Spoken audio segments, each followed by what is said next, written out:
It's begun now. What do I want to push? I want to share this on Twitter.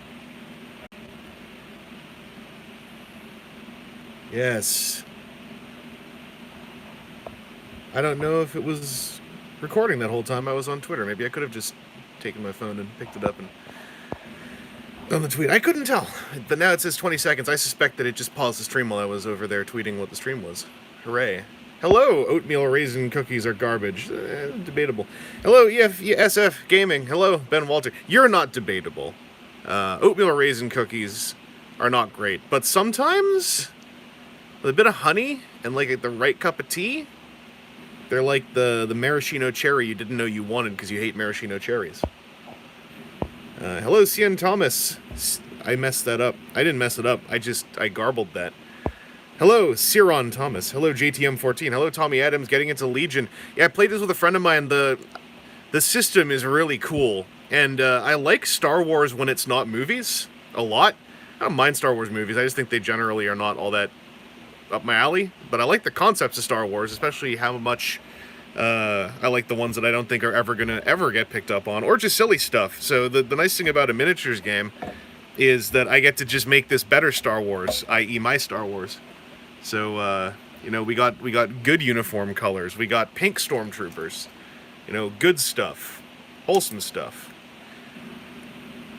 I like looking at X-Wing and Armada. I just don't want to play them because I don't even play. I intend to play too much stuff already. So this is all the Star Wars I need.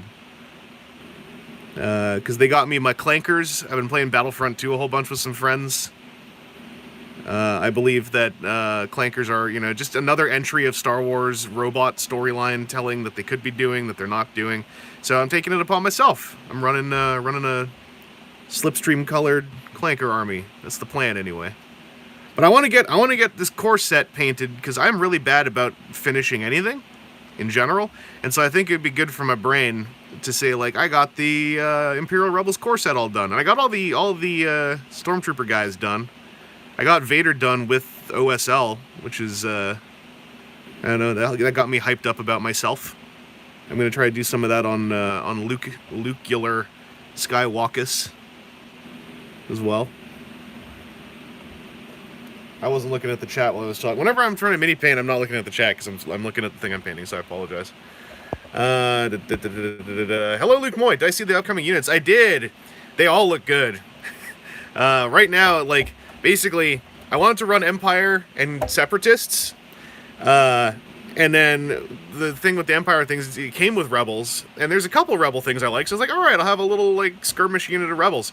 And then, like, they put out Clan Ren stuff, and I like Rebels a lot, so I'm like, the show Rebels a lot, so I'm like, alright, I'm gonna run Sabine and her fam.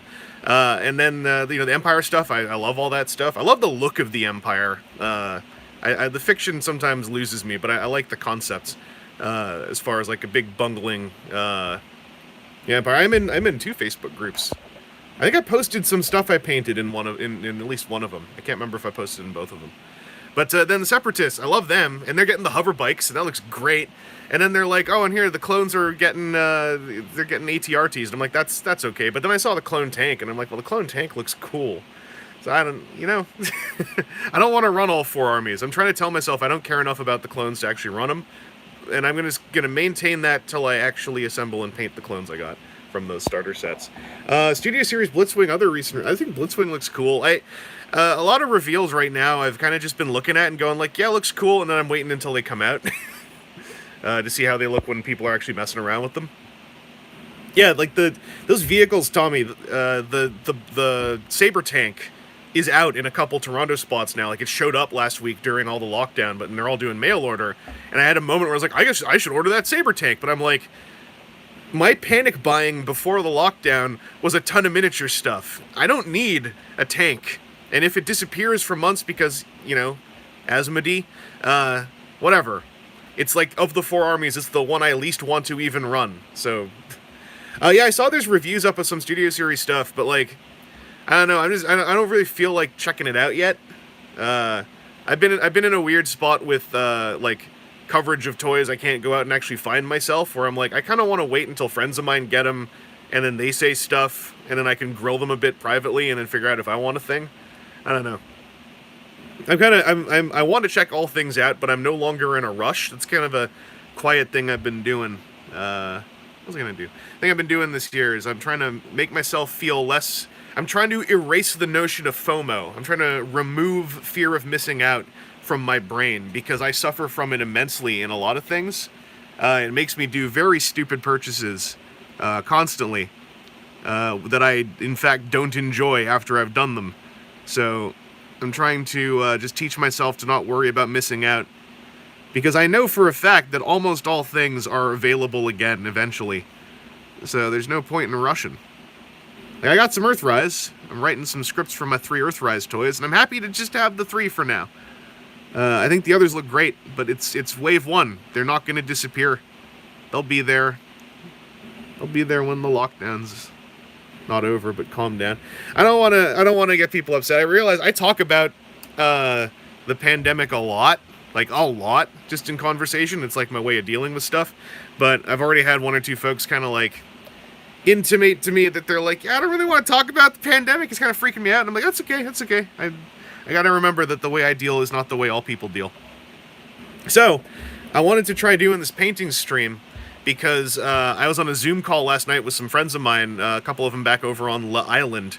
And it was an art stream, and everyone's going to sketch some stuff. And I was like, oh, I'll paint some minis. And then folks wanted to see what I was painting, and I tried reorienting the phone to show what I'm painting, and I was like, this could actually work for a stream. I don't know.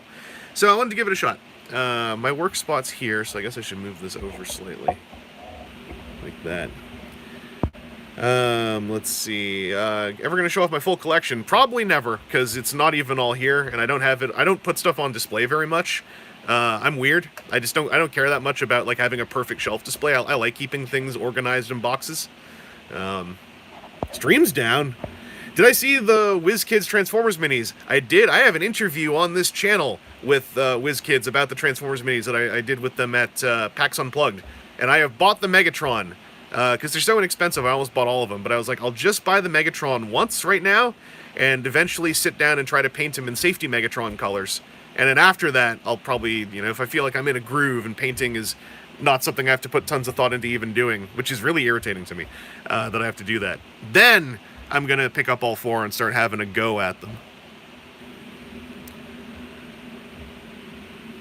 Hope I'm not dumping too much info on y'all. I've been finding when I talk to people right now, even like on Skype calls, or not Skype calls, like, Discord calls, podcast recordings, Zoom, I am motor mouthing off because I'm like spending days at a time not talking to anybody, and it turns out I like talking to people.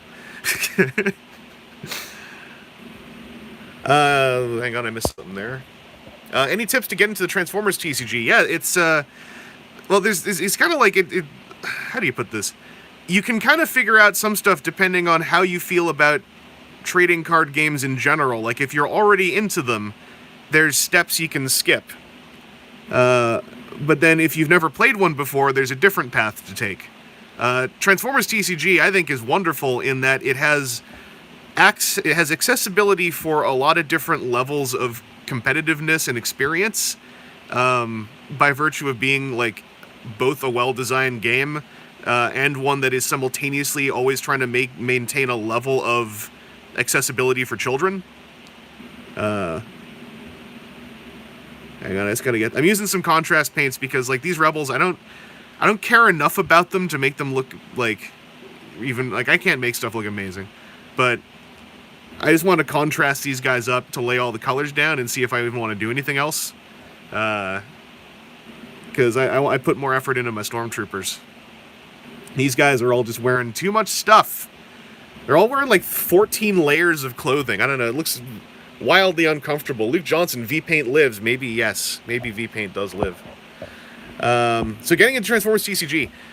If you've never played a TCG before, there's one way to get in, which is you can just get some of the box products and just play around with those with other folks who are not like, like friends and family, and just, have a go. If you're like, want to get into it and like, I want to play kind of mid to top tier attempting competitiveness, whatever, then I would say, honestly, look into the Energon edition. It's expensive, but it is a box of boosters from Wave 1, which have some of, to this, like, as of now, a number of Wave 1 rares are still very staple if you want to get into, like, high power level playing, and none of them have been reprinted yet because they're still printing Wave 1. So you get 24 chances at some really solid rare battle cards. You get 6 character cards, 4 of which are really darn good. And poor Megatron Living Weapon he's fun. And there was another one in there who I forgot about. Right, Bumblebee. The Bumblebee legendary is okay, but you get Slipstream and Cliff Jumper. Cliff Jumper is really good in a lot of different decks. Slipstream is constantly like steps away from becoming a real big thing, and she's already really fun. Nemesis Prime is a lot of fun. And Optimus Prime Battlefield Legend is a thing to this, not as much of a thing as he used to be. He's still a thing, though. Then you get Megatron Living Weapon, and you get Bumblebee Legendary Warrior. I don't think they suck. Megatron is just sort of a bummer when you look at the rest of the cards in existence. Bumblebee is fine. And you get those as, like, guaranteed fancy cards. So you get, like, 6 cool characters and a box of Wave 1, and that's a great place to start from. It's just very expensive. I got a Cyberverse, a Cyberverse Slipstream. So I actually left them over on the island because I was like, I don't want to put them in my luggage. I'll film them every time I go to visit my mom or something. And now that's probably not going to happen for a while. But I didn't even mess with the Warrior one. I brought that one with me when I visited my mom, and then I never opened it. I just gave it to my mom and was like, we'll deal with this later. And I never did. But the bigger one, who is far more actual Slipstream, was wildly disappointing. I thought she had knees and she didn't, and her gimmick doesn't work. She's not. It's the Ultra class Slipstream. Is probably the best Slipstream, unfortunately. She's no Ultra class Shockwave. I'm sad to say. I'm gonna do these guys' earmuffs the same color as their pants because I feel like that's just fashionable. But I'm going to do the hat in a bright metallic because that's my taste. I should bust out my ATRT rider to show you the one of these guys, quote-unquote one of these guys I did already paint.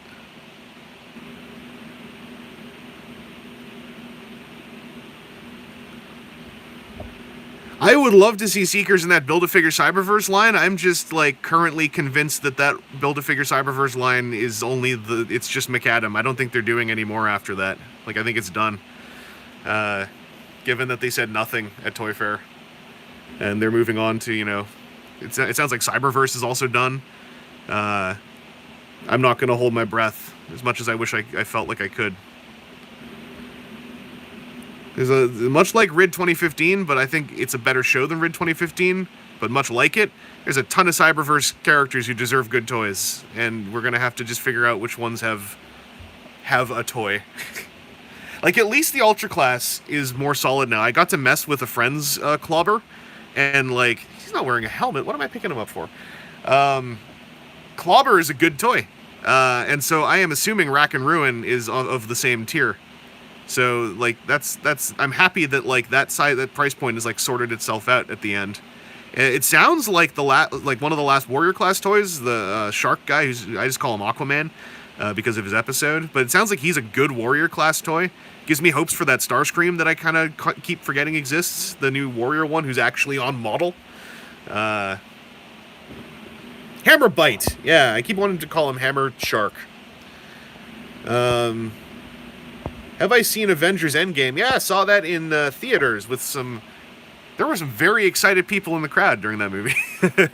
I had fun with it. But there were some, like, that's their fandom folks, and their emotions were rubbing off on me.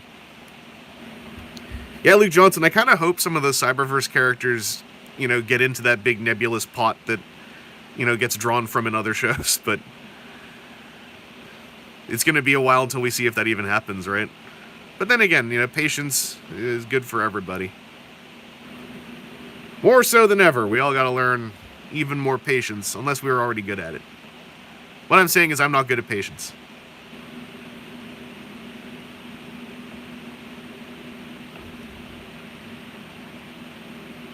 I keep going here. I need to move this still. Okay. A Wild Wheel... I'm so bummed out. Wild Wheel's one toy. Him and a bunch of characters, their one figure is all in the shout to light us up line. And maybe that line's going to end up being okay, because honestly, I just want to know what that gimmick is. Adufonso, we do still have Rescue Bot Academy. I still haven't checked it out. I'm just terrible about just keeping up with Rescue Bots. I will say that and then follow up with yes, and I am a bad person every single time, because I've seen season 1 of Rescue Bots, and it was good. I don't know why I haven't watched the rest of it. I just haven't been in the mood. Sometimes happens with me with good shows. Like, even Cyberverse, I was kind of like... I didn't really act upon it until I was able to marathon through a bunch of, I think, Season 1 and a chunk of Season 2. And then I really liked it. I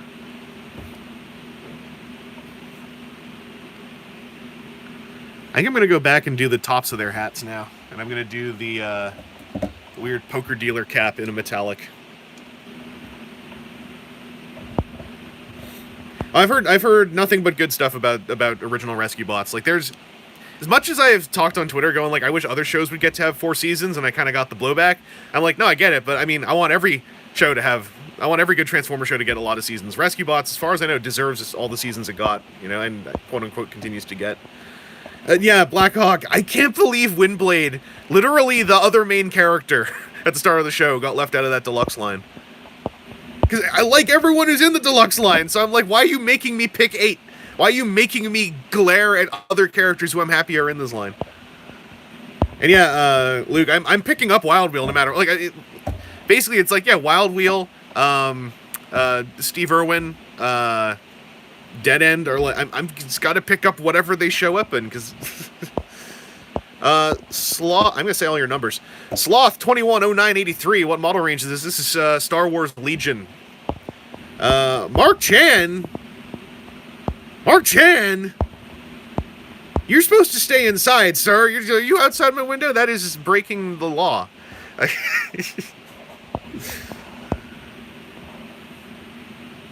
Oh, Luke, I want the Rescue Bots 4, like at least the original Rescue Bots 4. They deserve Generations toys. They deserved Generations toys when Rescue Bots ended. I think it is a crime that, like, they are trapped in... There's nothing wrong with the Rescue Bots toys, but people grew up watching 4 years of Rescue Bots. They deserve a 4-year step up Rescue Bots toy of the characters that they are into. This is the thing, right? Because they should have given Deluxe to Windblade instead of RC, but I'm like, but RC and Grimlock both deserve it, because they're both great characters, especially in their episode they had together. And like Thunder Howl, I was like, I watched his episode and I'm like, no, I'm happy that he got a Deluxe. I'm happy. I want these as Deluxes, and I want additional Deluxes. I don't want to have to choose who gets the fanciest toys. The Build-A-Figure thing, as of finishing Season 3, I'm 100% even more into it, because McAdam, I'm not going to say stuff. People should watch Season 3 properly. We can all watch it because it aired in its entirety in the UK so far, but I want to preserve, folks who are waiting to watch it properly. It's starting to air in quotes, on YouTube officially. The folks who made the show said that, whether or not there's any more of it, it is helpful to, even future shows like Rescue Bots, that, people watch it properly so that analytics for the shows feed up to the right people. And I'm like, no, I get it. I'm going to run that on Marathon on YouTube at some point. If it's on YouTube for Canadians. I also don't even know if it's on YouTube for Canadians.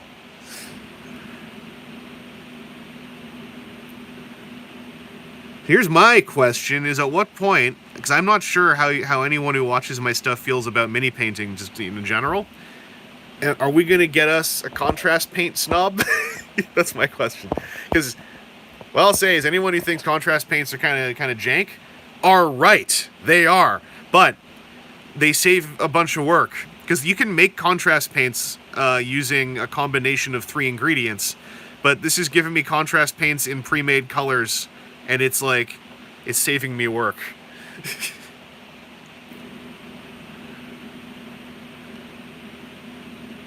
But I was about to say, I don't think that, we toy collector folks are going to enter into the realm of, like, mini painting stereotypes. But then again, every time I say that, for instance, I turned on the stream and someone immediately recognized the game this was from, which I think is really cool.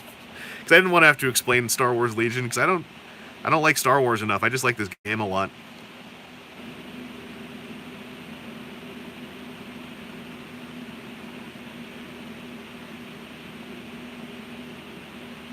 Come on. Okay. We got the puddle out of there.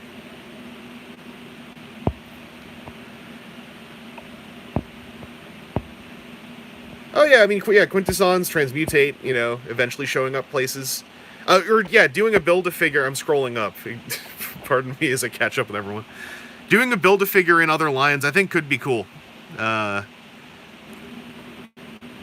for Transformers. Like, there's not a ton of characters to pull from as Build-A-Figures, but it's neat, the idea that the option could exist. You know, just do up, like, a goofy Emirate Zeron or something. Oh, yeah, Beast Hunter's energy off that Thunder Howl? I figure it. I need to make him a cape. He needs his cape. There's no way they could have done a cape for him in that line, but he needs a cape. Nagato 004, building new decks lately. I built some right before we no longer had gaming spaces. What was it? I was working on a new Major Shockwave build, because I hadn't done Major Shockwave like my way since Wave 3, and I missed him. I ran him once, and it was fun. It was nothing special. It's just I like Major Shockwave with Ratbat, so you can peek and see how much you can heal for off Ratbat. Because, you know, you do the peek, you see wedge formation, you're like, all right, team heal for 3. And that's a lot of fun. Oh, Mark, you gotta come to our streams more. We talk about all them names. Sorry, I'm eating paint. Don't mind me. Got your Emirate Zerons, got your Thunder, we got your Lobster Men. You know what a Flobster is? You're not a true Transformers fan if you don't know what a Flobster is. FlobsterCon 2021. I'm announcing it right now.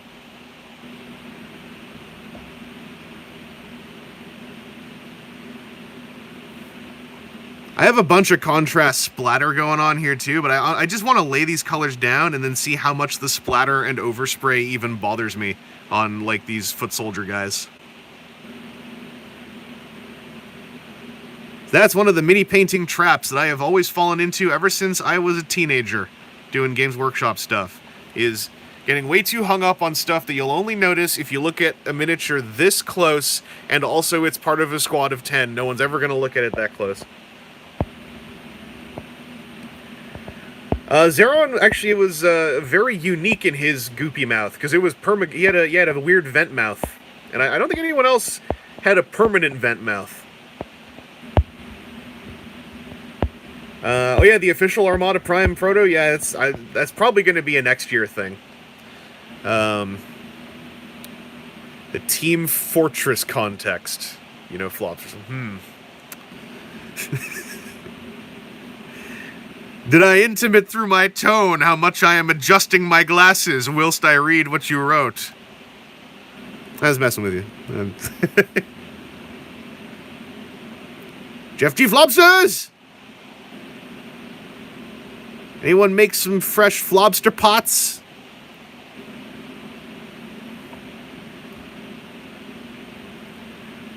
I only do it at conventions talking to friends. I've worked on a scientifically perfect glasses adjust, well, actually.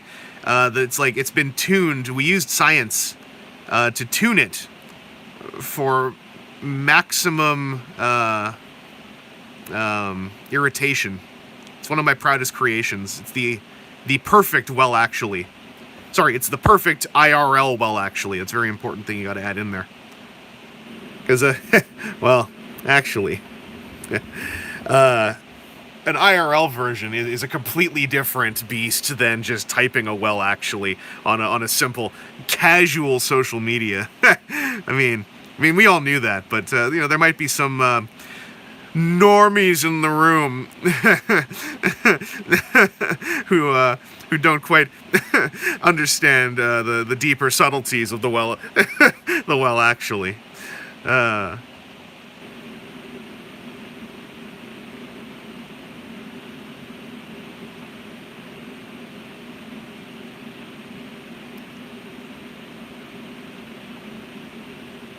That's a hat. All right, what did I miss?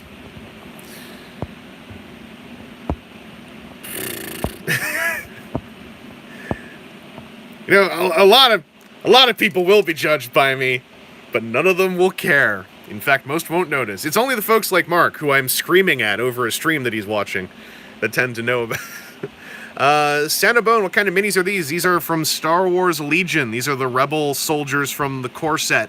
They're the original core set. They are my current little task I want to finish. I was on an art hangout stream, not a stream, it was a Zoom call. An art hangout zoom out call. I don't know where I'm going with that. With some friends of mine from back home in BC, and also my friend Jacob, who's over here. And my art thing I was going to do was paint these up, and I got a whole bunch done on them, and I felt very inspired, so I wanted to continue today. And I noticed that I found it a lot easier to paint whilst talking, which I had personally said would not help me paint to more than one person, and I was very wrong, but I'm never going to admit that, except for right now, and you can't prove it, alright? This ain't Twitch, you can't clip that.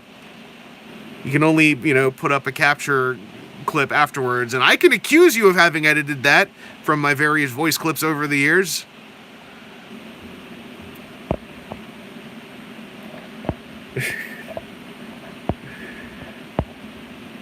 There's no way I can't read that without sounding like a creep. So I'm gonna sound like a creep. I only know I can annoy you because I know where you live. Ben Walters, are I planning on getting any Lightning Collection Power Rangers? I have a bunch. I'm trying to figure out how I want to talk about them, if I want to do a video per figure or just bundle some. With 6-inch figures, I'm starting to feel like I want to bundle them. Because I'm trying to write scripts and I'm just like, this feels very mechanical.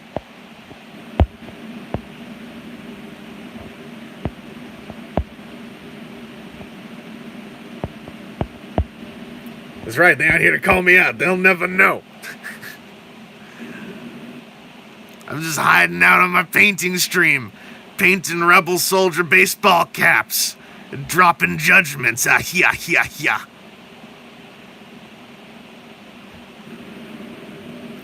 What's interesting is this is the way I've been talking to myself for the last 2 weeks. It feels a little bit more normal if people happen to be standing virtually nearby, overhearing me saying all this. What are neighbors? I don't know what neighbors are.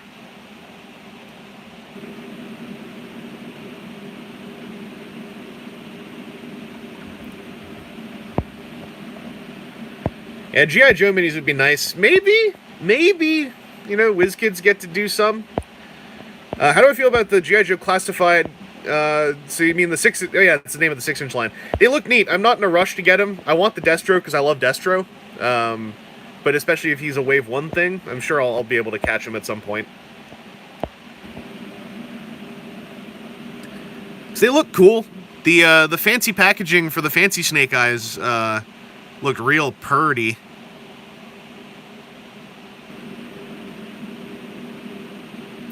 And I'm glad they're doing 6-inch Joes, because I think that me and Seth on the podcast way back for years were saying, like, literally the logical thing to do if you want to do anything with G.I. Joe right now is just start doing a 6-inch line.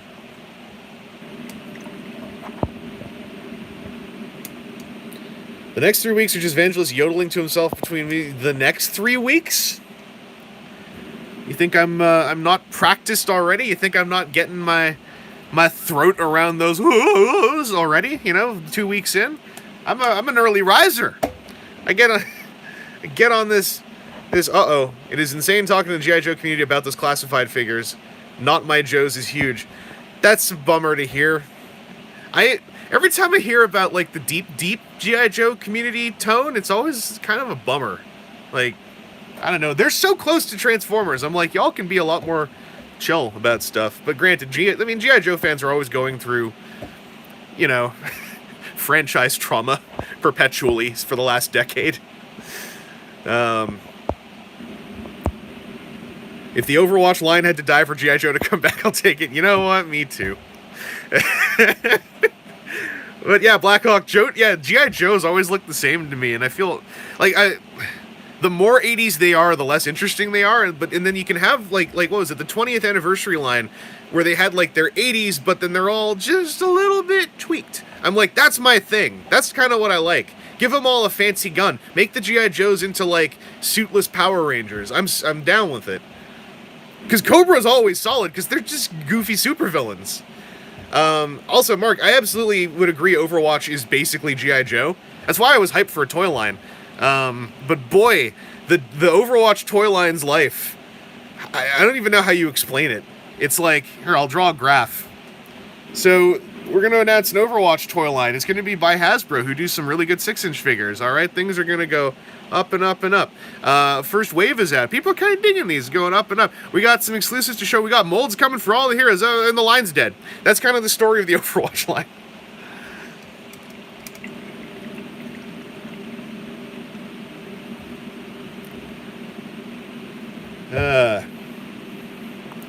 Not entirely undeserved, but yeah, the toy side of Overwatch.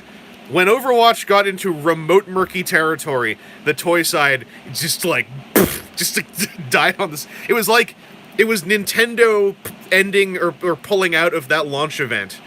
It was like that was the start of the creaking noise of the bone that eventually snapped as far as Overwatch toys.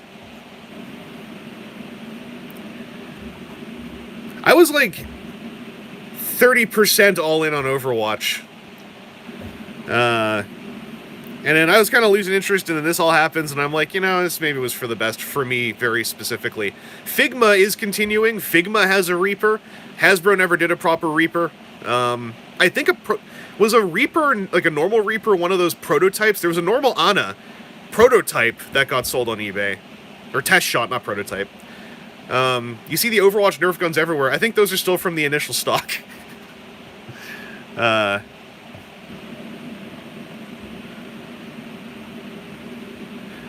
Oh, Figma toys are 40 plus USD. I mean, the Overwatch figures were like, they were often on sale, but they were normally around 30 Canadian.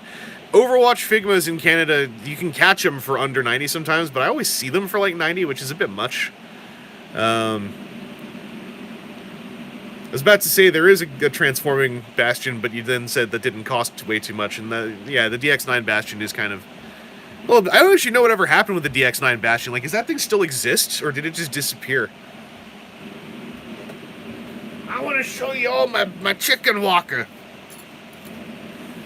I want to show you my chicken walker. I'm unzipping. It's coming out. Y'all, oh, Mark, yeah, you wanted Bridget. That's the thing, is I think, like, Bridget, even, I forgot her name. My favorite robot, whose name I forgot. Orsia? Or Kalia? Or Sanzabar? The you know, spider... Orisa! Yeah, Orisa's the toy I want, but, like, I don't think Figma's even going to do Orisa. Oh, boy, there's a slight chat lag, because I'm getting... Not too much, but I can tell when you all heard me get all the names wrong. Can you tell how long it's been since I played Overwatch? Orisa was... Well, she wasn't my main. She was just one of my mains.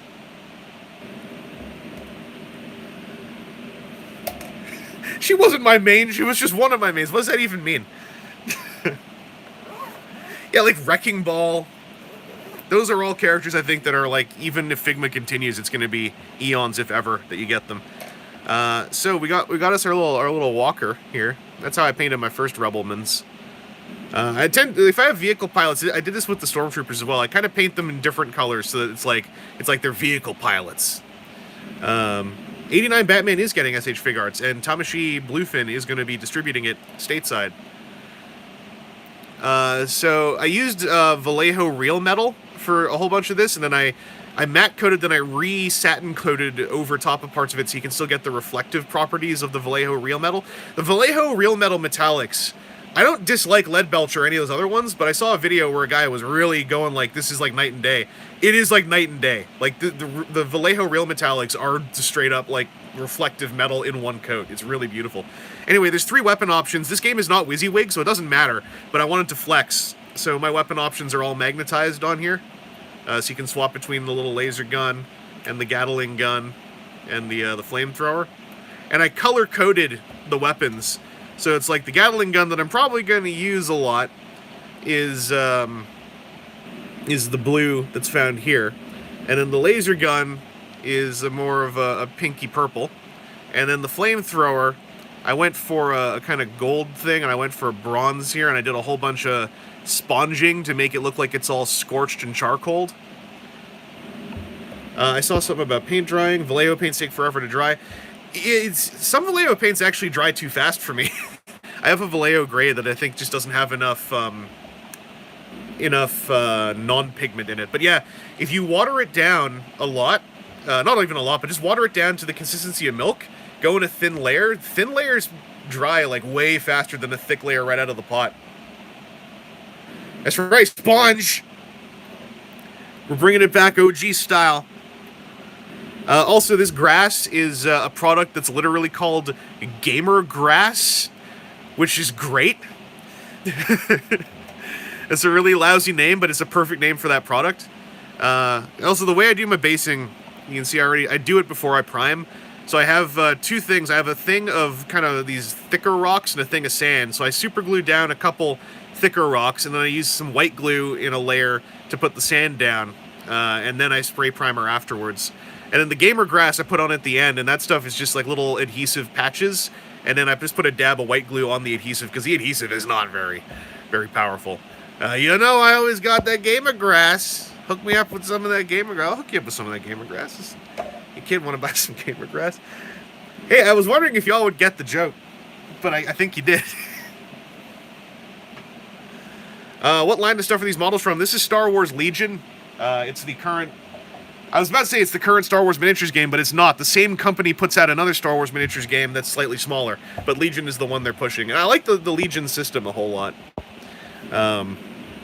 It's got a very nice flow with alternating activations.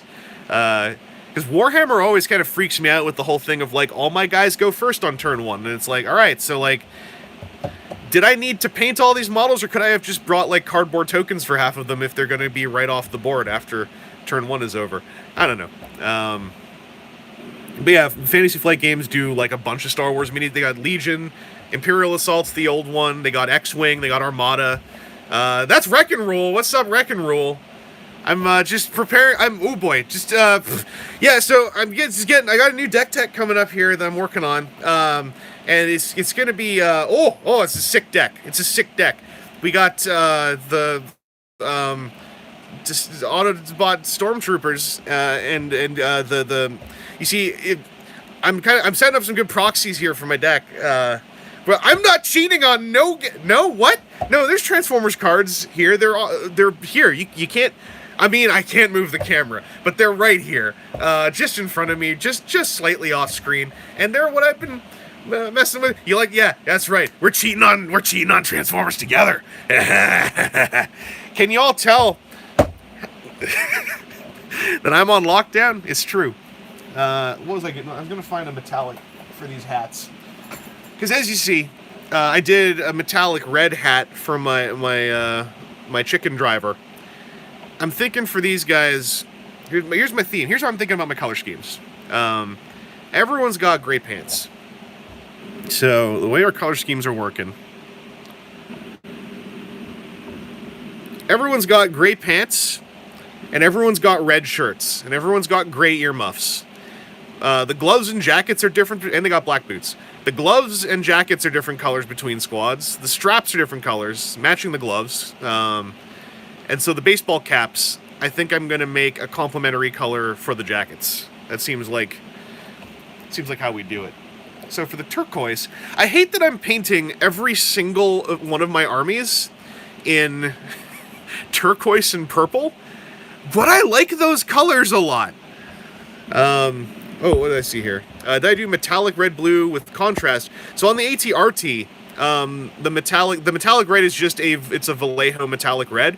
The blue is a Vallejo real metal, couple layers of dark aluminum up to silver, and then I did a blue contrast over top of that, and then weathered on top of that, then did a satin brush-on coat after I did my top coat. So the Vallejo real metal stuff has a lot of shine to it, as you can still see here.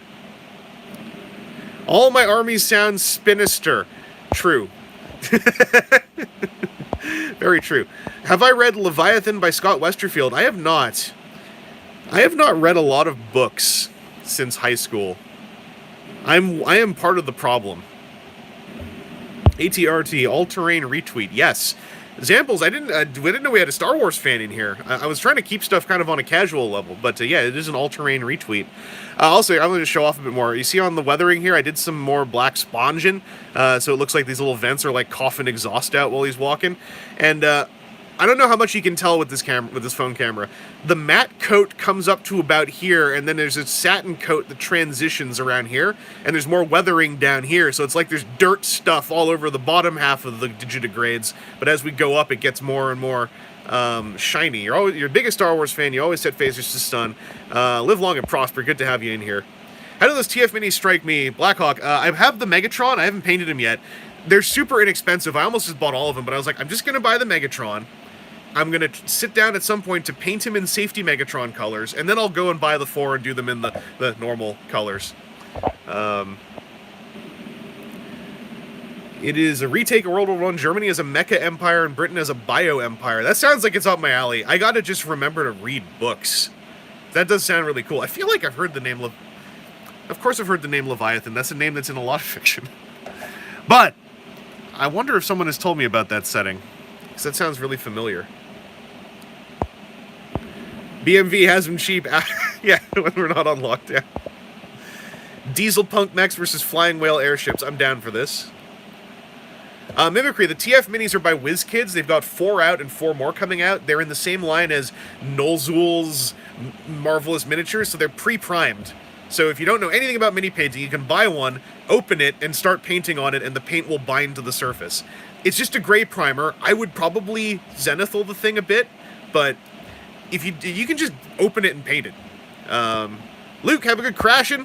Take it easy. Regular rules. Local guy recast alien heads. Yeah, I wanted to get the upgrade set where it's 4 more of these guys with some special weapons, but also all alien heads. Because this game is not WYSIWYG, so the upgrade sets I like as like alternate sculpts to just have more units.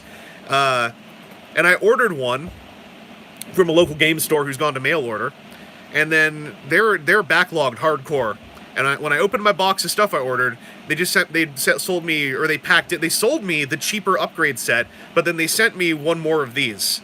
So I can't really complain, and because it's like technically they sold me something that's $6 more expensive than what I paid for, and boy are they not able to respond to emails right now. So I'm just sitting on it, but I still need to get the ones with the better heads.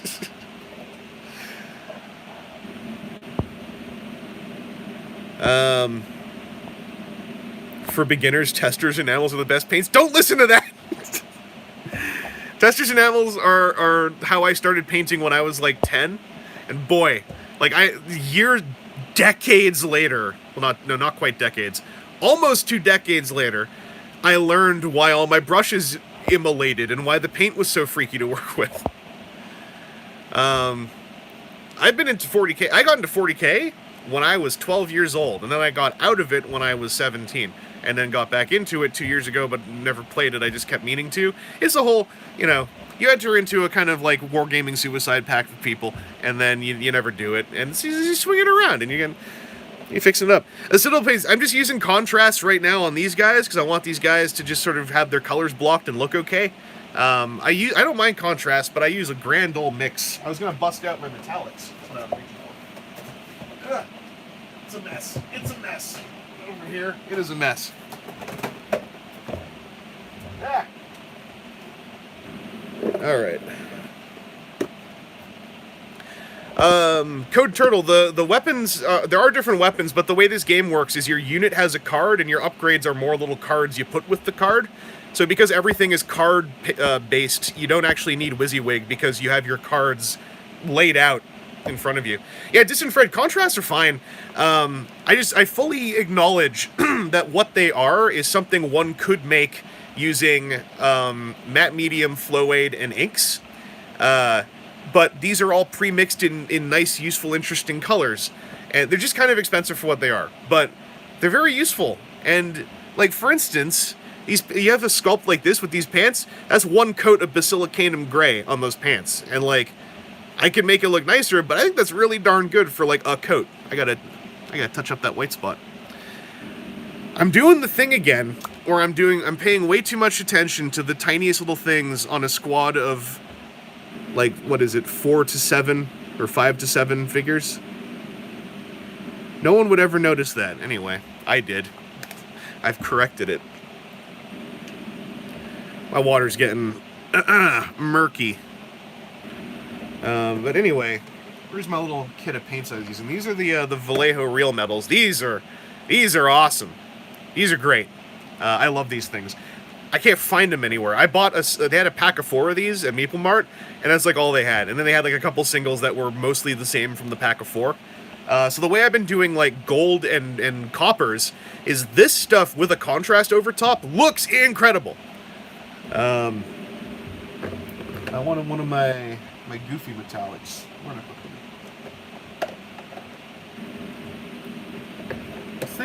I'm thinking we either do green hats or blue hats.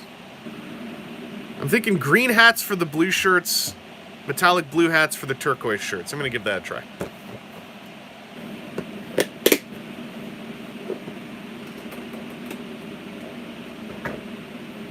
I'm trying not to blow all my favorite colors on these, because like my pinks and purples and everything, I'm trying to save for my Empire, and like turquoise purple is my color scheme for my clankers. They're all gonna be turquoise or purple. So I don't want to do that on these as well. I want these to at least, like, if I'm using, you know, if someone's using the same models as me or something, I want them to look different enough on a table. Also, I say I have a wet palette, and it dried out, and I still haven't repaired it, and I'm lazy. So I'm I'm just using my good old-fashioned. No, I've pink is being saved for the Empire. I want to do. I did put a bit of. I couldn't resist. I did pink here for this guy's head, and I gotta do another. I'm gonna do a coat of purple over top of that and see how it looks. Word of warning: if you like the clankers, as I do, the B1 battle droids are a horde army. There are tons of them, and they are some of the most finicky, irritating models you could ever build. I built 40 of them. It wasn't fun. It was just exercise. Because most of these models are like push to fit. The B1s are when Fantasy Flight began to move into sprues, and boy, like they're tiny, they're scrawny, their heads are 2 pieces. Like, I get why, but Jiminy Cricket. All right, let's see how this is looking.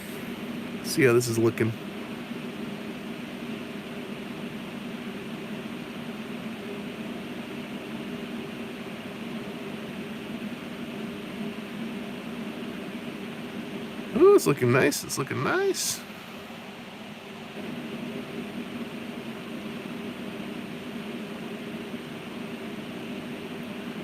I'm liking the way this looks next to the turquoise. Yes, indeedy.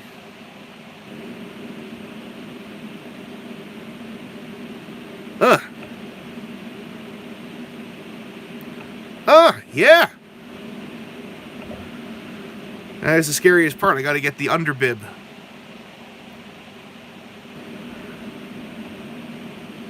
And I glued the arms on because I didn't think it was going to be a big thing. Because, oh, whatever, it's just some rebels. I'll contrast paint them. Very specifically, in the most irritating places these arms have been. Alright. Oh, I like this. I missed a whole bunch of chat while I was doing that. I'm going to go check now. I like this. Bright pink Vader. I'm doing Vader more of black with purple highlights. Rebels with late 80s Autobot colors, Empire's late 80s Decepticon colors. That might be an unintentional thing that's happening here, actually. Leviathan is because Germans are referred to as the clankers. Aha! Iso alcohol eats the paint if I want to clean my palette.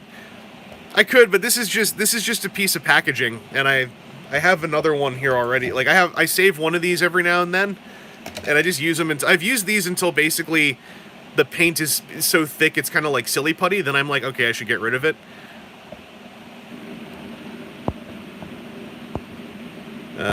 Weird style sprues. I don't know what that is. But the B1s are like torso, leg, arm, head, front half, head, back half, backpack. And then sometimes also the arms are holding a two-handed gun, and it's not as obvious as this what the fingers are on the gun for the other hand. So you have to like glue shoulder, shoulder, and wrist stump, then put shoulder, shoulder on and line up the wrist stump, and while all the glue's wet, kind of maneuver it together. Oh boy. Don't be squeamish about paint getting on your fingers when you're doing those guys. Like, I've heard that Marvel Crisis Protocol and one of the smaller Real World War games have got worse models to put together, but otherwise it's like there's nothing in the modern Games Workshop range that I have ever seen that is remotely as finicky as those B1s.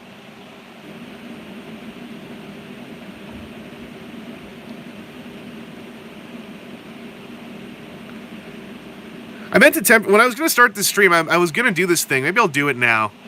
Whenever I'm saying anything related to mini painting and, like, you know, the jargon and the fandom and the whatever of it, I really don't know what I'm talking about. I am just using language I've heard in YouTube videos I've had on while painting stuff. So I am absolutely not, and I don't think anyone expects I am, but I'm absolutely not an authority figure on any of this stuff. I'm just, you know, speaking layman's style. Technically that applies to everything I do, but for some reason I felt, even yesterday, this urge to, like, specifically point that out in the realm of mini painting. My alt mode, I do still prefer the idea of toilet, but a toilet that then can convert into an autonomous septic blunderbuss is kind of my thing. Weird makes Malifaux. Oh! Yeah, I heard Malifaux is also, that's one of the ones that came up when people complain about the B1s. Liquitex, where are you? Oh, over here. So this Liquitex is a flow aid that I don't actually use actively. I used this stuff when I transferred all of my non-contrast paints from Citadel into dropper bottles and my P3 paints. I still have it because it comes in a giant thing. And whenever I move to an airbrush setup as well, like, this will help out. But also you can use this to make your own contrast paints. This plus a matte medium. And I think I have some of that in a shopping bag in my kitchen that I bought like a year ago and then forgot about. So I might give that a shot, because I bought a couple inks for like purple and blue and black and brown to like make my own contrast / make my own Agrax Earthshade and Nuln Oil. So I got to give that a try still. Because before contrast got announced, when I was getting back into mini painting proper, I was using the method, I'd read about how good the Army Painter tone inks are, and so I bought a set of them, and I was using those over white and zenithal undercoats. It took a few more coats than contrast, but the results were, it had a very similar effect of, like, tinting the white and shading the shades, and it looked very good. And then contrast came out and basically was like that with more pigment and slightly different surface tension physics. So I feel like I was doing contrast paint technique before it was cool.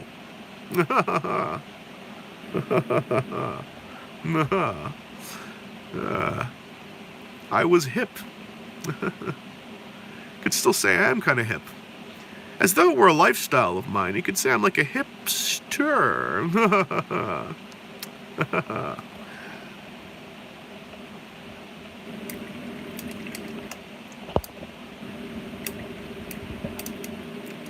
I need to change that water soon, but I want to finish these hats first.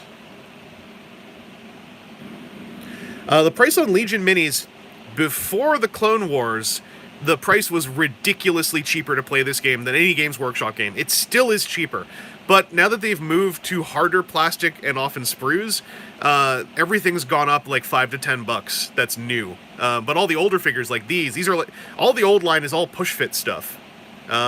Take it easy, Mr. Wreckin' have good lesson planning.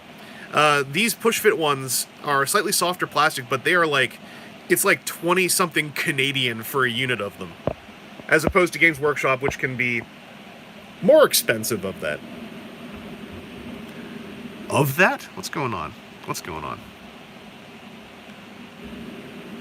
I'm just going to say right now, the folks who do like regular mini painting streaming, I don't understand how they keep track of the chat so well. because my eyeballs are locked in over here on yonder paint going on yonder miniature. I'm not going to worry about this strap. I'm going to paint all of this metallic blue, and then I will do the goggles. I'll touch them up with a slightly different highlight or something.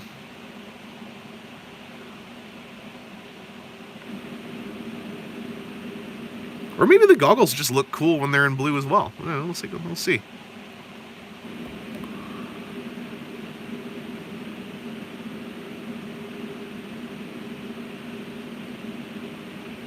Yeah. Yeah, boy. I should say, just another thing for future contexts. I do have a holder, and I do have a holder, and I do have one more of these holders somewhere. I think that's over in my computer desk still. But there's like 14 of these. I don't want to switch them from holder to holder. It's fine. Oh, mimicry, splash of green on the lenses. That is an idea. Ooh, I know what to do. I gotta wait for that to dry. I'll coat the lenses in a contrast base, and I'll do the light turquoise, not turquoise, the aethermatic blue that I think is still a turquoise. It's this color. It's this alien's head color. I'll do that on the goggles. Take it easy, Mark Chan. Stay safe. Stay supplied. That goes out to all of you, by the way. Stay safe and stay supplied.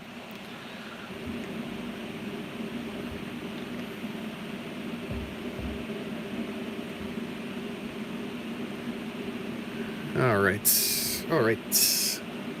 That's maybe a bit too much, given I only have 2 hats left to do, but whatever. I have a whole tube of that stuff.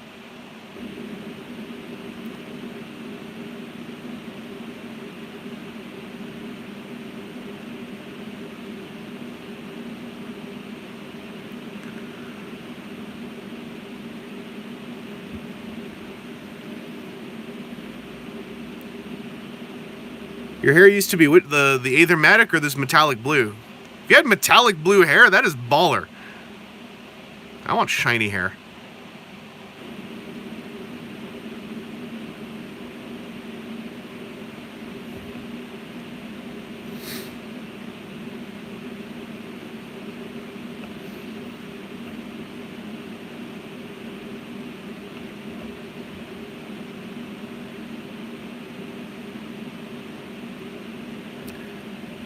I got some blue right on this rebel lady's nose. What's up? Let's get that off of there. Let's get that off of you. You don't want your hat on your nose. That's just embarrassing.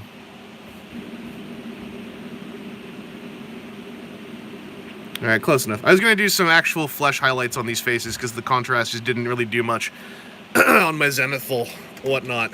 Good old blue nose. I just put my brush in my mouth. I've gotten okay with that. That's a thing. Put your brush in your mouth to straighten the tip. It was a really nice blue that looked metallic when light hit it and then faded to a seafoam color. That's badass.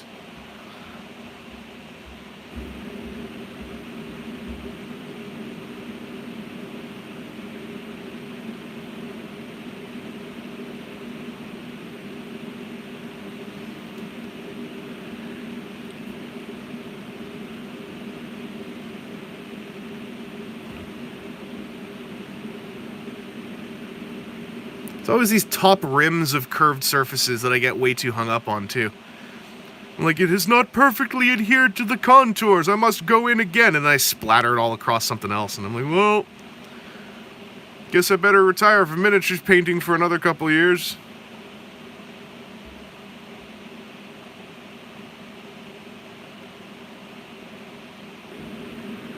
I can never show my face at the clubhouse again.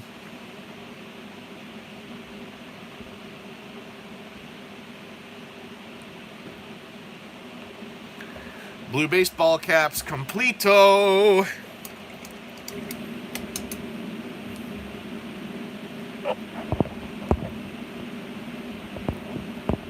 What I missed? Blue Nose is a Wikipedia entry. Good. Wikipedia. What if you're Indiana Jones and taking a nap? Prime hat nosing there. True. Her painted metal hat was still wet when she took a hat nap. Alright, I'm doing metallic green for this next row of hats.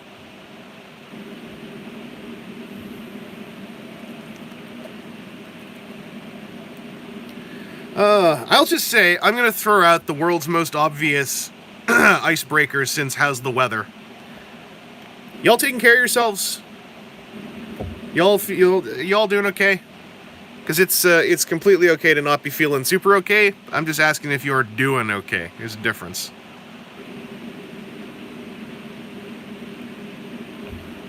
I found it helpful when now and then I would just hear a voice just ask for some confirmation of doing okay.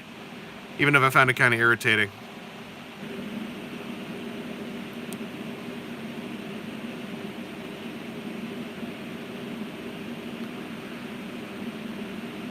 How I'm doing is that's a little less relevant. I'm just busy running a stream. I can't answer all these questions. What is this, the Spanish Inquisition? I can't. What?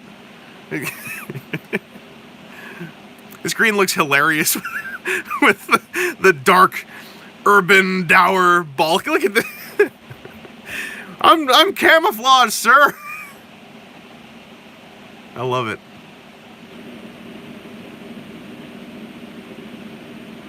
Oh, I forgot about you. You're the one with the really annoying gun. Okay.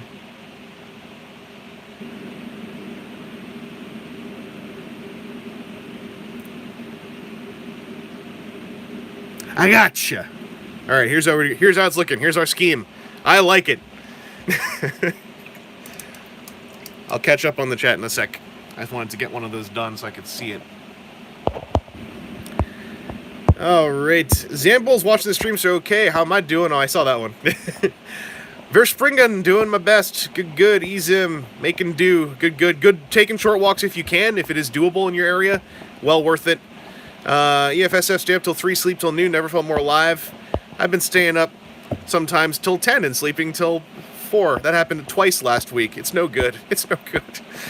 Animal Crossing keeping me sane. Verspringen. Yeah, a lot of friends of mine are deep in the Animal Crossing escapism right now. Nuggeto 004 doing okay. Considered essential though, so oh boy. Thank you for you know, I mean, considered essential. It's maybe not entirely your choice, but thank you. A lot of Animal Crossing. Oh. I played the original Animal Crossing on someone else's game. I just made a character in their town. That's kind of most of my experience. So that's been one where I'm like, nah, I'm sitting it out, but I'm really enjoying how much fun people are having with it, and the various. There's been some good videos out there already. Because there's that whole thing where you can load in custom decals, and someone just loaded in like a. It's like a blood splatter. And they put it under a body, and then they like put in one where it's like a blood splatter, and then a bloody dragged splatter, and then like a obviously dug grave. I don't know. I gotta laugh. Oh, I did play mobile Animal Crossing because a friend of mine was, and I sank a whole bunch of hours into that until I kind of ran into the ceiling of like, I felt like I was just doing the same thing over and over.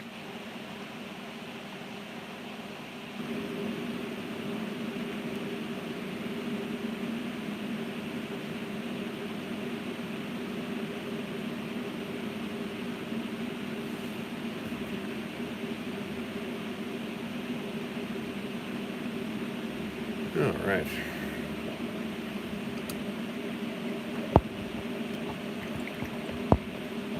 Have I tried COD Warzone at all? I haven't. I didn't really feel a draw.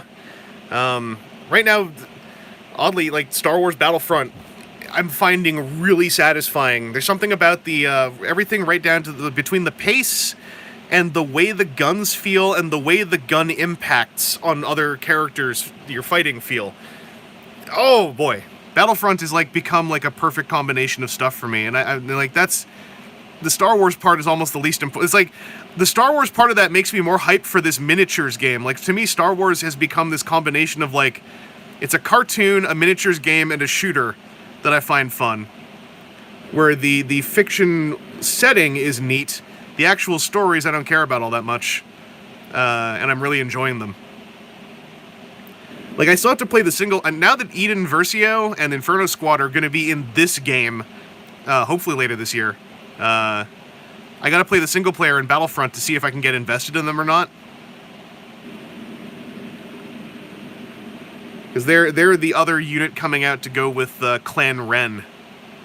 And Clan Ren I'm all in on because I love me some Rebels. So I'm like, no, give me Mama Ren, give me them rebel-friendly Mandos.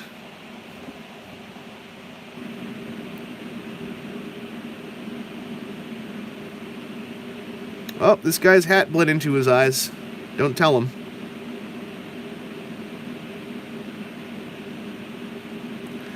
Thank goodness that bib is so low. I'm gonna give these guys some Army Painter flesh tone stuff and a highlight. I'm gonna do a bunch of work on the skin, I think.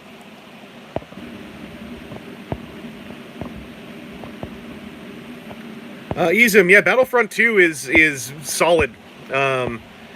It can, like, there's ways it can get frustrating, but it's just so solid. And even if you're in a bad match, it's so fast. Kingship KRP, the painting's going pretty well. Oh yeah, there's Ewoks now as Rebel Infiltrators, and oh my god. Actually, I really suck at using them, but still, they're fun.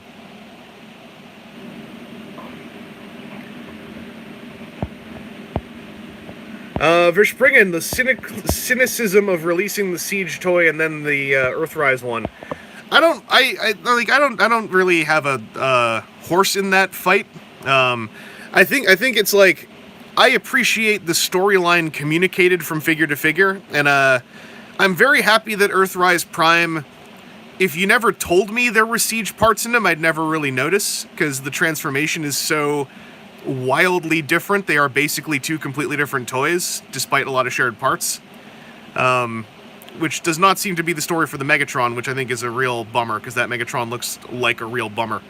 So I don't mind that. But if one is to say, like, Earthrise Prime's kind of the one everyone wanted, and they put out one that was almost the one everyone wanted first, like, yeah, that's not like that's not incorrect. It just doesn't really bother me all that much, because they're such different figures. Like, the transformation of Earthrise Prime is completely different. In a way that makes me even harsher on Earthrise Megatron from what we've seen of him.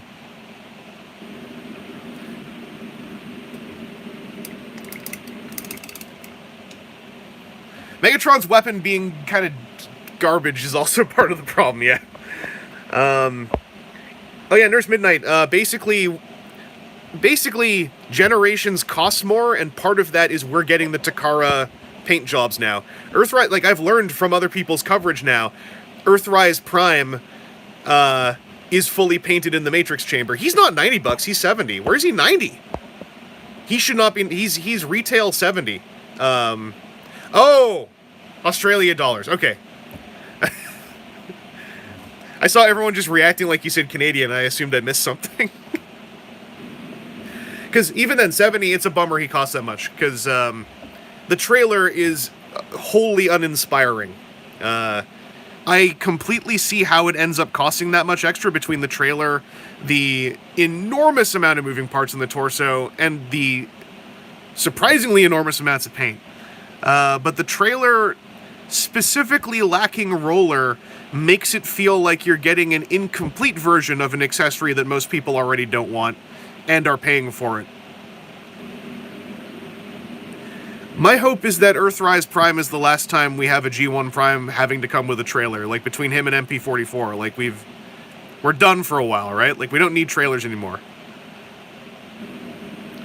We can just go back to having a cardboard box papercraft trailer if you need the silhouette.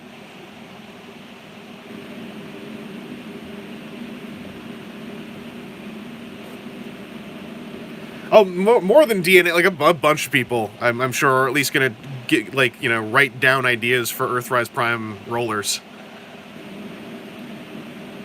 It's just like, even on a weight level, like, Earthrise Prime is the lightest leader toy out in the last few years, according to a buddy of mine who weighed a whole bunch of them.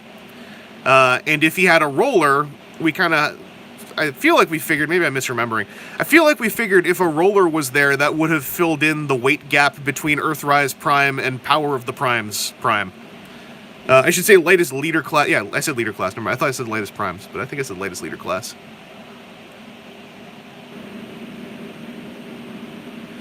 The thing about Earthrise Prime is that it's like, even if you get him at retail like I did, and you kind of go like, man, I wish I didn't pay retail for this. It's like, he's also such a good figure. It's like, this is also a really good figure. I'm starting to immediately forget about my frustrations with the price. I don't know. There is a very big, non-objective, immovable object when it comes to Transformers now, which is how much, like, where on the gradient or in the large gradient Venn diagram your specific bang for your buck anchors lie. And like, if you're very character oriented, I think Earthrise Prime is way less exciting than if you're very, I like toys that do stuff, like I like the tactile sense oriented, because Earthrise Prime being so different than Siege Prime, whilst sharing a notable number of parts, it ended up being part of what I was like really hype about with them.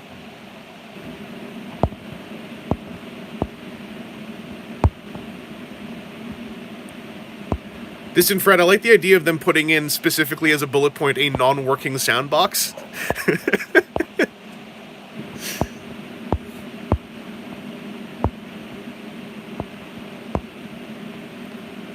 Verspringen, you magic erasered all the splatter off. Yeah, the splatter is also like... the splatter wasn't very good on most of those.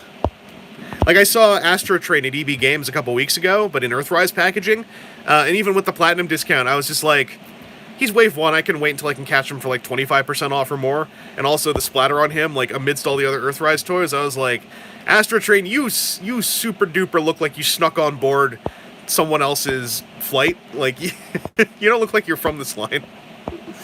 Have I nabbed any more of the Studio Series Constructicons? I have not since Mixmaster. Devastator looks fun. I'm really excited to just put him together. Now that I've seen him like just standing there.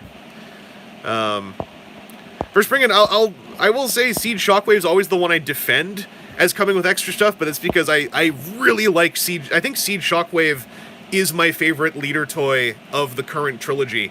Just because I feel like his synergy with his package of stuff is so good. It also helps that the TCG version of that extra stuff is one of my favorite cards. It just became like, everything about him is stuff I like.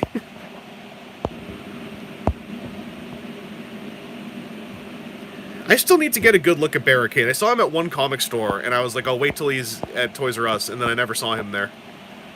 In Canada, by the way. I'm in Canada, that's why I said Toys R Us.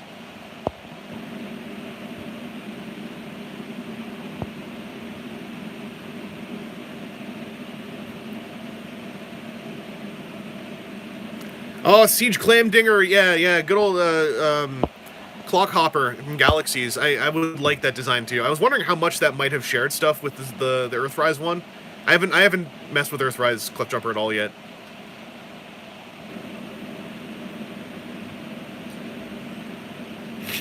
I think with all of those current trilogy leader toys, there's going to be one that connects with you because all of their extra bits do different things.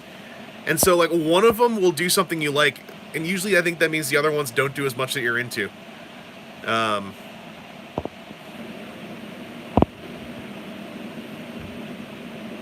Yeah, Zero Little, that's totally happened to me with Siege Shockwave. Like, I already liked Siege Shockwave, so it just... And then I liked playing his deck. And then the LV launcher became one of my favorite parts of the deck, and I was like, all of this stuff I liked is, like, synergizing together. I'm just a perfect example of what you can gear a multimedia marketing campaign towards. Market to me, Daddy. Market to me. What?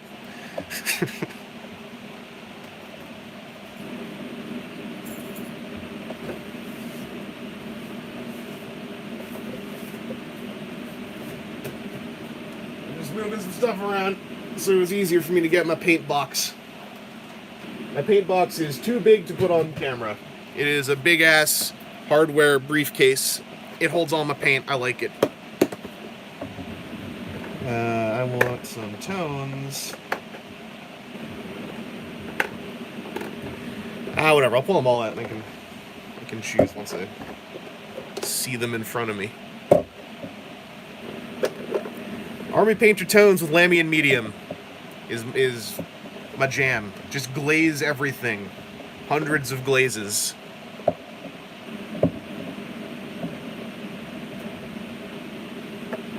Here's my little lambian. Here's my little water.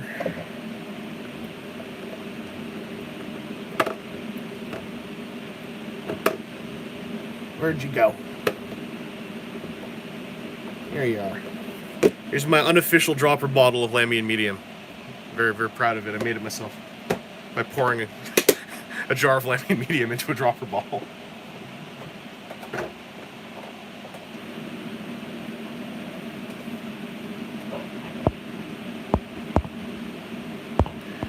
I would also like a new X-Brawn Negato.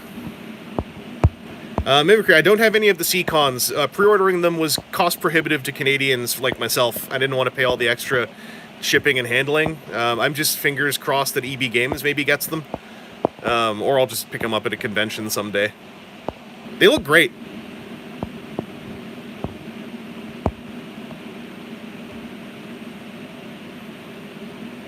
Yeah, what was I going to do? Oh, I want to do the pants on these guys. I like the pants matching, though. I'm going to leave them alone. I'll just do the faces. So I want some flesh wash. I'm just going to do straight flesh wash first.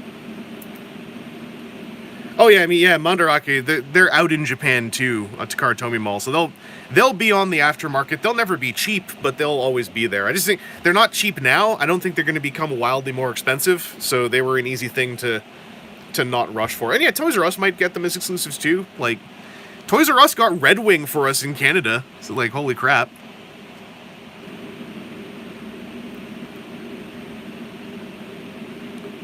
Wait. I messed something up there. Oh, I know what I did. I put that in the worst possible spot on my palette I could put it. Ignore me.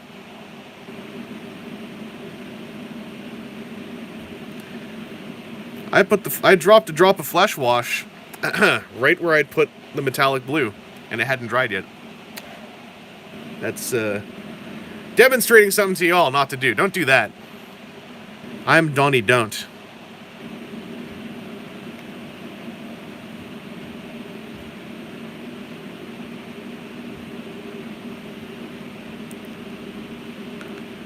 There we go.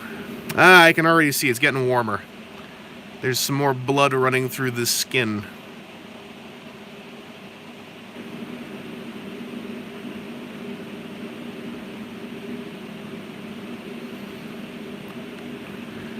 And I gotta get this underjaw spot. Get warm, get warm.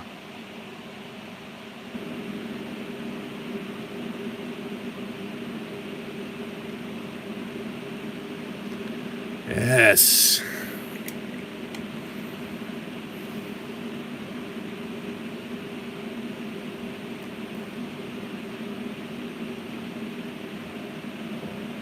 We're doing it. That's what I'll do for all my Caucasians in here. Oh, what did I miss? Y'all talking about? Oh, yeah, the Armada, the Fans Hobby, not Fans Toys, Fans Hobby Armada Prime. I'm psyched. I want to pick up that. I want to pick up the Fans Hobby Thunder. Man, Ace Rimmer. I want to pick up Ace Rimmer by Fans Hobby as well. Thunder Clash.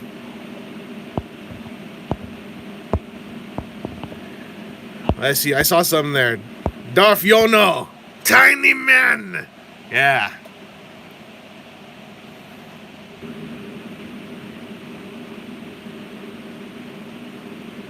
I'm gonna just do this flesh wash on the Caucasian skin tones I did. And then I'm gonna attempt a purple wash on the darker skin tones I did, because my understanding is that shades, I use Wildwood for those, and I believe I've read and seen that shades a darker complexion much more naturally, so I want to give that a try, see what happens.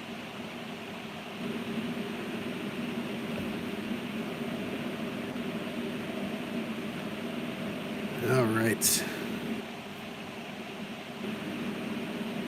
I do this, do a little simple highlight on them, then do the facial hairs, and these faces should be done. I'm not going to do eyes. I'm just going to leave the eyes shaded. Because they all have baseball caps on. Like, you can't even see their faces anyway.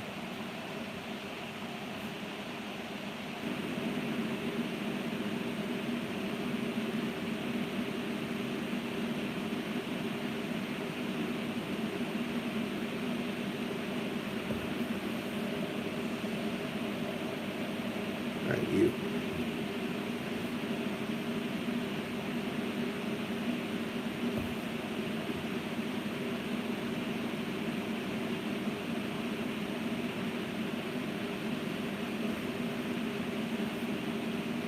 Okie dokie.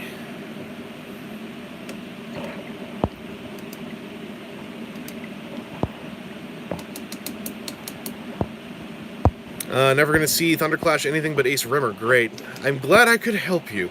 Cygnus 7, currently I'm painting some Star Wars Legion. I got some Warhammer, and I got some Riot Quest and some Monster Apocalypse all to paint as well. But right now I want to finish the Legion core box so I can feel like I accomplished something.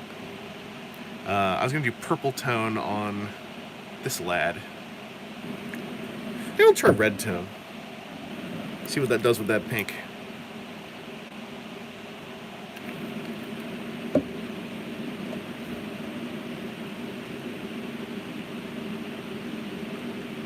Ooh, I like what that's doing.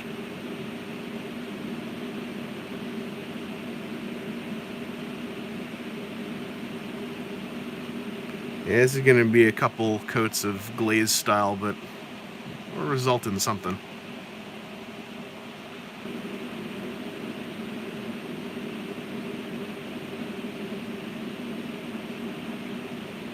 I think I'm going to just dry brush the top of his head with something else, but we'll see how that dries up.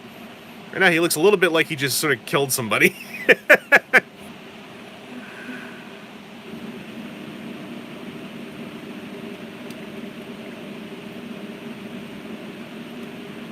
And honestly, you look fine. You look fine. You have big enough eyes I could do. I'm gonna try eyes. Let's be brave.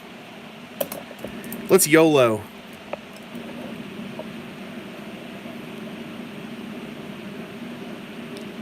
I think I'm just gonna base these with one of the contrast undercoats because those go on nice and smooth.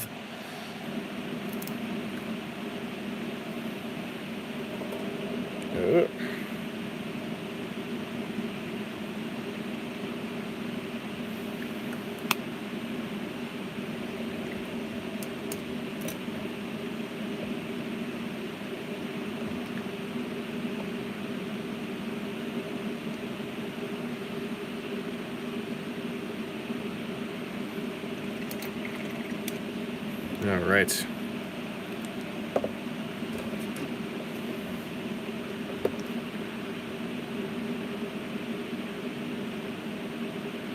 Hey, you only live once, right? You only get to paint eyes a handful of times. Hundreds of times, actually. This is not limited at all. I'm just hyping myself up. I'm delaying the inevitable.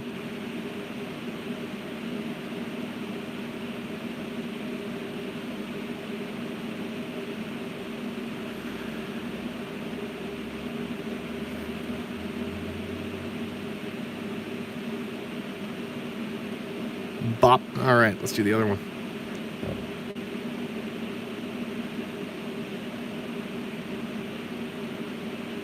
Oh, it's like diffusing a bomb.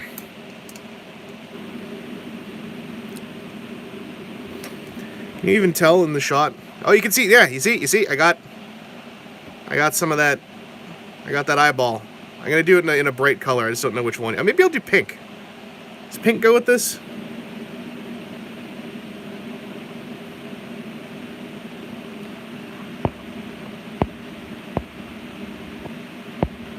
What I miss? 3-pack of what Armada Prime and Overload and Jetfire. That would be inexpensive. That'd be an expensive suit. Duros have red eyes. Pink works. They have gold eyes in the movies. It sounds like I can do whatever color I want. Also, he's like, Duros have a bluer skin tone. I didn't even try to do a Duro. I'm just treating these like these guys look like Duros. But whenever you say, like, oh, you're a Duros, they're like, what'd you call me? Hey, that Duros soldier over there. Would you, what? What? Anyway, that's the story of my Duroses. I was gonna try that purple tone. Maybe I'll mix it with what's left of this tone, so it's a little bit fleshier.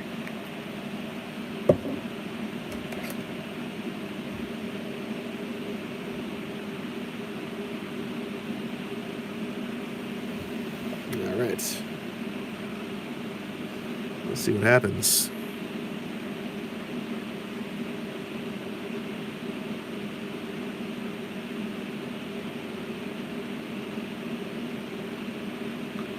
Oh, that does kind of, yeah. Okay, that does kind of do it. That's cool.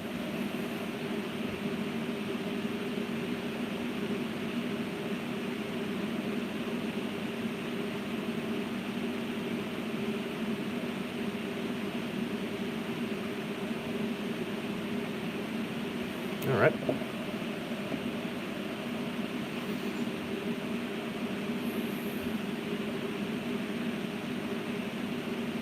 What I would give to just have a floating monitor in front of me that had a larger version of the chat that kept messages up for more than 2 seconds.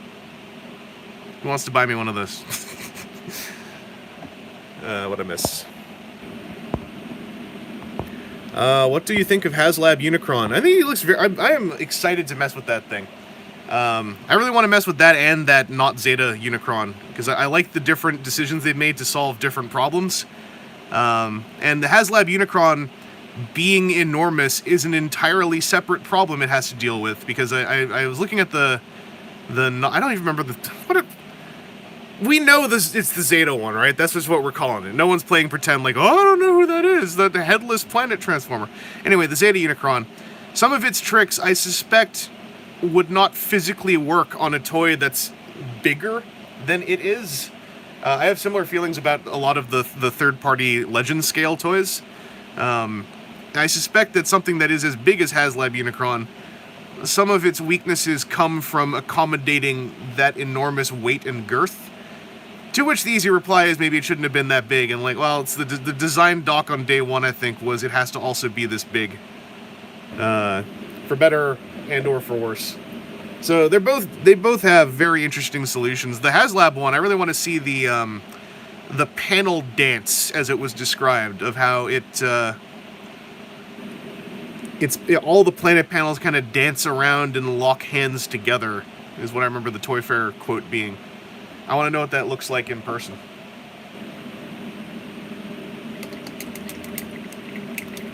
But yeah, the Zeta one also only being like, what, a foot tall? Is it a foot tall or like 18 inches tall? It's manageably tall. I think that when you, like, that is a bigger part of the conversation almost, is like, like to hard compare the two of them is comparing like an 18, it's 18 inches, right? Is it 18 inches? This is the one that got shut down is coming out. They changed the name and all their photography has no wings and no head. And it sounds like the wings and head are like, these are bonus accessories we're putting in. But yeah, the Haslab one is just coping with being the size of a human. What was I gonna do? I did all that shading. I'm waiting for that all to dry. I'm gonna pick a. Do I have a base color for that I want to do?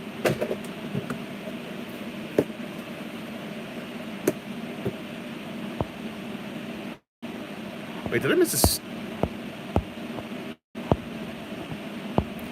Okay, I got a notification on here I don't recognize.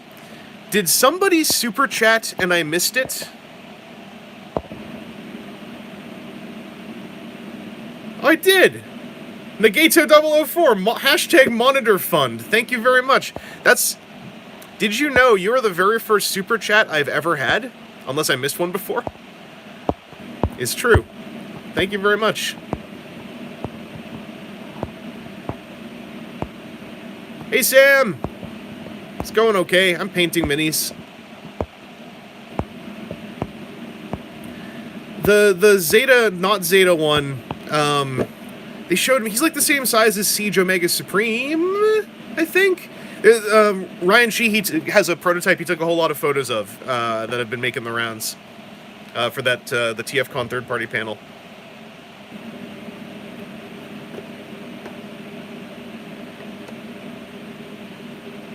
I'm looking for one of these blues. Azul, yes.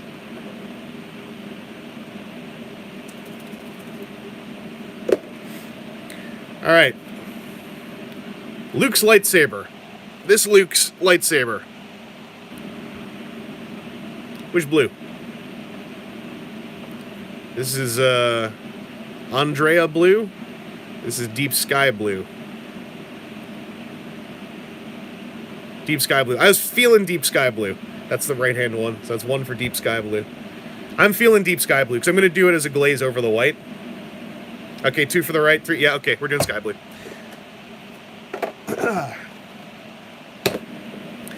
It does even have sky in its name, yes. What's your name? Luke.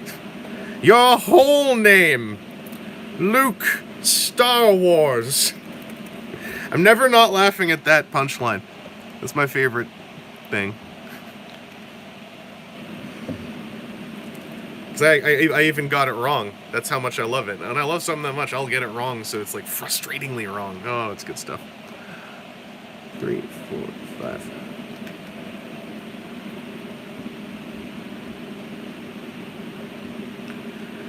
My name is Luke Star Wars. I come from Disney.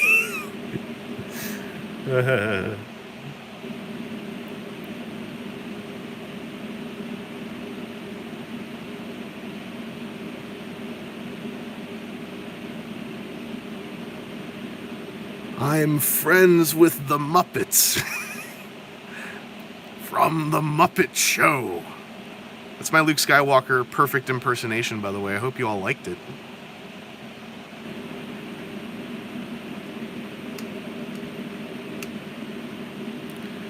Alright, I'll do another glaze in a few minutes. Those glazes dry super fast.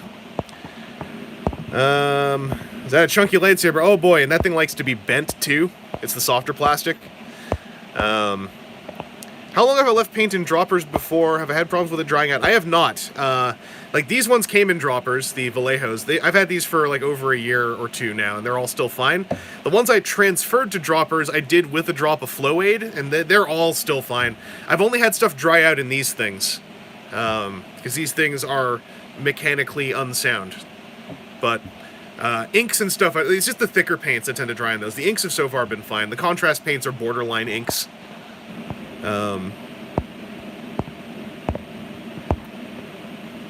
But so far my droppers have been good. My one dropper that's not good, it's an Army Painter Gray, and it is just, it's not dry, it's just hella thick. I have to water that thing down twice as much as all the other paints. I don't know if I just got a weird, like, bum copy or something, but... Seth, I am borderline ink. Oh god. Distant Fred says, I had a nozzle clog, then too much force to get it out, saw it explode, coating my desk, the wall, and my eyes? Wait, was that a... Wait. Was that one of these, or was that an aerosol? Oh, it's a dropper bottle. Holy crap.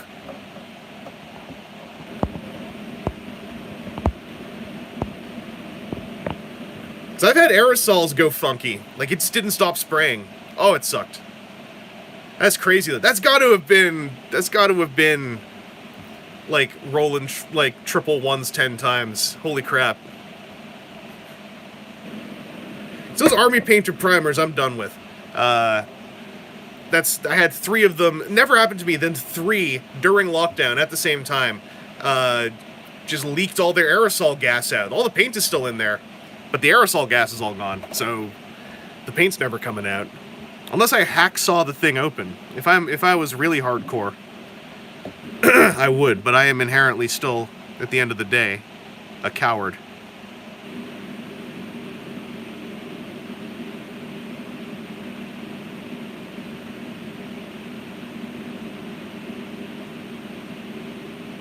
Just do another glaze. Do another glaze, because that glaze is dried. On Luke here, I want to do a little bit of highlighting on him. Just like one round of highlighting, and then I want to do some OSL off his lightsaber. Object source lighting.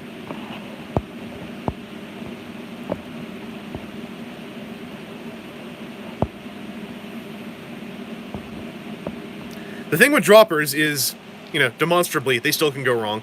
Also, cheap dropper bottles sometimes are, like ones where you get like a pack of 1,000,000 of them.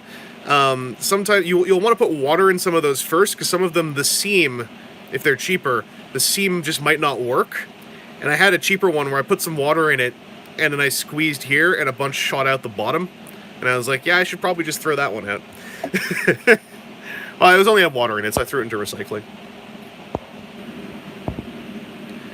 Gunpla would rock right about, yeah. If you have any hobby inclinations, a lot of hobby shops are still doing mail order, it seems, at least the Canadian ones. And it's a really nice way to zen out a little bit if it's getting to you staying inside. I got some MIG paints. Oh, let me show you. That's actually some I was using, I was really having fun with. Where are they? I only have a couple. I mixed them all back in here, and now I can't find it. I had this MIG pink that was just the best. Or am I just thinking secret? I might just be thinking secret weapon. Never mind. I mixed the two up, unless they're the same company. I had these secret weapon ones I really like, and then this other company's one I really liked.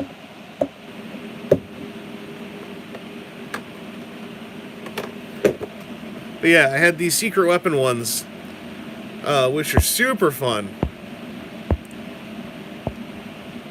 Sam, yeah, Sam is in an essential position, and boy, anyone in an essential position, I feel bad for you, and I appreciate what you're doing, but I also feel bad because a lot of y'all do not have the choice, and that sucks. But yeah, these are really nice, and I had this pink as well. I forgot who made this. MSP. These have been fun to mess with, just for like some super bright colors.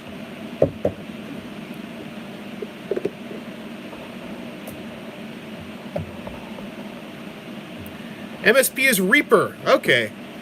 You know what? That kind of explains the kind of chintzy looking label.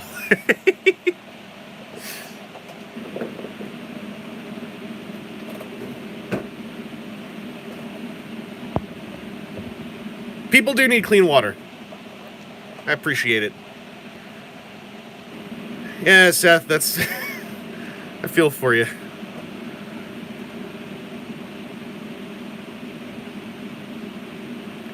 I'm just going to do one more glaze on this lightsaber, and then I'll go back to my alien mans.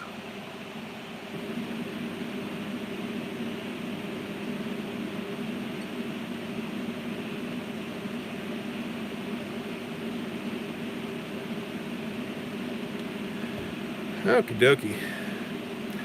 I'm Luke Star Wars, and you're not my dad. That's not feasible by virtue of our locations and vocations and ages.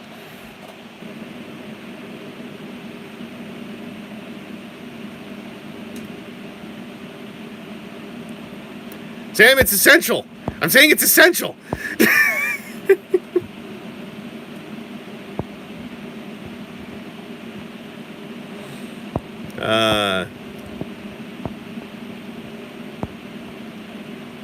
Oh, Thrumnalls. You just got done painting a knockoff Warren Pocket Hulky. Very cool.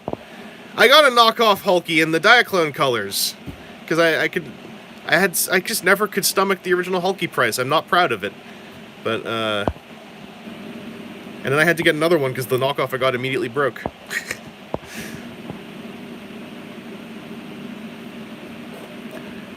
Alright, I want to take a look at this guy's eyeballs.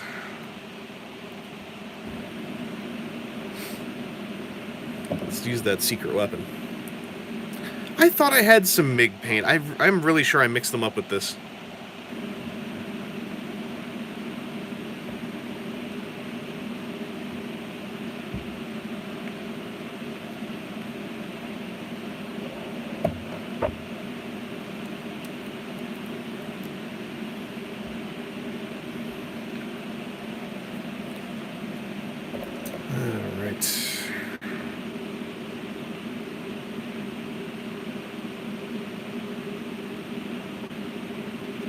Yeah, I want a bit more of this.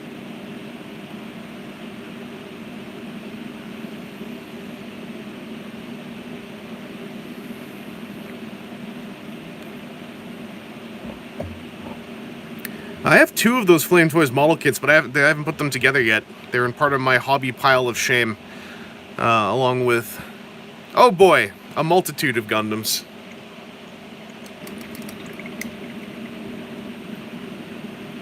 I want to build my real grades. I have a real grade Unicorn, and I want to build that because I've heard that's a very fun build. Oh, I did build a Pla, not a gun Pla, but I built a super mini Pla over the course of yesterday and today. I should drag that out.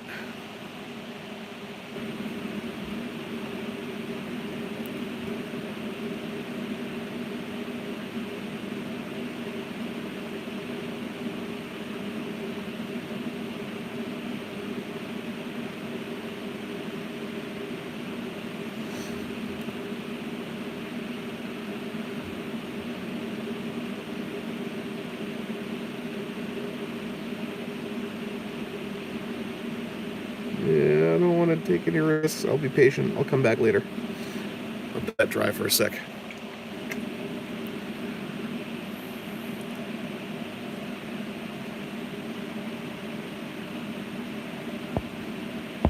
I am painting the eyes!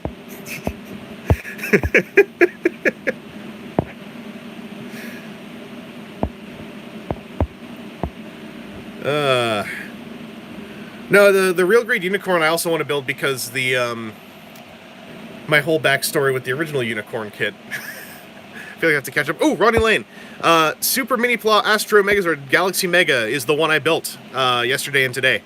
I bought that and the Fightor one at Fan Expo last year. So I went out and I sprayed all the gray sprues for Galaxy Mega. I just call them that because I always forget if Astro is the right name.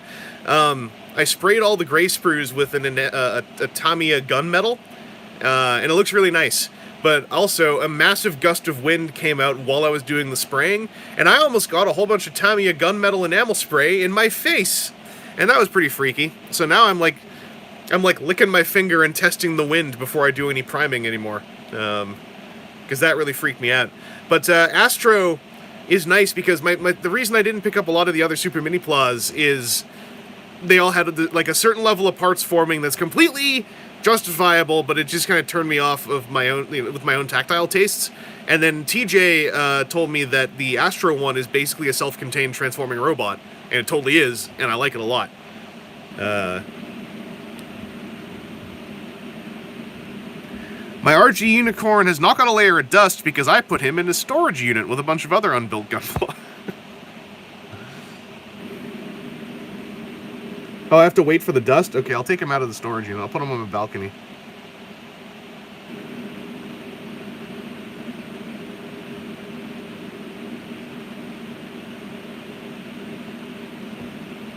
There we go. Look at this guy. Look at this angry guy. What do you mean I'm a Duros? What'd you call me?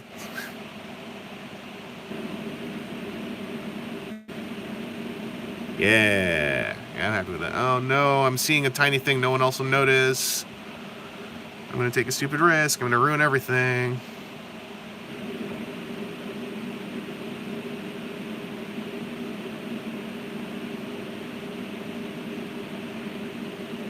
Alright.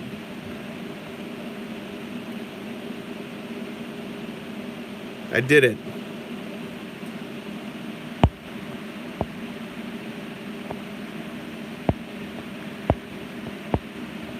Wait, oh, you're the... Wait, is there another BC resident?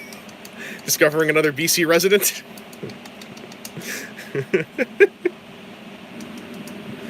Well, now I gotta do the other Duros' eyes. But I want to finish his flesh tone first. What are we gonna do about you? Okay. I need some more paints. That's what I need. Organize. I'm gonna put some of my paints back in my paint box. Because you know what's a great way to just get confused? Is having 800 bottles of paint sitting on the table. And then it's going like, what was all this for again? Where's my nice little... That's it. Ooh, this was it. Okay.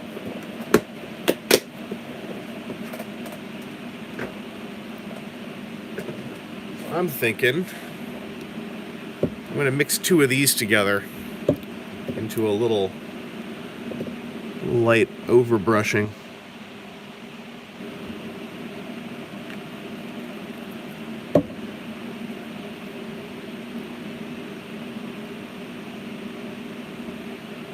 The thing that I find sets me apart from 13-year-old Chris painting stuff is instead of trying to paint everything in black and gunmetal and being like, these guys are so cool, I'm like, I want to paint everything in the brightest, loudest colors against mundane colors. I don't know. Something in me changed. And I'm cool with it. My Tyranids were how this started. I need to paint the rest of... I've only painted like 4 of my Tyranids. I need to paint the rest of those still. That was my kill team. I painted a Lictor and was very happy with him.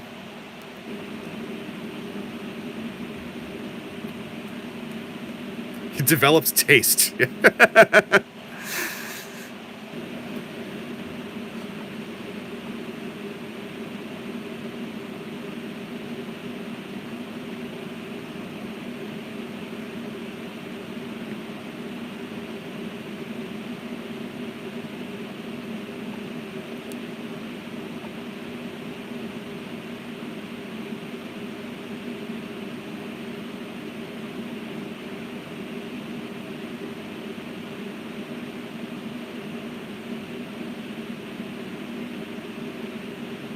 Oh, this is doing something I like.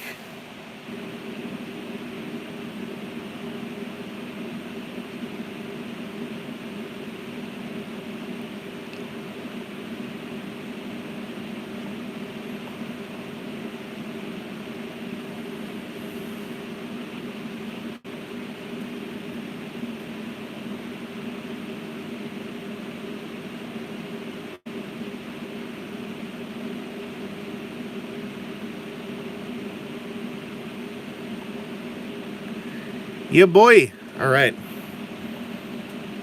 We're getting somewhere. I can paint the skin gunmetal. Vaporwave angle. True. Oh, Seth, my didn't you see my commissar? Hang on. Hang on, let me show you. I'll show you my commissar.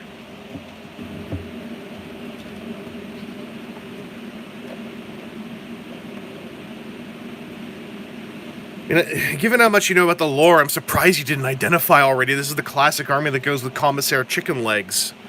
Yeah, he's chilling out here on his famous Imperial Orc Stomper. Going whoop whoop whoop whoop whoop. Hey, you! Don't be a heretic, jerk. Yeah, the classic quote.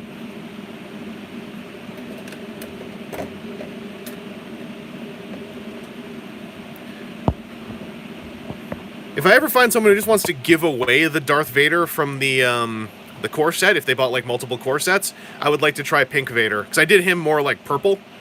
I like how it looks, but I would like to try a brighter Vader. And I don't want to spend money on one. I just want someone to give me one. Was that the story of your whole life? You just want someone to give you something? Yeah, that's right.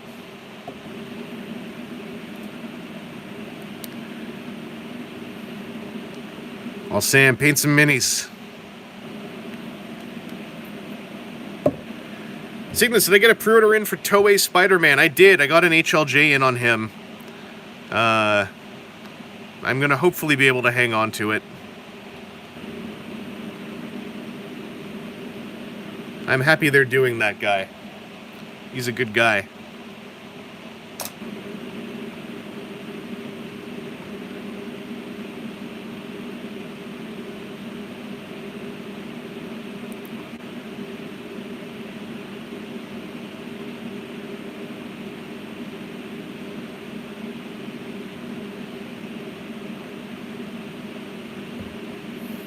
Alright, we're getting somewhere. We're getting somewhere. He's getting some of that definition.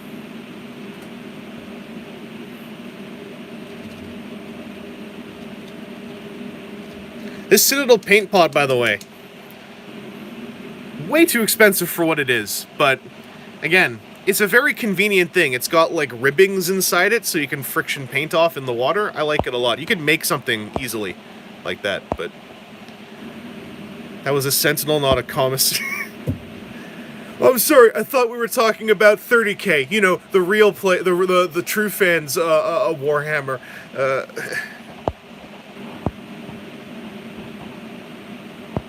Oh, for springing, nice! It's a 4-month wait on that pre-order, good lord.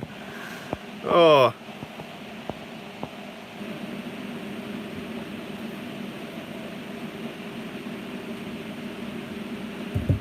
Where'd my bone color go? That's still in my bag. My box. Bath Leopard on, yes please. Dankeschön, bitte. I would like one.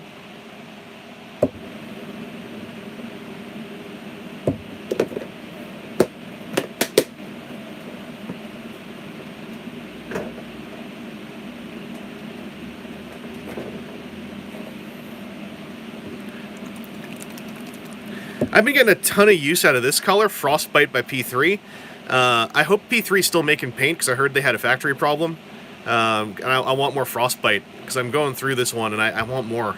It's like one of my favorite colors ever. It's so nice. It's not just gray, it's like a very lightly bluey purple gray. I've been using it on all my basing. It's so delicious. I like using it for highlights, too. I've been using it to highlight my stormtroopers, so they're not just, like, in white armor. Makes them like a little bit colder. Ergo the name Frostbite. P3's factory problems, from what I heard, were pre-pandemic. They were last year, so this would be when they would be cycling back into getting all their paint produced. Oh yeah, but then there's this, yeah. Oops. You ready for some more? Ready for some more? Yeah, you feel ready for some more. Repaint, yeah, getting renamed for Warcaster would be interesting. I feel bad how kind of I mean, again, I'm highly casual. I am not any kind of expert on anything here. I feel bad how much I looked at Warcaster and was, like, really, like, feeling nothing. Like, my initial reaction was, I mean, I think that was kind of too much. But truthfully, my initial reaction was like, oh, weird, they're just doing Infinity. And clearly they're not. And it certainly isn't the same scale, or scope, I should say. But I hope it's fun. I think I know people who are interested. I just don't want to. I don't want to spend any Kickstarter money. I'm just gonna wait till it comes out for real.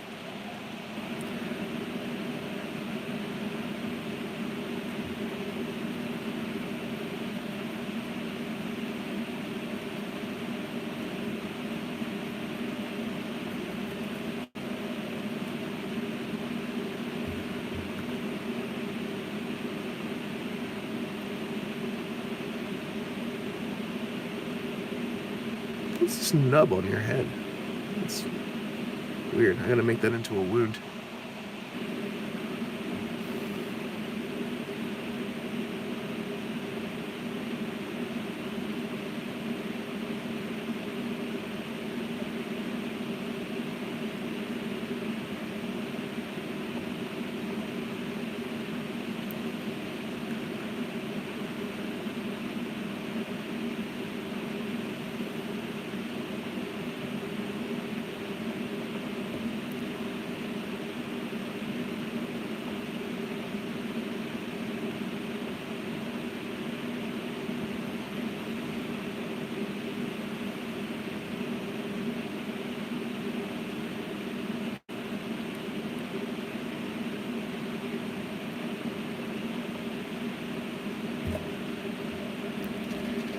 Okie dokie.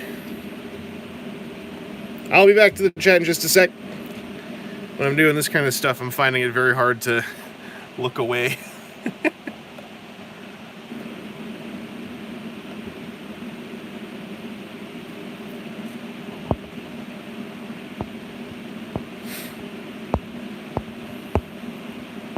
Oh boy, I missed a whole lot.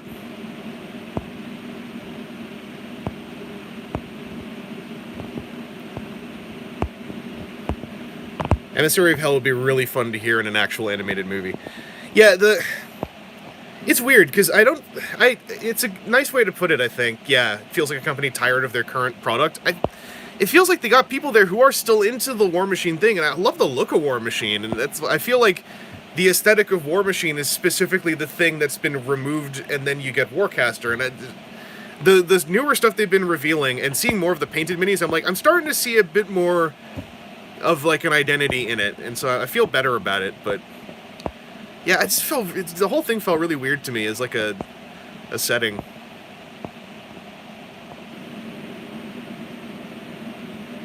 Went to look at some of those minis. The Droidicas are making you reconsider. The Droidicas are actually pretty nice to put together. They look freaky, but everything on them flows into a nice, like, 3 sub-assembly into one thing model.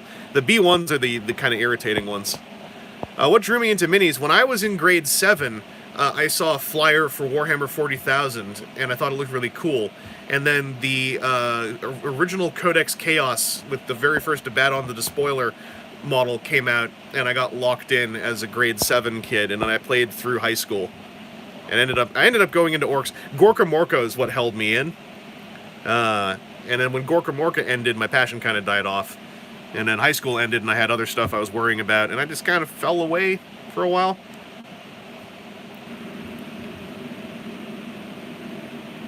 It's weird. It's like I got a piece of basing material on his head, and I never noticed until now. Can I just...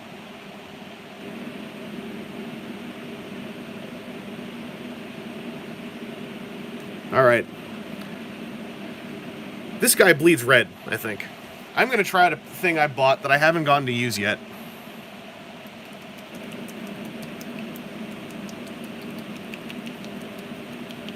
We're shaking it hard. We're shaking it hard. It's been on my table for like a year. I haven't used it at all.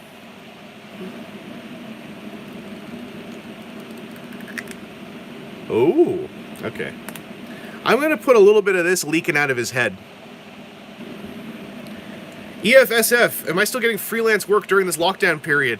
I lined up a really sweet job and started it, and it was about to get even better, and then the lockdown stuff happened. So, currently no, and instead I'm going to be applying for the emergency package we have in Canada, because I am a self-employed person who recently has run out of an expected source of income. Although, I'm hoping that we can turn it into some videos, like this whole thing, into some educational videos once, stuff has calmed down. But I was working with what is essentially halfway's a hospital, so they are in utter chaos mode right now. I've gotten one invoice in, and I'm still waiting to hear back about it, because, understandably, they're stuck in a very hellish chaos.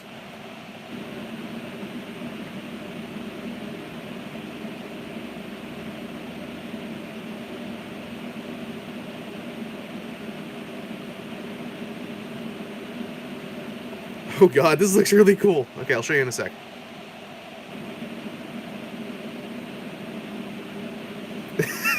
This guy's the hardest ass bald pink alien that ever lived.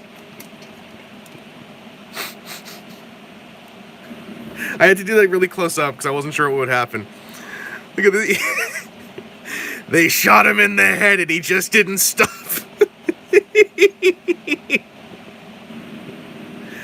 Like, I don't even know if you guys could tell, but there was like some kind of basic material plastic flash I'd missed. He basically had a little lump on his head, so I turned it into a wound. Laughing my head off at this. Sure you don't want to check Wikipedia to see what color blood they have?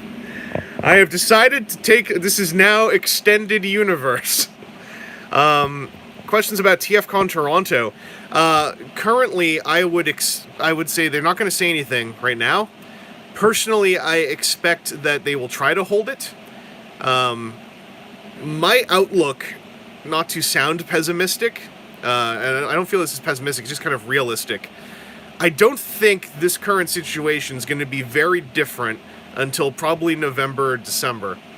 And I don't think we're going to be, like, in the clear ever. I think we're going to be back to normalcy sometime next year. But I'm personally not... I'm not sitting here going, boy, I can't wait for this all to be over in the summer. So the summer conventions, I think, are going to have a very interesting journey to go through over the spring. It's less a question of, is this all over, and more a question of, are there now measures in existence that make it safe to have a gathering? And I don't know, because I absolutely don't know. So I wouldn't say no. I think they have a lot of hard questions to answer, not answer. They have a lot of hard questions to wait for the answers for. And I do not envy. I don't envy them specifically, because I like TFCon a lot. Anyone trying to run an event, especially anyone who is business or income is based on events running. I don't envy anyone in that position right now. It's very very rough. Seth put some gloss coat on. Yeah, I got some paint. I got some Ard coat. I've been using that on the Stormies as well, and on Vader. So that's a good tip, though. I'm gonna get that gloss back. EFSF Gaming. They shot him. They kept firing, and he kept standing. They couldn't end him. He had such a fighting spirit, a wish to see the rebellion through to his last breath. Silver League. I can't answer that question for you about qualifications. I would just say, once the because it's not even open for sign up yet. Once the emergency package goes live, read the fine print, and see whether or not you fit in as a, whatever they define in that thing. Because they're also crossing it over with a lot of people who applied for EI this month. So it's, I just don't know. I don't know.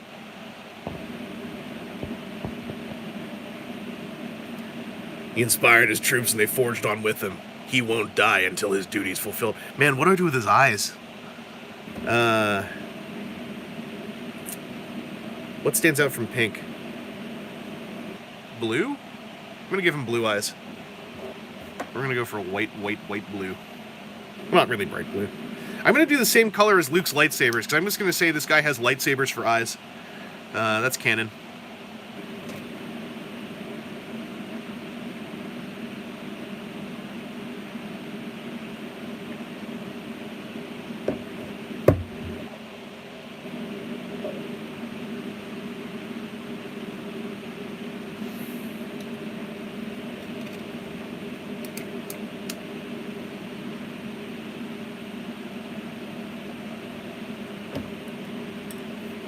Okay.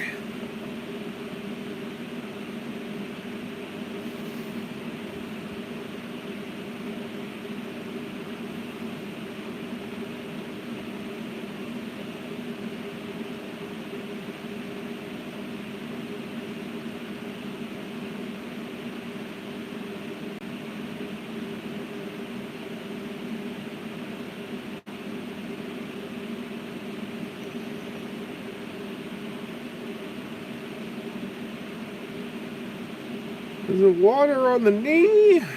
Operation. A whole bucket, see? Operation. A Charlie horse, it's true. He's the doctor for you. I did it. All right. Sorry, I was just doing my war song. Because that was a battle of dexterity.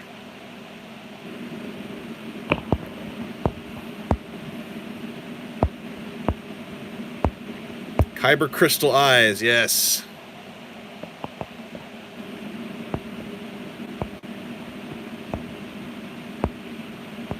Yeah, wave sign, do some of the the drill hole eyes. It was such a good solution though for mass-produced tiny eyeballs. Like, that was a good line. I mean, it is a good line. It's still going on, it seems. Fred, I was thinking about that. Do you think? Because I wanted to give him bloody tears. Do you think blood for the blood god? I don't know what that is made of. Would it turn into a glaze that I could put over the white in these eyes?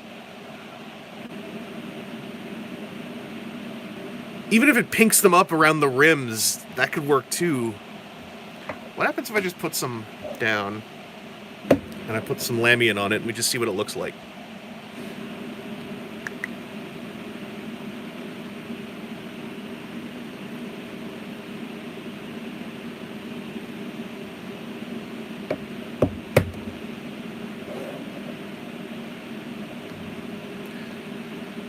Do 2 drops. No, 3 drops.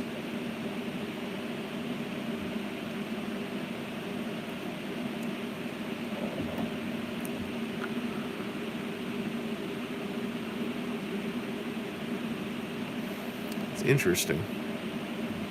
Just gonna try it on his base. Oh, it is glazing a bit. Okay. Okay.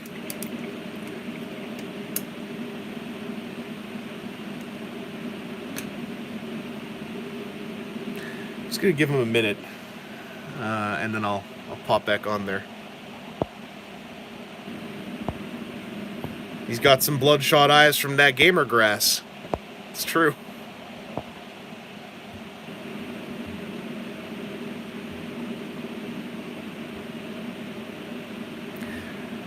Whew. By the way, this is another figure I want to write. I'm writing a piece for right now. It's the Mego, literal Mego Bruce Lee.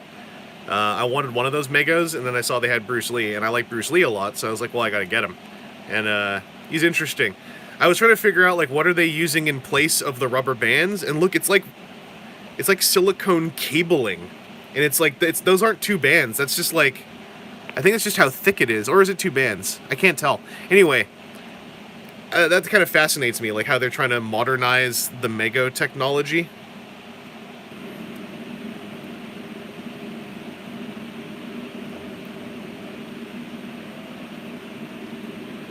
I'm impatient. Let's do it. Let's do it. Let's do it. I think it's time.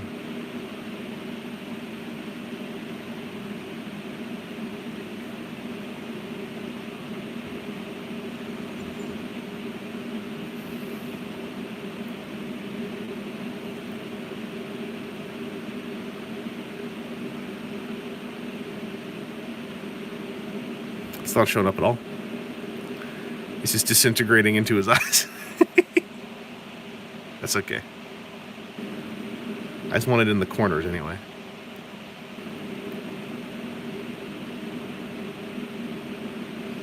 Oh, it's happening. It's happening.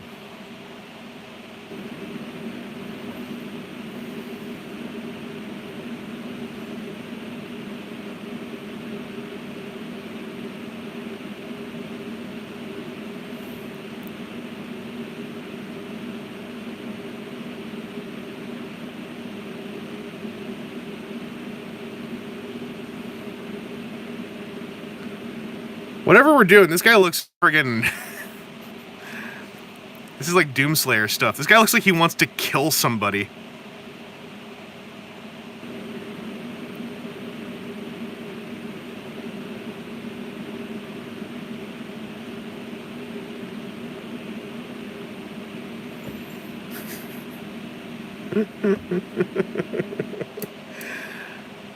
Oh, boy. I like it.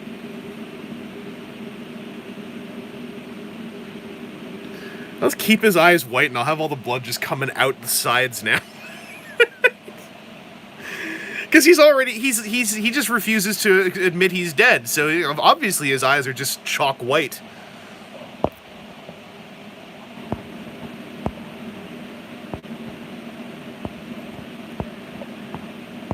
Yeah, the thing with those new Megos is like pick the one.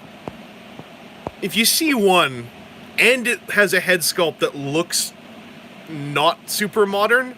Like, this is a perfect example. This is a half-naked Mego. His head sculpt doesn't look super modern. It just looks like it's really good, but for the 70s. And he's got blah, and he's got nunchucks, and I'm never removing the rubber band that's holding him in his hand. And I'm like, that's cool. That's really neat. But, like, some of them, I don't know. Like, some of them have, like, way too nice heads. Like, the heads look way too good for the bodies, and, yeah, I don't know. Once this dries up, I'm going to put a couple strands of straight up Blood God coming out the corners, Kamen Rider style, like the helmet tears, and then we'll call his face done.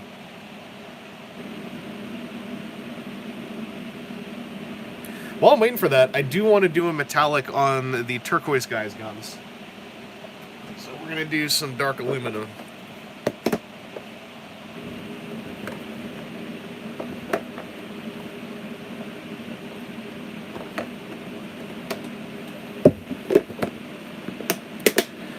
The appeal for Migo is 1000% nostalgia, basically. It had to have in some way been something from when you were a little kid. I think that's the only way that there's an appeal. In my case, my brother had Migos that kind of got, you know, passed down to me in a sense. So I grew up with Amigo Spider-Man and Amigo, I think Robin. So I kind of have something in me for Migos. And, you know, Twisted Migo Theater from back in the day. The true grandparent of Robot Chicken.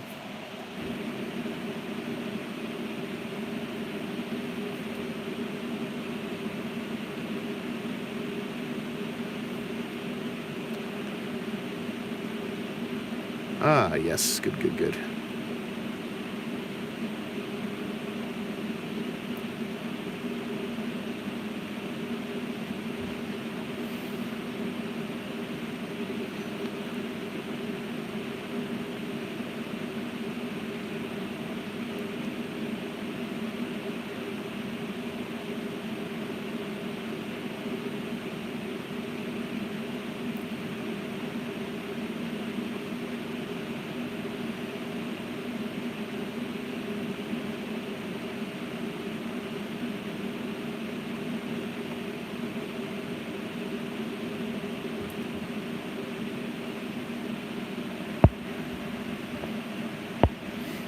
Cygnus, I grew up on Toy Fair. I like Robot Chicken too, but Twisted Toy Fair Theater was not Twisted Toy Fair, Twisted Migo Theater was a very high school thing I grew up on.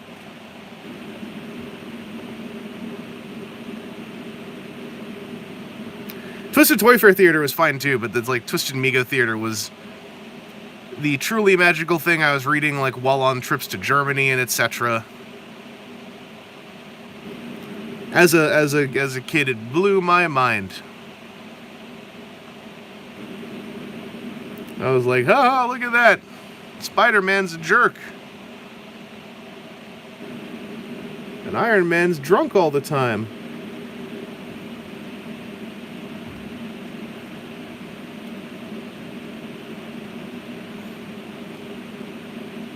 I remember when I started the stream and I was like, I'm just going to finish up a real quick paint job on these rebels, and now look what's happening.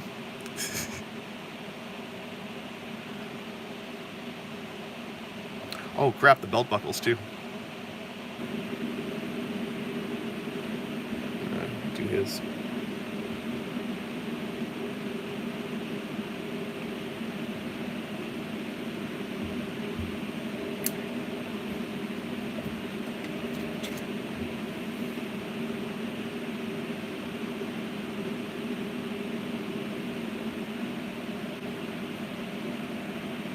This is kind of how most of my streams go, but usually they just end up with me talking a lot. In this case, I'm also, like,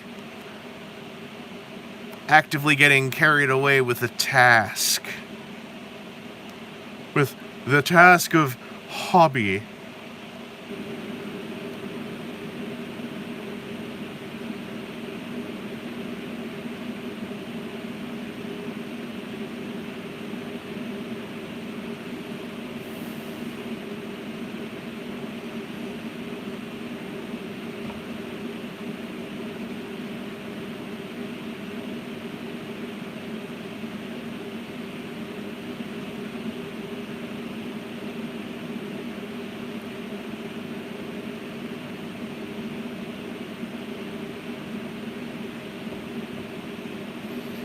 Oh, nuts, I forgot there's bits on these backpacks I like to do too.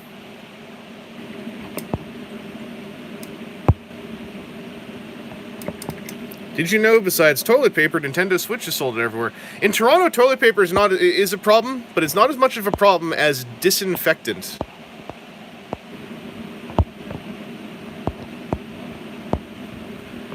I still can't find another spray disinfectant, barring the one I found a couple weeks ago. And I like spray disinfectant because it makes me feel safer about my jacket when I get home from picking up supplies. I could just wipe down my jacket, and eventually I will have to. But I like the luxury of just going, psh, clean.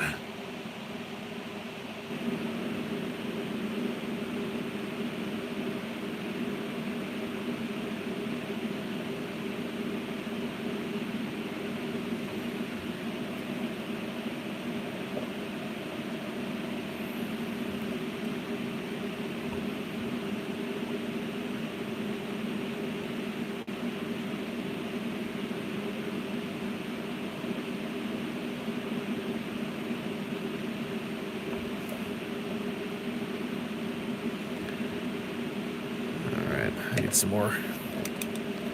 I don't like putting out too much because this stuff always dries out really fast. So technically, these Vallejo metals are meant for airbrushing. Syrian, yeah, in Toronto, the shoppers near me got more wipes in. They sold out pretty fast, but they got in a decent amount of wipes so everyone could get at least one, and they put a limit on it. Toilet paper, they also produce, whether or not a pandemic's going on, toilet paper is produced in fairly large numbers, what with it being toilet paper. So, toilet paper will always abide.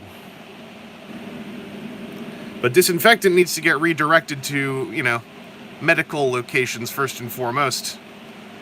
And, I don't think the production of disinfectant wipes was ever prepared for this as much as the production of, you know, paper that everyone eventually uses to wipe their butt. Disinfecting everything around you is not something that a lot of folks were doing before this. I am pleasantly surprised and maybe vaguely mortified that, like, soap never seems to have gone in short supply. But I also assume that soap is just another thing that's always, you know, produced in large numbers, so why would it go into short supply? Because surely everyone is using soap now that it's literally the thing that kills the virus. Surely everyone's using soap. That just has to be reality. I won't accept another reality.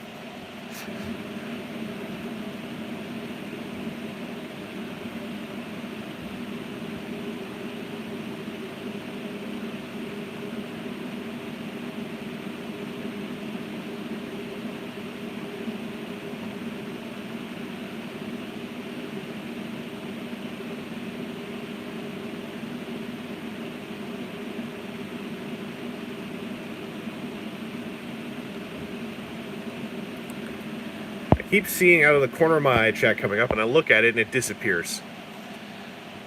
Oh, ESFF, I messed it up. EFSF Gaming, take it easy. Thanks for stopping by.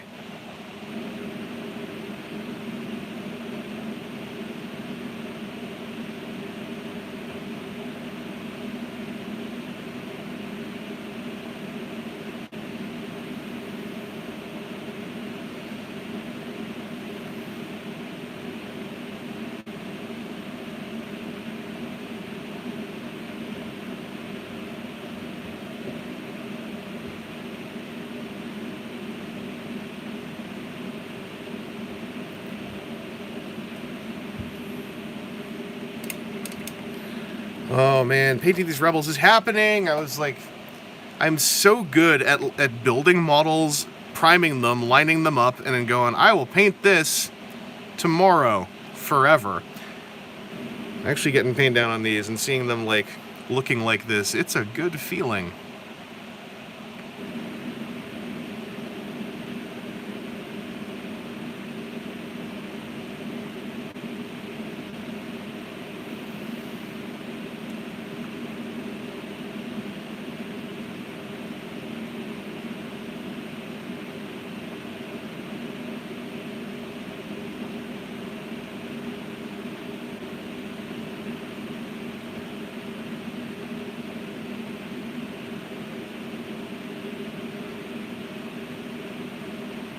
Also, it turns out all my filming lights really nice for mini painting too. Getting light from all these different angles so I can just see if stuff is, you know, inked or not. You hear a loud fan of a certain size. Thus? My air conditioner in the window is just up there, and I'm running it as a fan to pull in outside air because this apartment gets stupidly warm if I don't have some kind of air rotation going on. It's one of the only frustrating things about living here. Also, I keep drifting over here, so I'm going to put this here, and we'll see if this keeps things in view a tad more.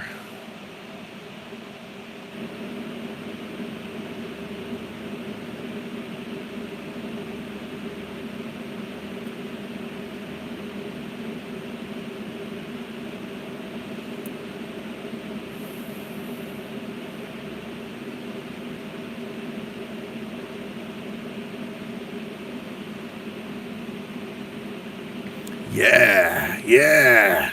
All right. Two more. Two more. Two more. Guns. To be painted.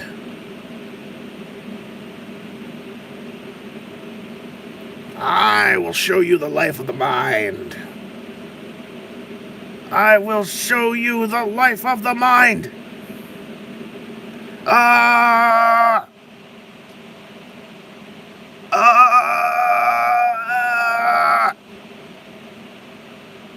I'll show you the life of the mind.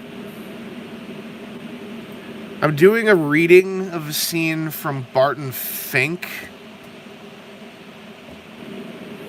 And it's free of charge.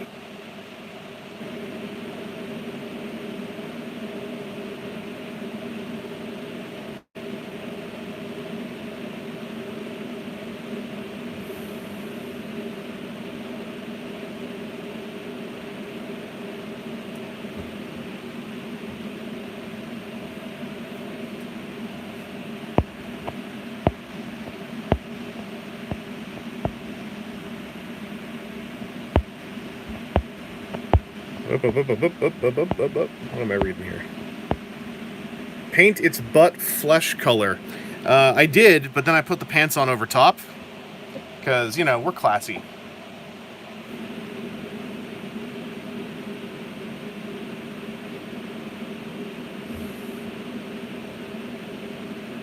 We're classy. That show ain't free.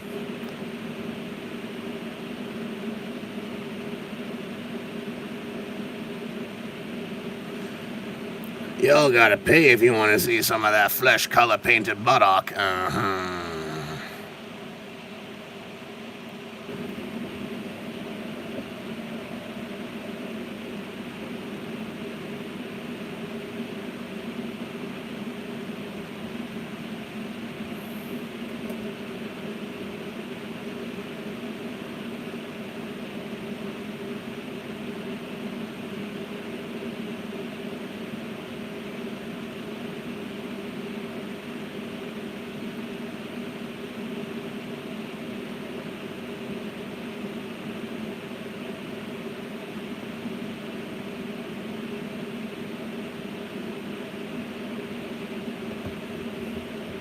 Angles.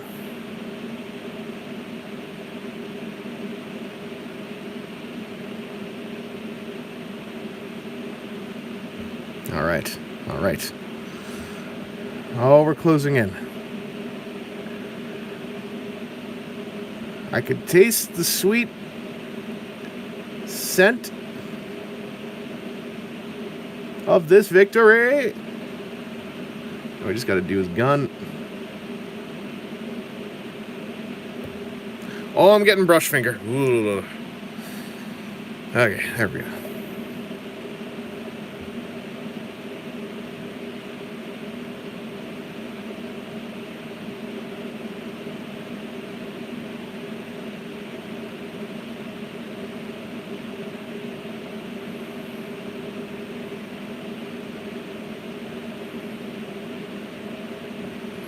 I need more. I need more paint.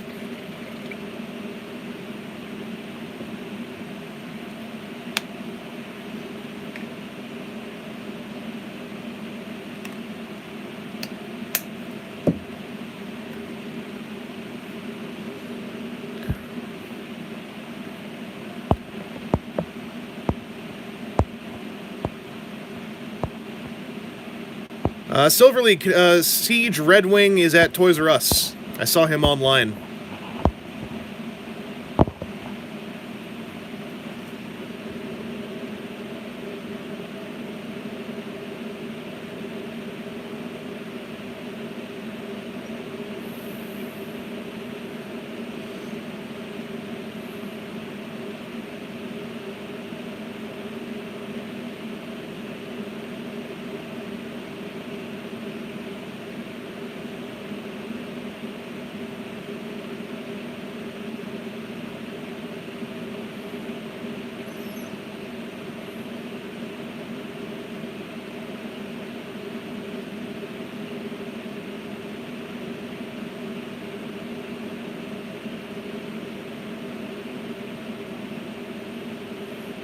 Okay.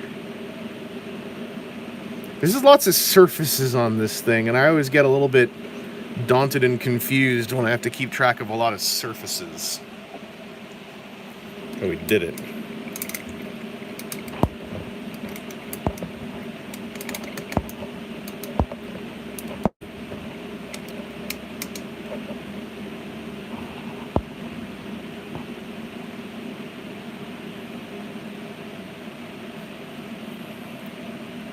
I didn't keep up with the Red Wing thing in the States. They wanted you to get a credit card to go with it.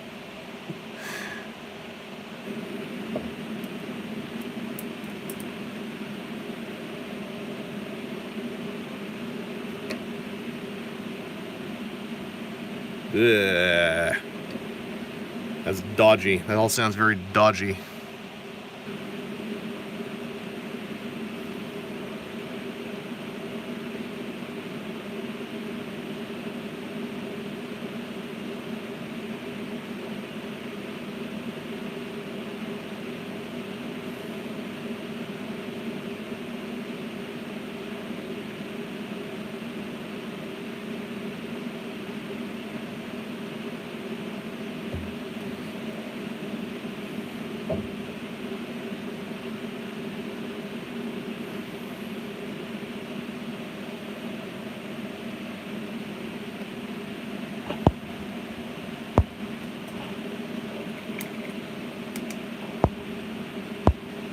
Oh, it could have been a debit card, too. Oh, even better.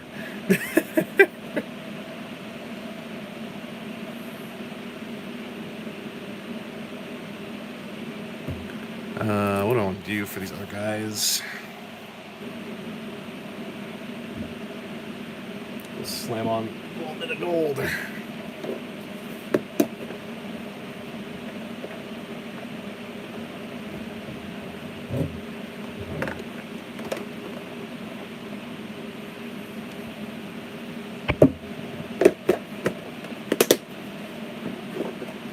So I'm going to leave the other squad's guns in that contrast, self-shaded pseudo-black. I'm going to do their belt buckles with a regular gold, and I'm going to do washes over all of it afterwards.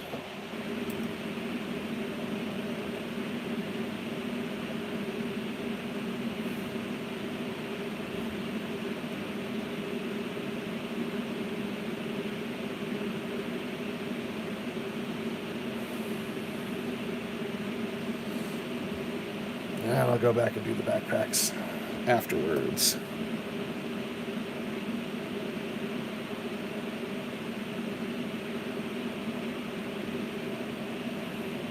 Actually, since I have some of this left on here, do the backpacks first. Before it dries out, make use of all my paints.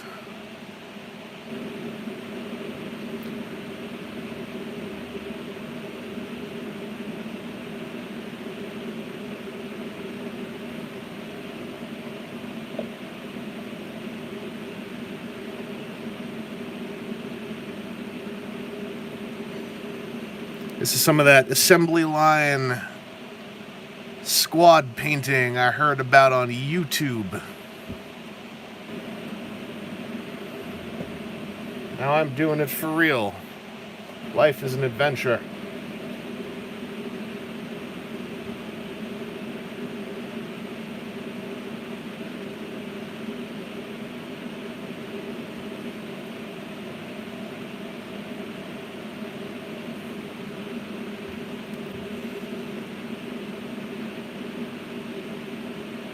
This is also why I could never actually play normal 40Ks. Like, the idea of doing this, like, for, like,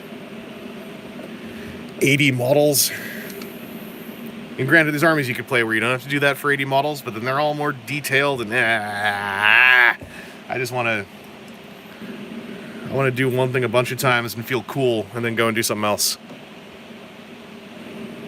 Even my Tyranids from Kill Team, like, I got, 12 of each of the normal models, because that's how they sell them. And I'm like, well, I'll do 6 of you like this, and I'll do 6 of you a different way.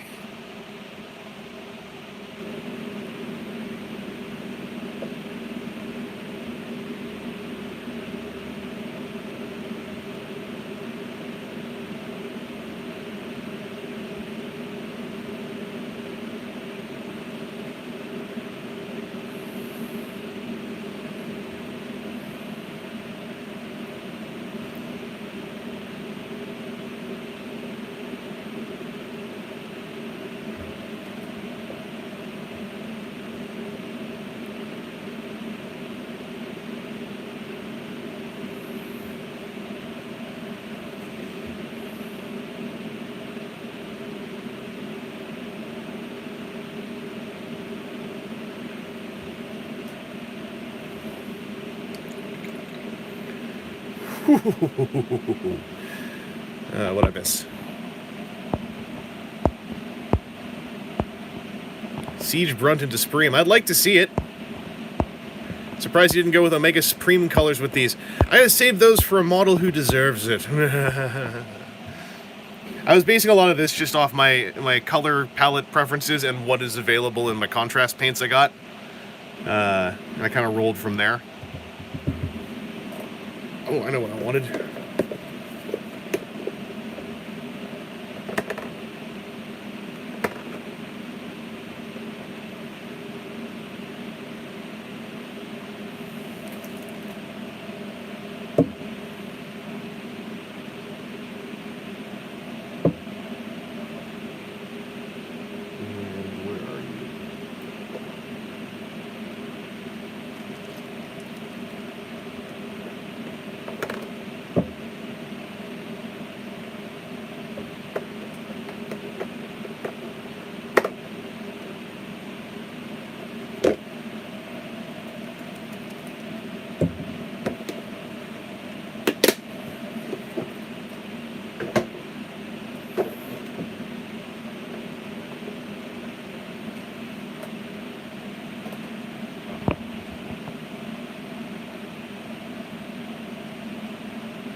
Oh, Sam, that's awesome. Front ones in the squads are painted, behind that less so. The back ones are one color only. You know what? Valid. Highly valid. Those back ones are like going to disappear from the board on turn 1 anyway, from what I've seen.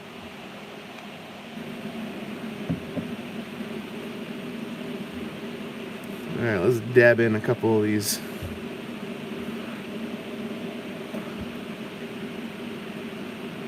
Little skin pickouts.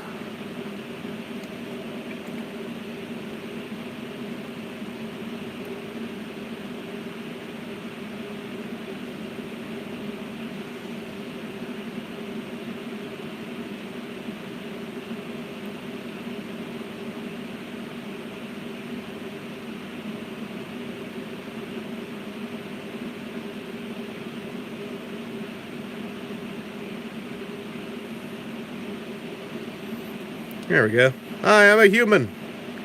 Good for you.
Yeah, these look like people.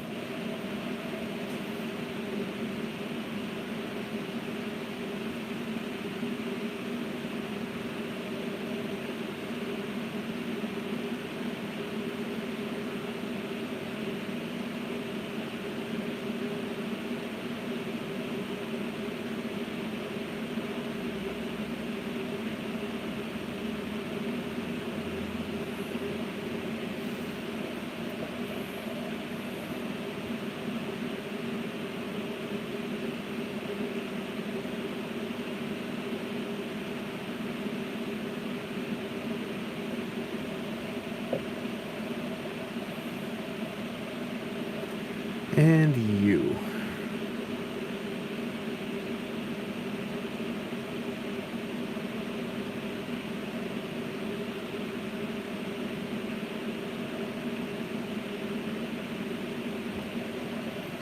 All right.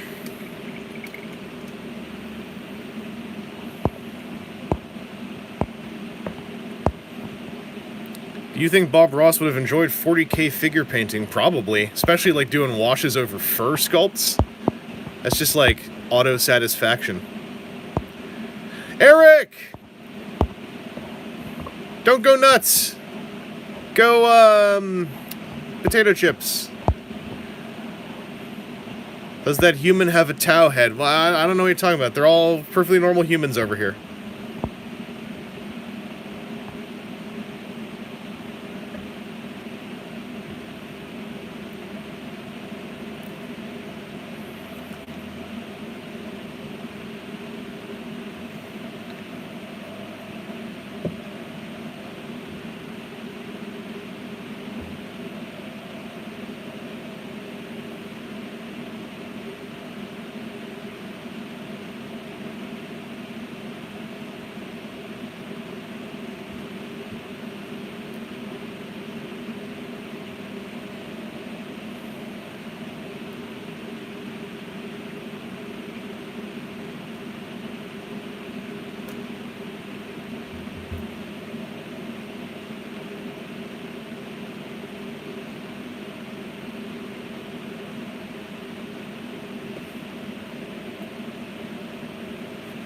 Ooh, boy. I'm zoning out on my paints. How are we all doing? I'm gonna take a look in a sec.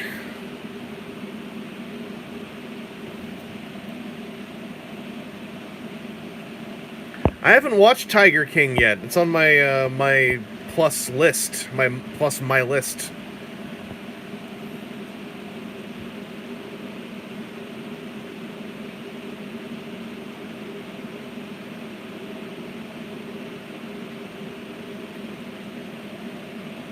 I heard it's infuriating, but also I got to take a look at it.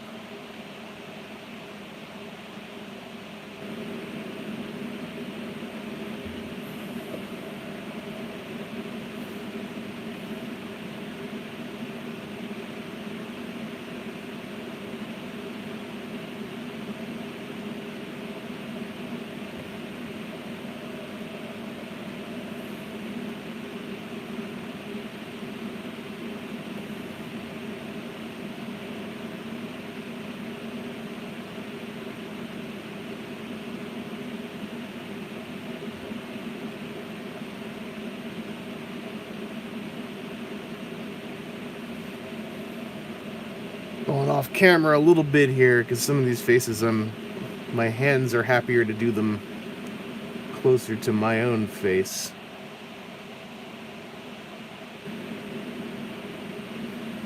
All right, now I just got to figure out some of that facial hair.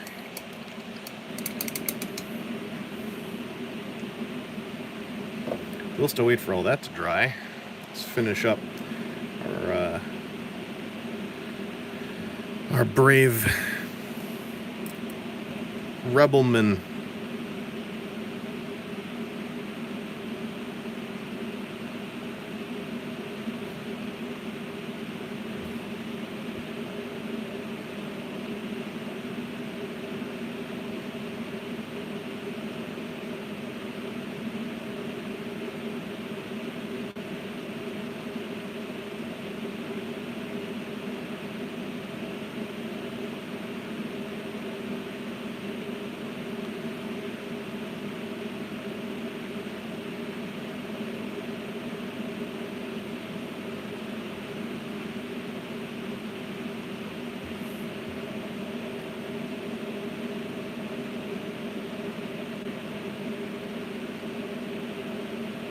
Yeah, there we go.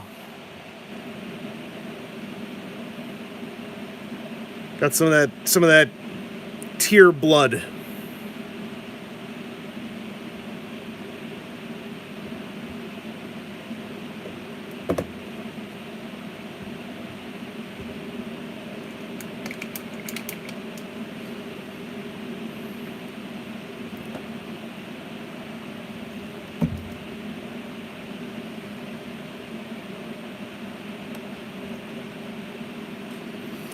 Haunted by death, killing will never be enough.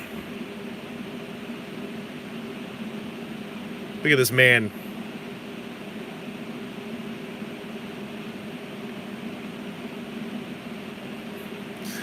Oh, that's ridiculous. I love it.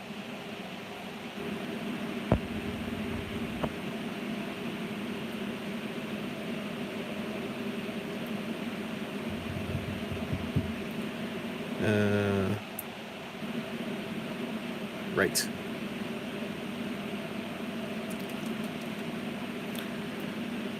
Oh, I know what I need. I need this.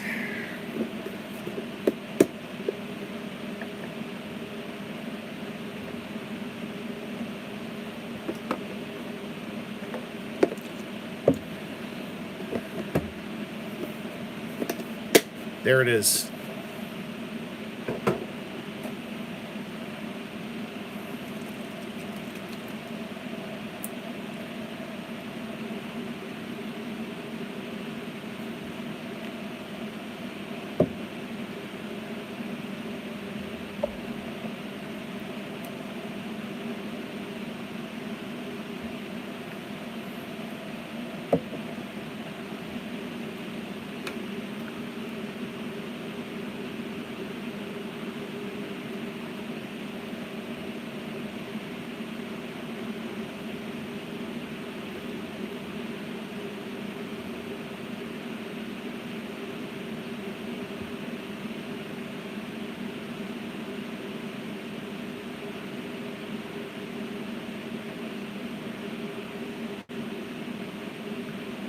His facial hair is too small.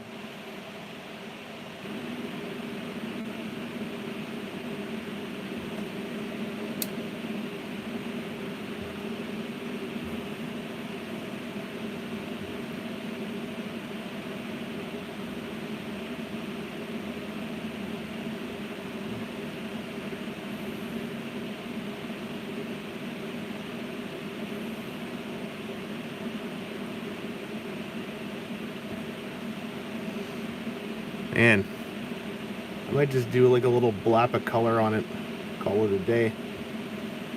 I don't know how to get anything else to show up on this. I thought that there was going to be like sculpted follicles in there. I think there were supposed to be, but this is from the old days.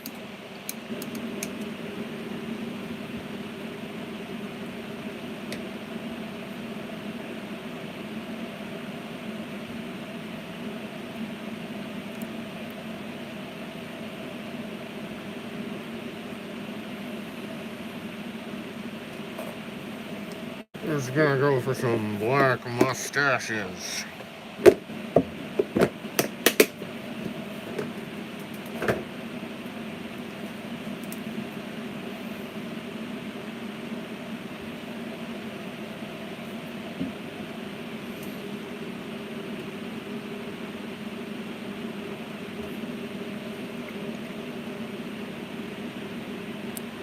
I got a topic.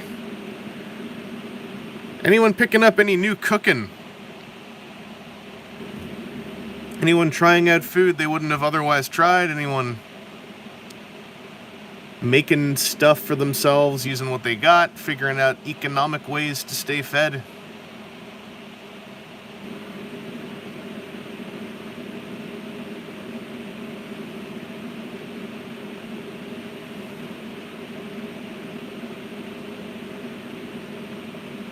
Yeah, I'm just gonna go with that.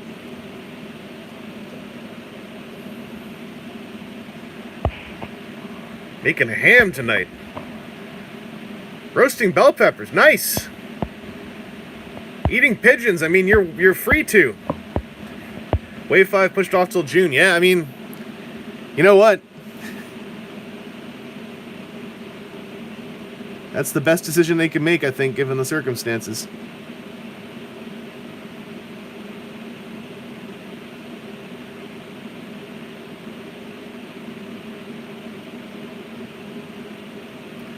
That is Wave 5 of the Transformers trading card game that we are talking about. That is one of our local player base.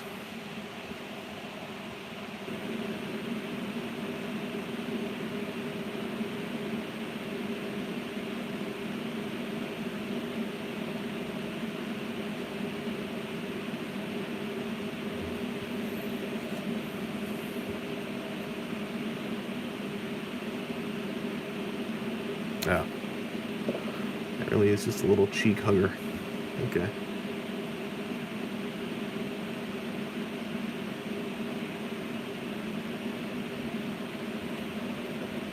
A weird little mustache that guy has.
These guys' facial hair sculpts are really just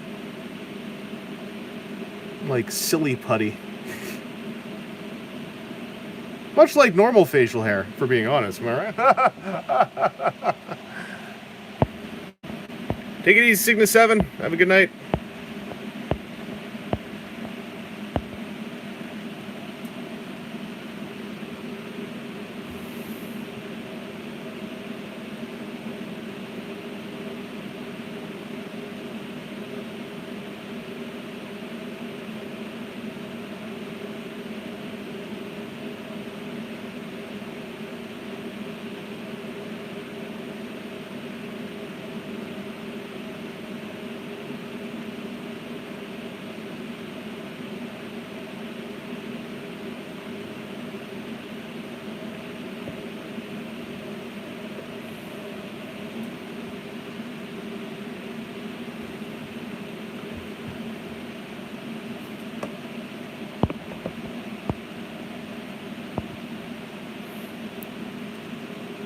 I mean, technically you're not watching paint dry because it's out of focus over in the back.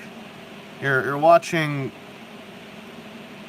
the handling of wet paint, and then the implication that it's drying somewhat out of view. Really, it's a far deeper presentation of media than your average paint dry viewing.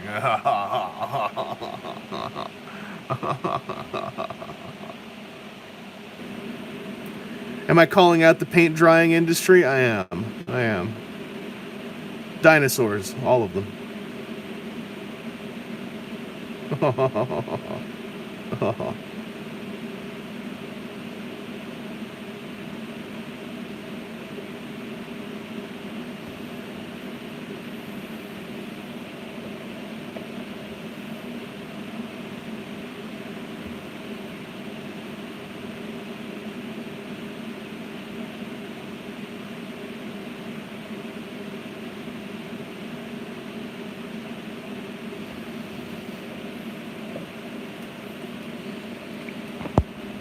Take it easy, Sam.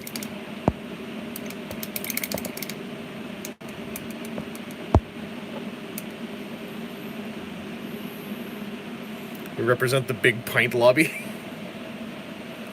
We're here at Big Pint. We open buckets and only buckets. We enjoy all y'all's miniature painting with y'all's miniature paint buckets. Big Pint Industry, we're painting houses. We're painting rooms. We're painting museums. That's my new character. I hope you like him. I invented him. Seth didn't. I did.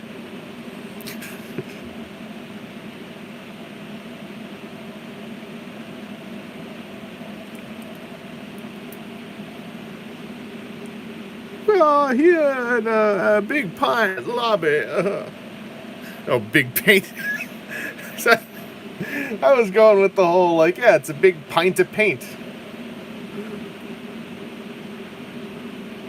Now you've made me look the fool.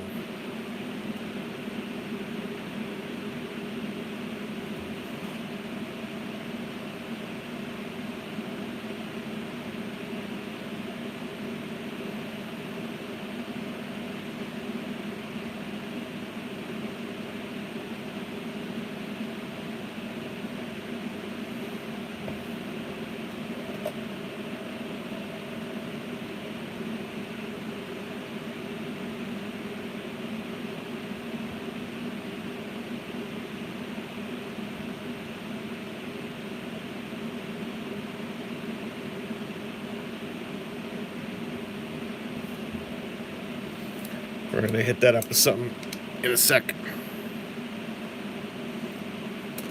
What else do I want to do? Null on the guns and the gear. That's what I was going to do.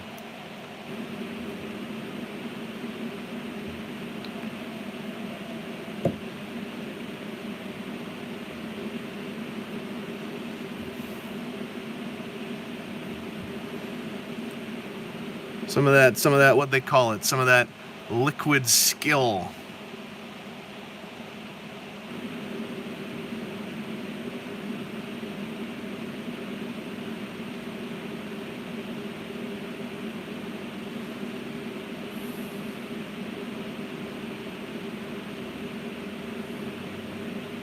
Ugh.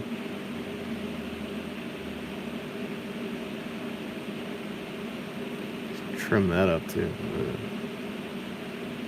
There.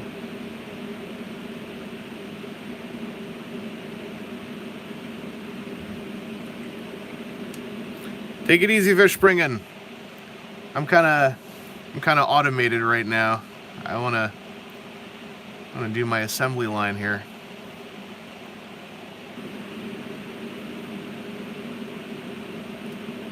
Hang out with whoever we got.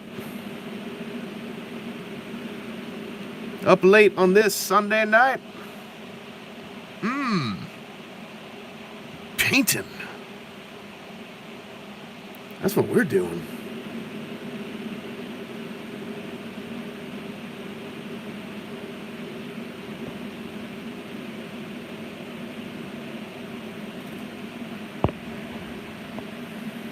No worries, fish springing. Have a good one.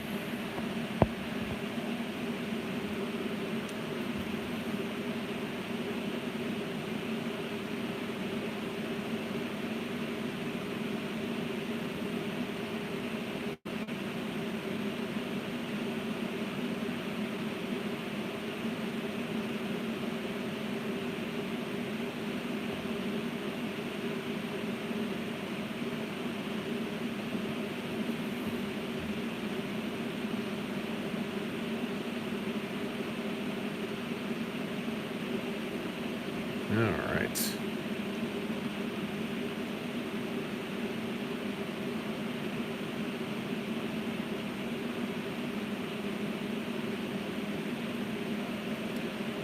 These look like some rebels.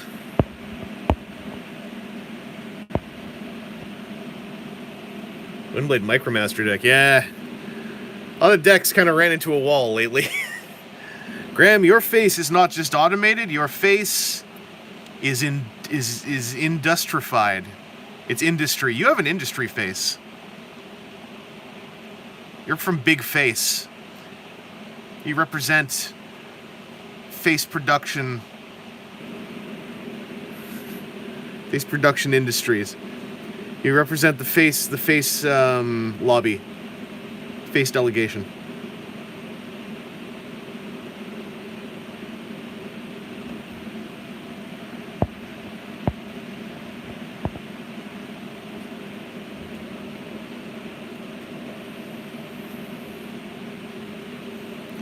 What base coat would I say is best? Like, just for my purposes, I like to do, like, black shooting upwards to catch the underbits, and then a bit of gray or white shooting sideways and over around, so I get a little bit of that zenithal thing. That's what I like to do. Really, it just, as far as I know, it very much just depends on what your goal is. So it's good to have options for different primes and base coats.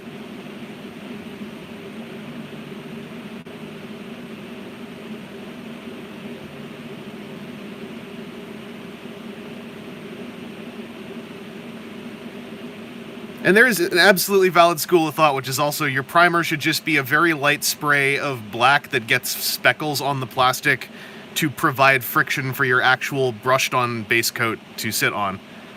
I've seen that as well, and it's like, that also seems completely valid. Probably a higher caliber than what I'm doing.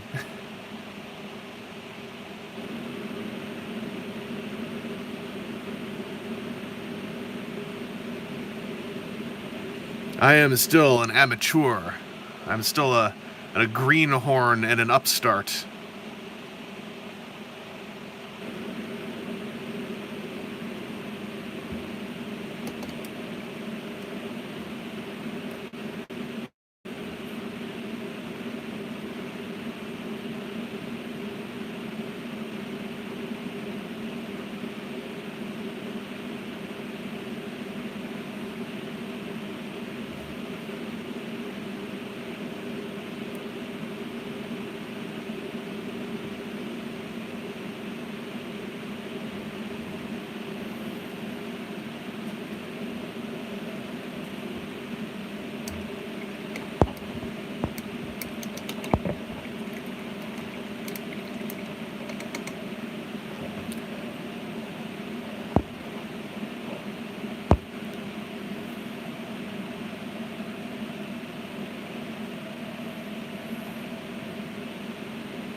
Oh, there'll be DJD, I'm sure. In the Transformers TCG trading card game, I should say specifically. They're on high enough on a list that they'll happen.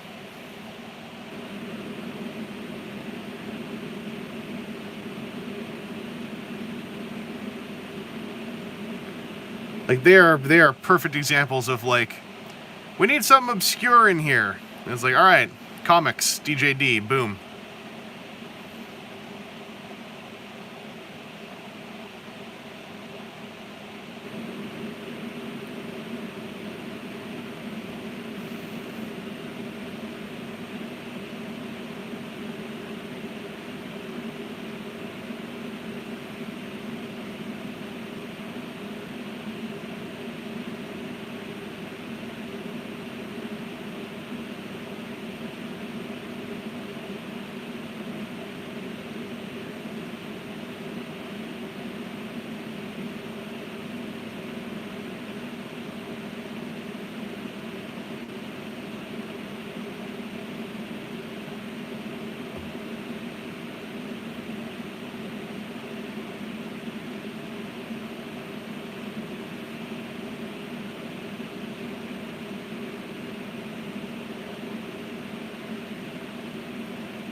Oh yeah, I think getting the DJD to all fit into 25 points would be a bummer.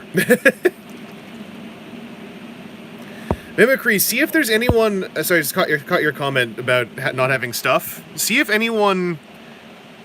I mean, if it's within your means, see if anyone in your area can ship to you. Because a lot of gaming stores that have closed up, even ones that didn't have online operations, have opened up online operations so that they're able to continue, you know, like, existing during all this.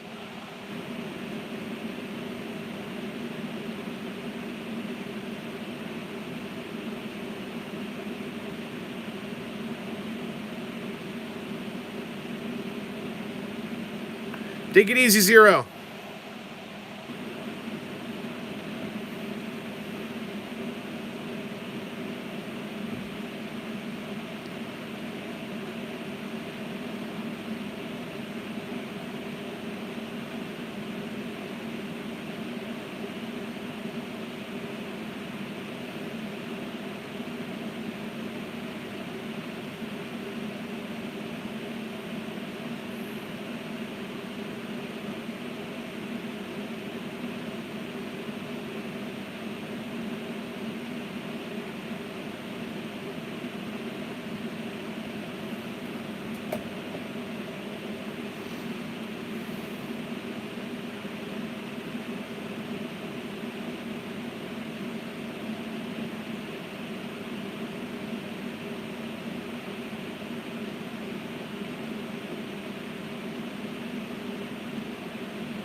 Almost done these guns.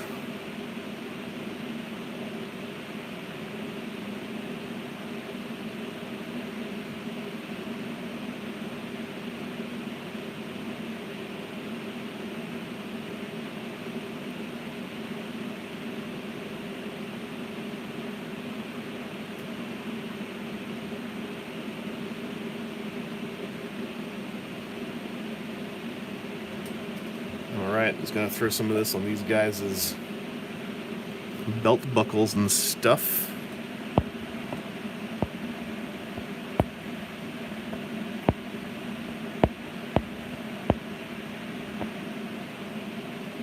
Oh, Mimicry, that sucks!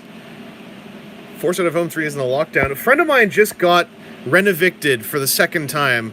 Not like right now, but he's like, I'm being rent-evicted at the end of the year because they're demolishing the house I'm in that, you know, got sold. And I'm like, right now, I got really mad.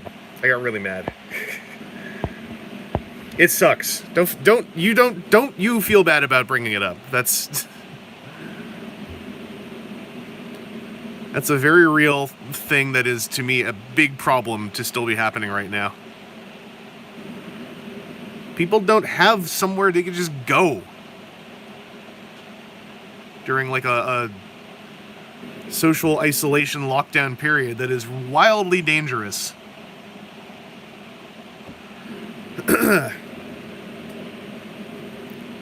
got my it's not much. You got my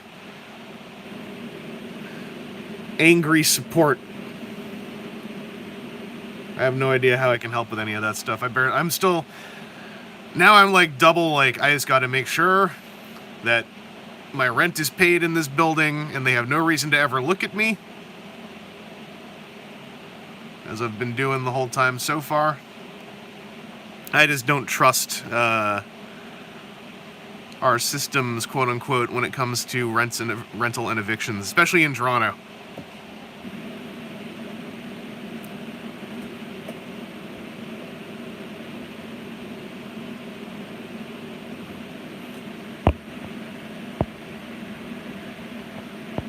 I think Tarn's sinking spark voice thing would at least be just some kind of like really, really freaky Pierce.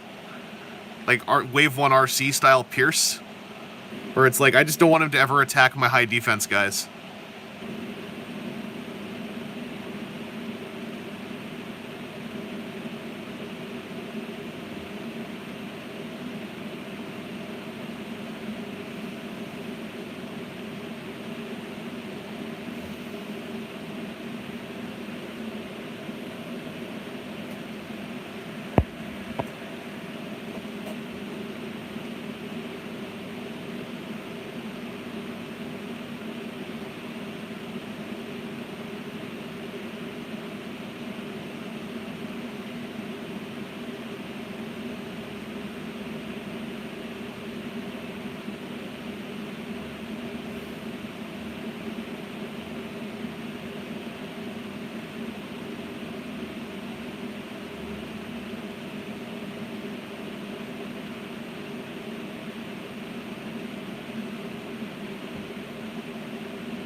Alright, take it easy, Ronnie.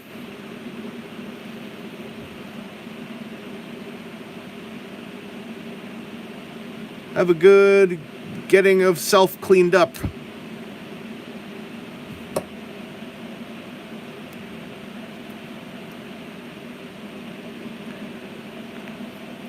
Oh, well, my hope is I want to get 2 videos I want to get one done tomorrow. It's almost done. It's been almost done for a while. The thing I noticed is I've been doing, like, you know, supply collecting and stuff, and it is so frigging exhausting going shopping right now for supplies. The, like, 3 or 4 times I've done it, because I'm taking precautions when I get home, and then I am just done. I'm out of it for the rest of the day from that. I'm like, all right, time to play some video games, and then it's suddenly 3 in the morning or something.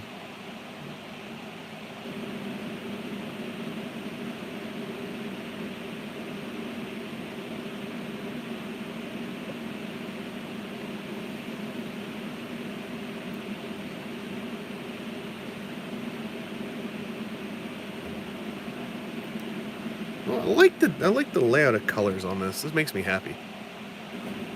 It makes me. When I was blocking this out last night, I was thinking like, and I don't have any reference material. I'm just going off vague memories. I was like, 80s Marvel comic Star Wars. That's what I was thinking about.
Yeah, Alan, I had little moments of pride, like going through my local neighborhood areas. Like we have a local butcher and a local deli down the street. Thank goodness, and they're staying open. So I have I have alternatives to go to that are not the big, easily named first thing on your mind franchise stores. Which is nothing wrong with them, but that is where a lot of people are congregating.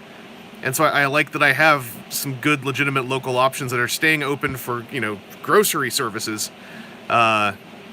And when I went there, I really noticed how much everyone, at least down the street from me, was taking care to some degree. Okay, there were like a handful of exceptions, but it was so palpable how seriously people were taking things. It made me feel really, I don't know, more at ease than I felt when I headed out that morning.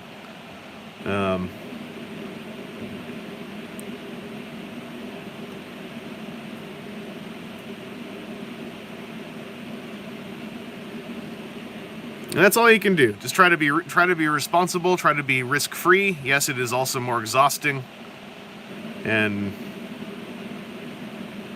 just avoid this thing. Avoid taking risks if possible.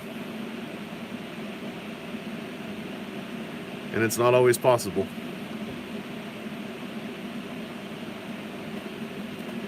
I need to solve these goggles. Also, I want to see if this works.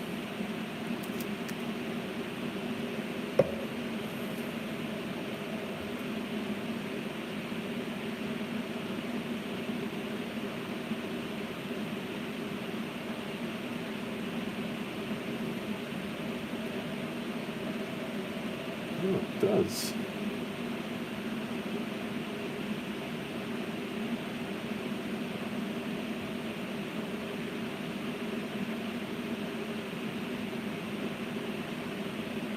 Hooray. Hair. Alright.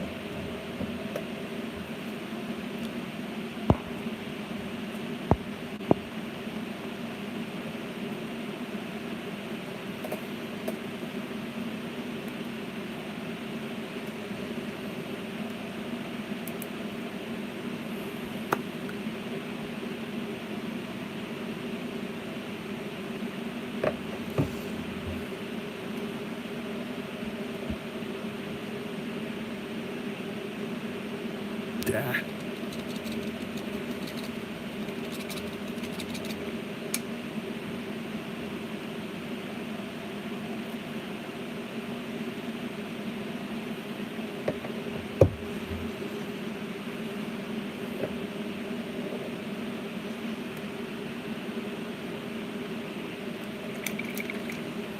We're doing it. We're doing it. We're going to do those goggles. I will not forget about them.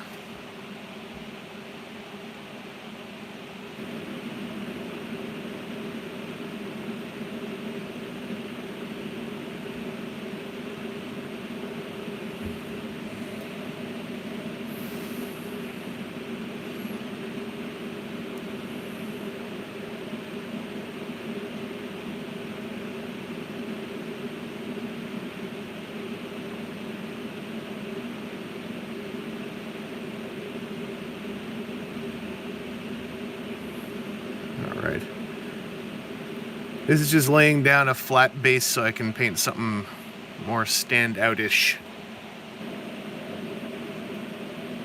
To contrast nicely with all the rest of the stuff around them. Oh, I say nicely. Might just to contrast. We'll cross the nicely hurdle later when we get there. Or maybe we won't. Something, something. Happy accidents.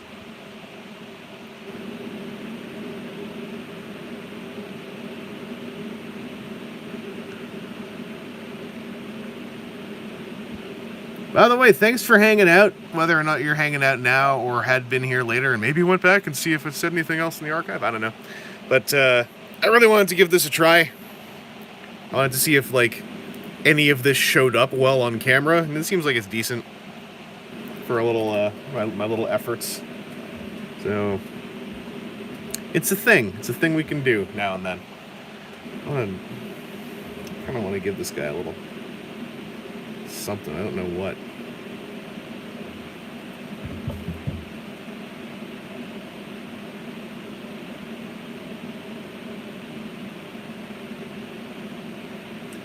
Where's that color I used?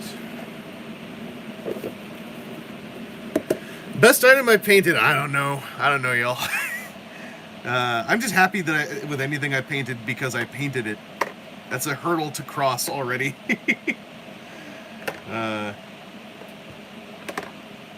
I couldn't tell you.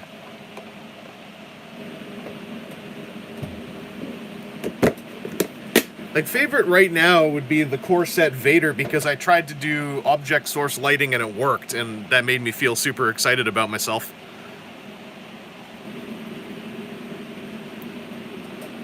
I gotta go grab him and bring him over to... Well, I have photos of him up on my Instagram and my Twitter as well. But I can grab him. I was just very pleased with how that turned out. Where'd my frostbite go? Here it is.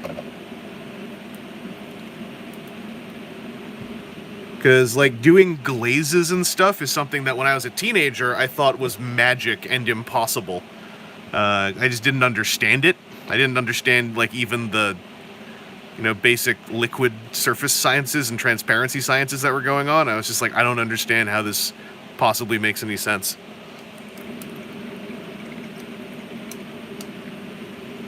And so, like, doing it and having it work is like, holy crap. Even if I don't do it right all the time, at least I, like, feel like I know what I want to see happen and why it's happening, and there's a strength in that I'm enjoying.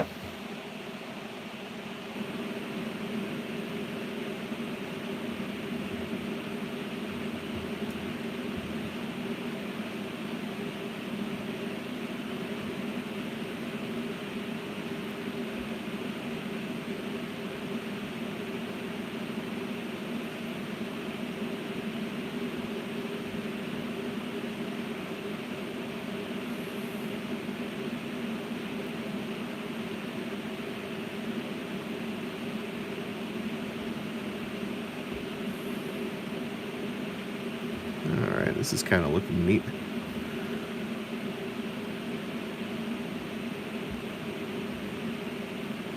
I'm two-toning this guy's head a little bit to cover for some stuff.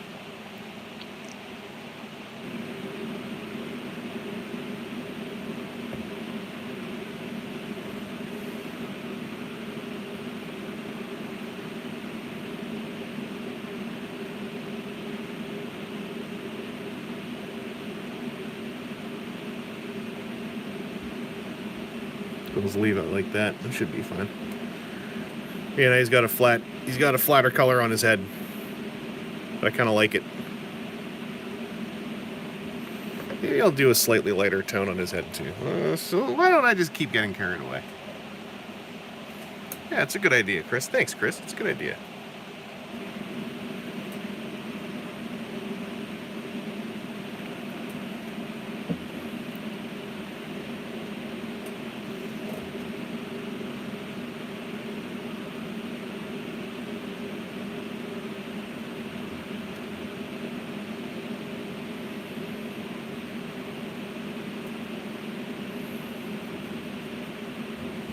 Yo, Zambles, that is maybe the Gestalt entity. I don't know. I don't know what dwells within the mind of a Vangeacris.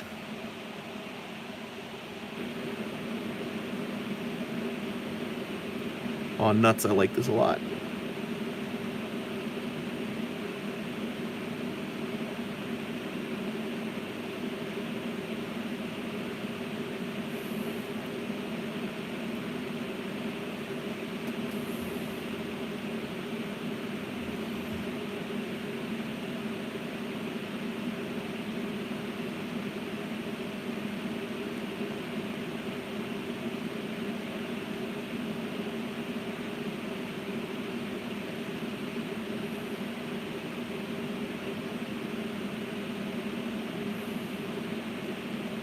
Yeah, okay, I'm gonna leave that alone. Mostly. I'm gonna leave that alone, mostly. It's gotta flatten up the color on the head a little bit on the very top so it's smooth.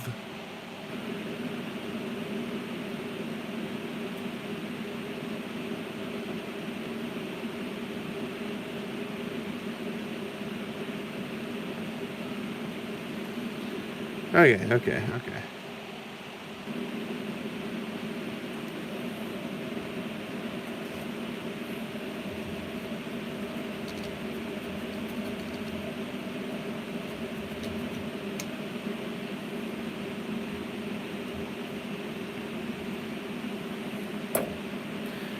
Right.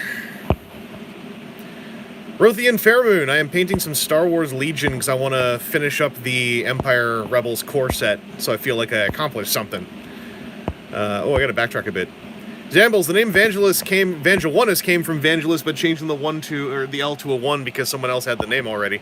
The name Vangelis comes from when I was a teenager playing Counter-Strike. My friend made a clan, it was called the E-Clan, where everyone's name was a lowercase e and a bunch of capitals, and because I was a cool teenager, I thought Evangelist sounded cool. And then after that finished, I took the E off and was like, hey, Vangelis sounds neat, and I just used that name online. Then many years later, I found out that some composer stole my internet name and went back in time and made the score for Blade Runner and some other stuff. Backslide Dan, I am, I think, an episode behind on 01 now. I am loving 01. It's making me happy. I'm enjoying it a lot. I like how I can tell how fresh, like, the suit acting and the directing is, in a very minor way, but it gives it that first entry in a new decade, or no, new decade, first entry in a new generation, and a new decade, I guess, kind of feel. Lenses, and then I think just bases.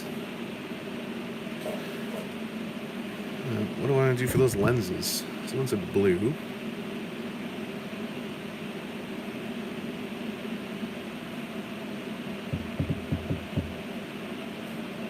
I want a different blue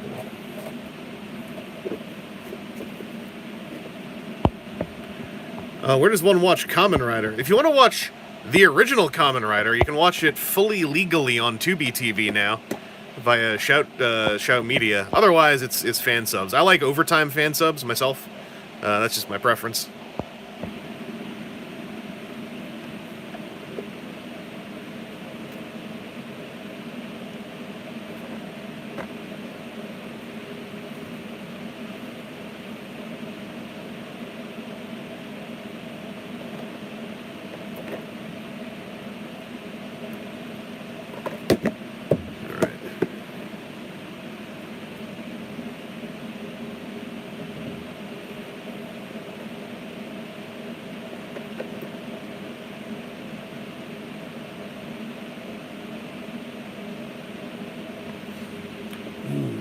I know what I want to do. Okay.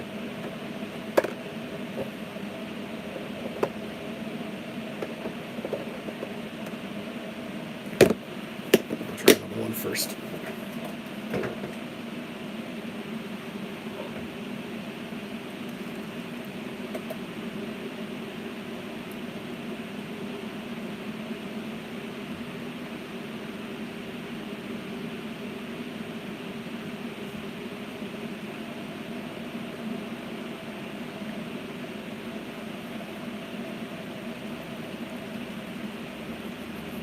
Trying to get this shaken up right. There are more subgroups now, but a lot of them are like there's a lot of subgroups that are like folks who work at, say, overtime that are like doing a side gig or something like that. If I understand correctly, I might be misunderstanding things. Generally, like any subgroup is, if you find it and you can watch it, then like just go with it. But I like what the overtime translation mythos is. Ethos, mythos, whatever. I can see the bubbles in here. Well, this is one of them. Hang on, I need a tool.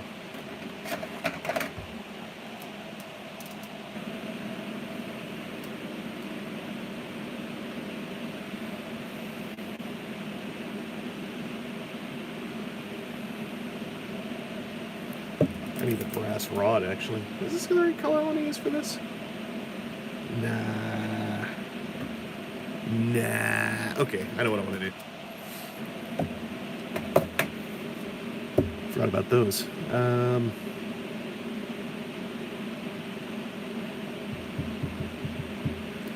Let's do you guys first.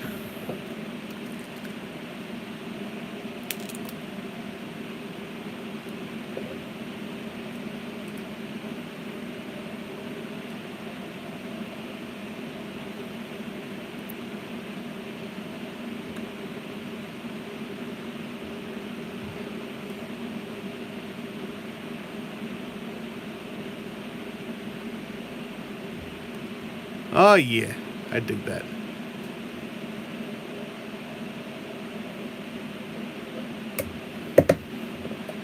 What bumps? Look at that. We're gonna do green. We're gonna do green. That's right. Someone said green.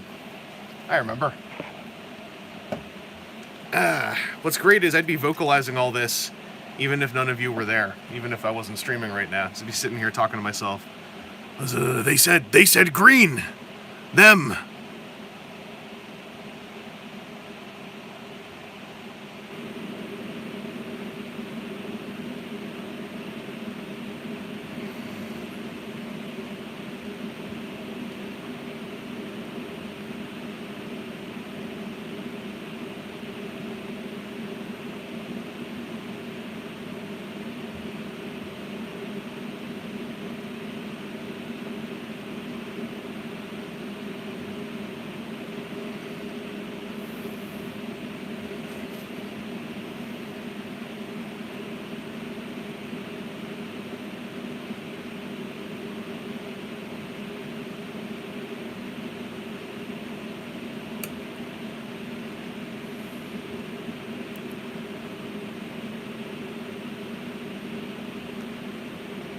Come on. Adhere to your surfaces.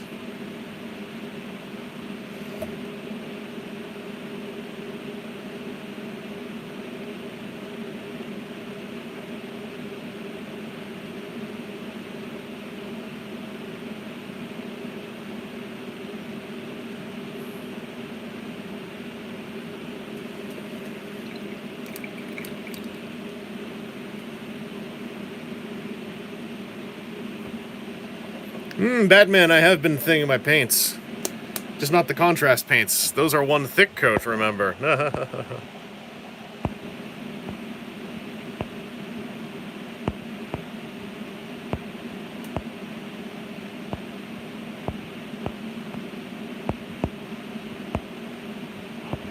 Oh, I missed a bunch of discussion, but you guys are handling it. You guys are handling it. I don't know how to jump in on it.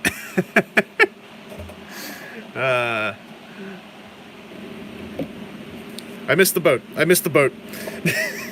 Yep, I missed the boat.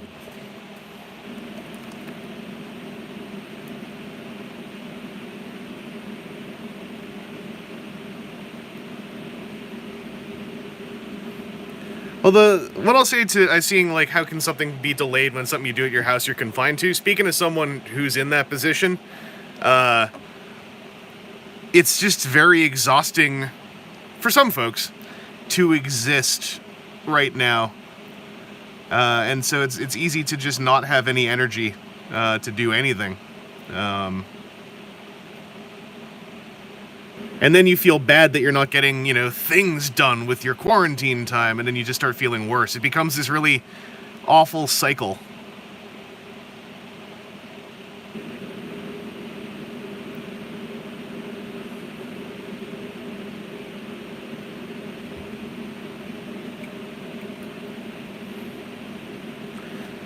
Oh, them goggles. Them goggles.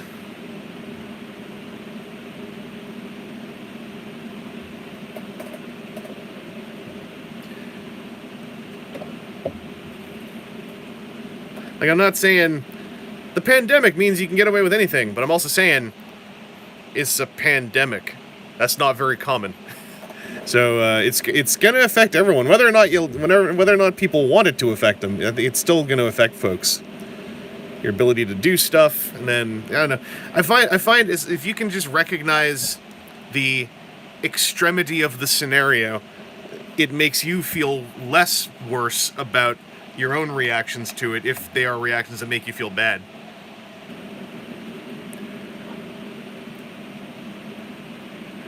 Like, that's another way I was thinking of it. Like there's the whole thing about, like, whether or not, it's okay to be scared by it. And it's like, it's completely reasonable and arguably smart to be scared by the whole thing.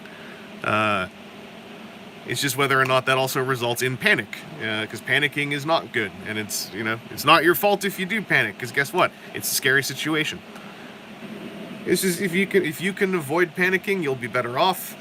If you do panic, recognize it's happening and see if you can tell it off. Go like, hey, you panic.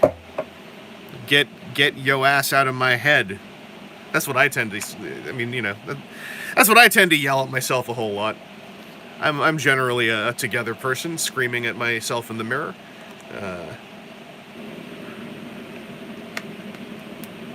Oh, Eric, it's affected my work. I already went into this in the stream. I had a good freelance gig all set up, starting to go, and then it involves a place that's halfway as a hospital, so it's completely fell apart. So it's still going to happen, but there's no ETA on anything right now, justifiably so. Like it's nowhere near as important as the other stuff they're doing. So yeah, it's rough. Tour reviews again. Feeling bad about not getting things done in a pandemic. I spent my first week getting some supplies once, painting a bunch of minis, and staring off into space, and I started feeling bad about it. Then the second week, I went to get supplies 3 days in a row, and then was basically dead for the next 2 days. But then I was telling myself, don't feel bad about it. I know I can't follow my own advice, so if I pretend I'm talking to someone else, it's completely justifiable to not be doing anything, because someone gave me a great quote for it. Technically, a lot of us are in what is a stage of grief for the normalcy of things, which are now different and will be different for a very long time. So if you aren't doing what you're supposed to be doing with your spare time, it's fine. No one has any place to judge you for it. And if you're the one judging yourself, then you're also like, hey, guess what? You got a mirror. You can yell at yourself. And yeah, you can't, like, if you can go outside without being near people, is doable. The thing is, I'm a very shut-in person, but this has affected me hard because I liked knowing I could go out when I wanted to, because I would, pop out now and then, and now going out is a rigmarole. There's a lot of small, normally safe things to think about, but I'm having to think about all of them, and so it's like there are 100 times more vectors of mental engagement going on while walking around. And also, I don't want to go out if I don't have to, because I very much believe in the notion of just avoid contact with people, and that will stymie the thing until the completely new mutated whatever bio thing is not even sorted out, but we're on the road to sorting it out. So, and also throwing in that there's lots of people who have to go out because they are working at places that either, they've got to be there, or they're being told they've got to be there, or somewhere in between. So the constructive thing I'm able to do, at least, is I'm able to get into this multi-year backlog of tabletop miniaturing that I haven't touched for ages. And feasibly also start cranking out videos, which is what I wanted to do day one, but the energy ain't there quite yet. But it'll be there. It'll all sort itself out when it comes to, like, my dinky little YouTube channel. I keep spotting little not chips, but like little spots that the contrast didn't cling to.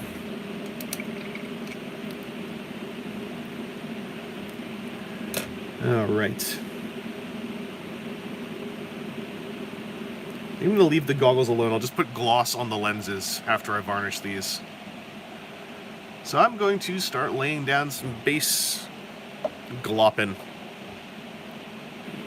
I need that gray. Do I? Or can I just use... No, I need that gray. Okay. Yeah, I tried the other way and it didn't work.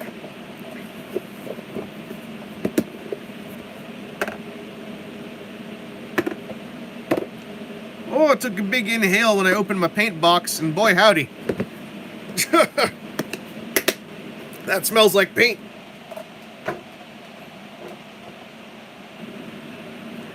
Mimicry, have I taken a look at Netflix's Ultraman? Yeah, I watched that first season. I had fun with it.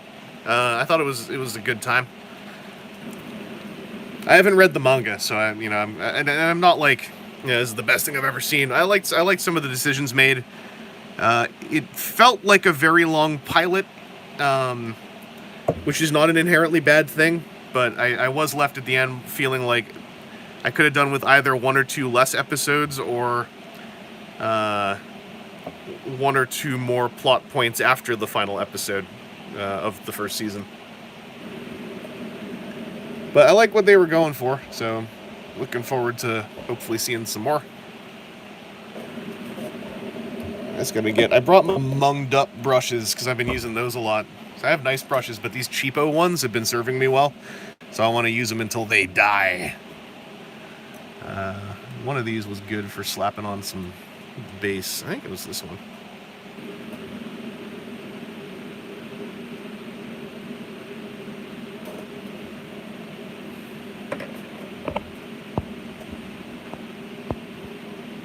I missed some other stuff. Yeah, Batman energy is a fickle thing. I think identifying it as a cause for not getting done what you want to get done is part, like, knowing what's going on, not to be the meme, but it is like a chunk of the battle, I find. Like, there's lots of things about myself that irritate me, but I know where they're coming from, which doesn't solve them, but it makes me feel less, self-oriented irritation about it, which, means less manifestations akin to self-loathing. Because self-loathing type stuff is wholly self-destructive, and you can't turn it off. If we could just switch it off because someone says stop doing it, then whoever invented that would be a very rich person. But knowing it's happening, there's a certain sense of security I get out of stuff like that. It takes away the mystery, which makes me less scared.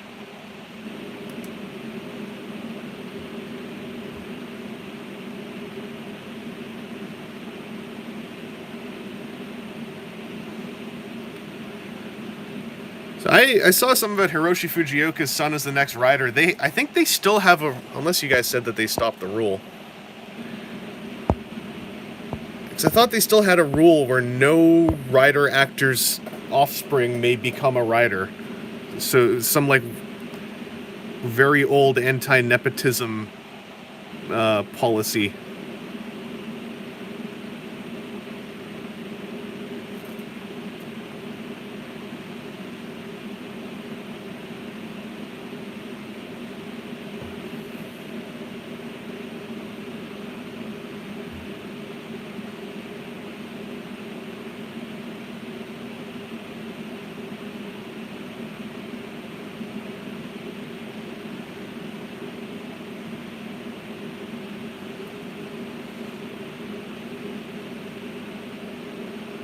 I'm very set in my ways with my little basing ritual right now, but it has a result that makes me happy.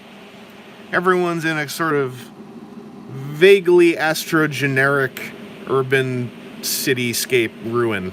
I like the color palette of that as a base.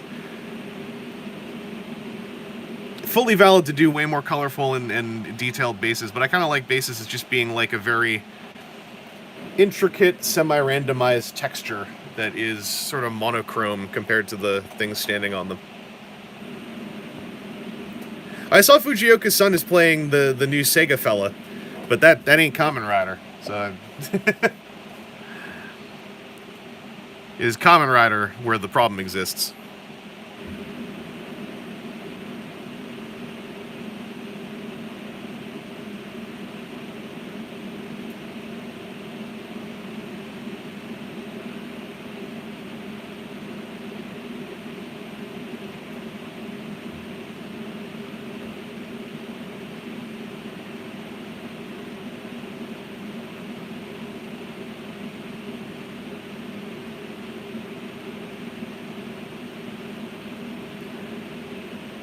Because I think some folks have come in. I'll just apologize right now if I do miss some stuff in the chat.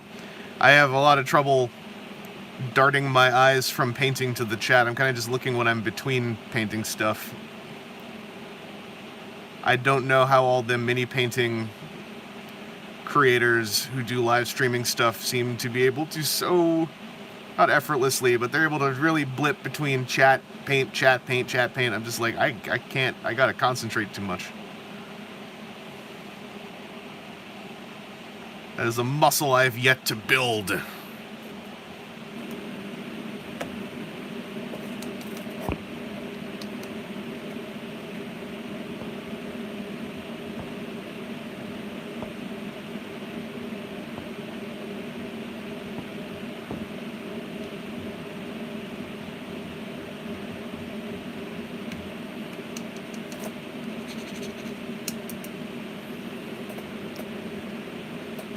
Ooh. This is the one, this sombre gray. I like the color, but it just comes out so friggin' thick and half-dried. I don't know. Might just be a weird bottle.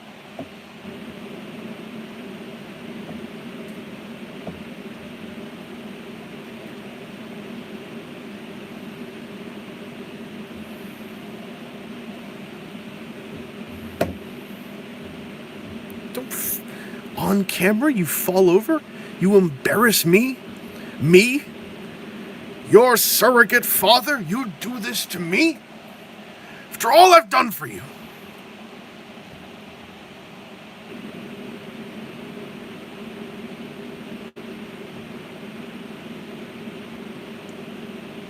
Not to plug myself on my own channel, but y'all want to see me yelling at some food?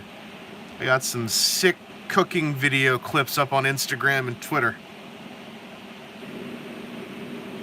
Very educational stuff. Shows you how to cook things when you're in a house by yourself for a very long time.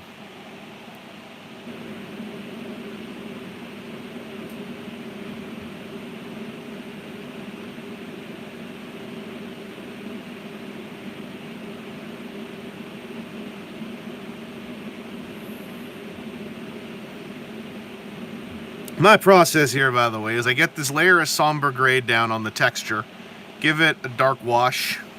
I think usually Nuln Oil right now. I was doing some other ones, but Nuln Oil was giving me the most consistent, greebly look. And then I give it a two-step dry brush and a black rim. And that's how we do the basing dance.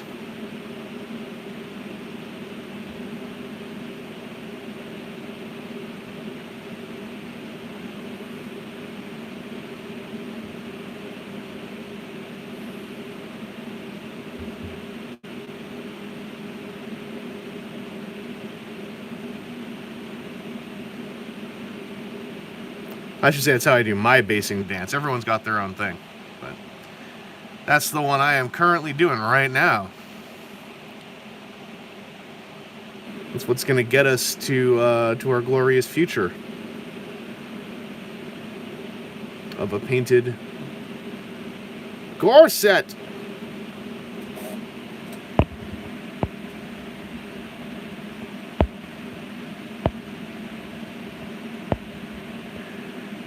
The importer, I am painting some happy little soldiers, happy little army mans. They're gonna be a plucky rebellion. Have them some pulpy adventures. They'll laugh, they'll cry. Maybe even they'll learn a little something along the way.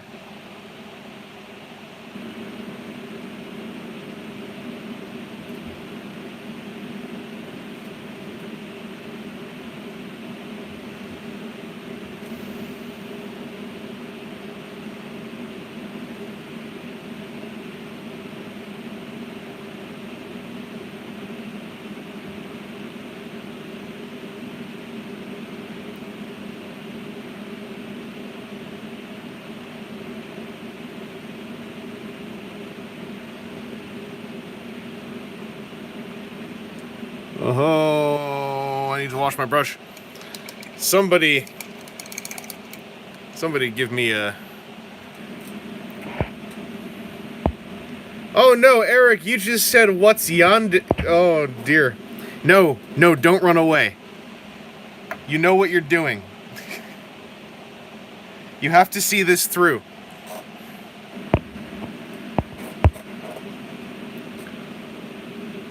This is like when I was on Twitter and my friend was helping sell manga at a comic shop show, or a comic shop's booth at a show, and he was texting me about all the things people are asking he doesn't know how to answer. And at one point, I think it was some folks came up to him asking where the doujinshis were, or where the doujins were. And he just assumed that meant porn, so he sent them over to the hentai, if I remember correctly. Anyway, it led to me, like, sitting on Twitter, relaying questions from him, or just sharing our conversations as I was trying to answer stuff for him. And we both learned a lot. Also, a lot of people were able to really pick up the clues on, you know, very misremembered titles. Like, at one point he said someone asked him about something like Lucifer's cookie jar, and someone was like, I immediately reply, I was like, oh, Lucifer's biscuit hammer, and I was like, are you making that up? Is this a joke? Apparently it's very good. I don't know anything about it. That's how I remember it.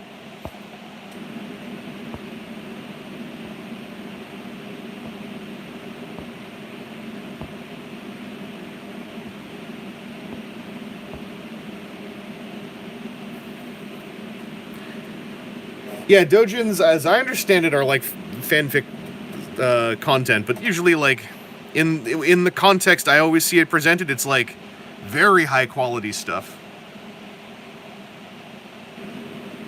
I'm sure there are also pornographic doujins, but the people that he was helping were, as I understand it, absolutely not looking for porn. It sorted itself out in the end.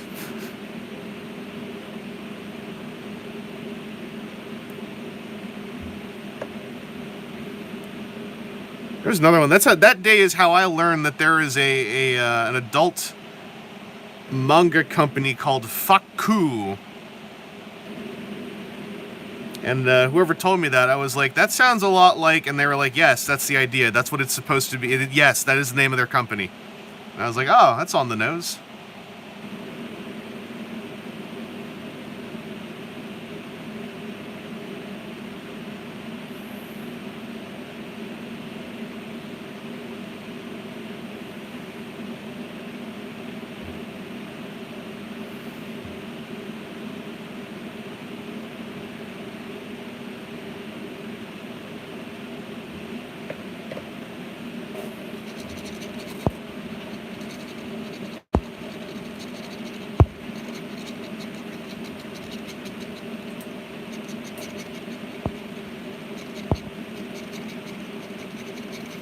Oh, you mean my fan sounds like a swarm of angry bees? It's so weird. It doesn't sound all that loud in real life. Must be the position is like aiming its noise at the phone more or something. Little do you all know, no, it's actually just a whole bunch of really angry bees. That's all it is.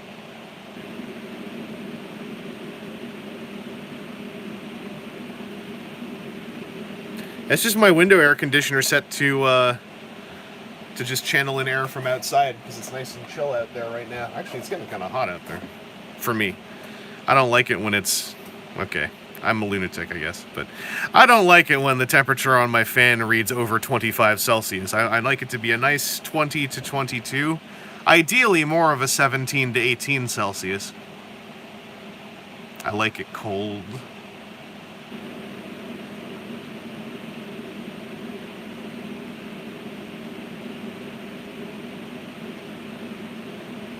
I did not realize how loud it was, though. I could give... It's, well, kind of late now. A little bit late for that now, but I could have just opened the door.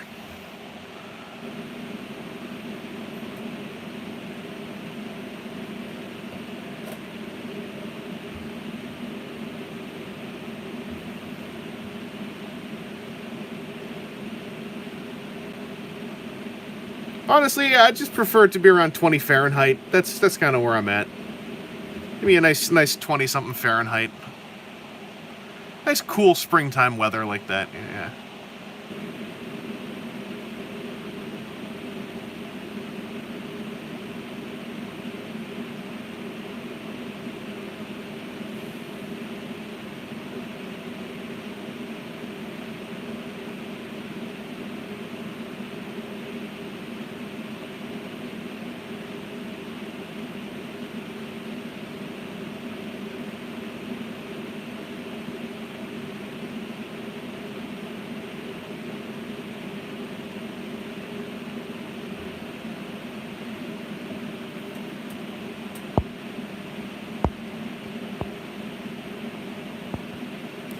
Hey, actually, we're almost 4 hours into the thing.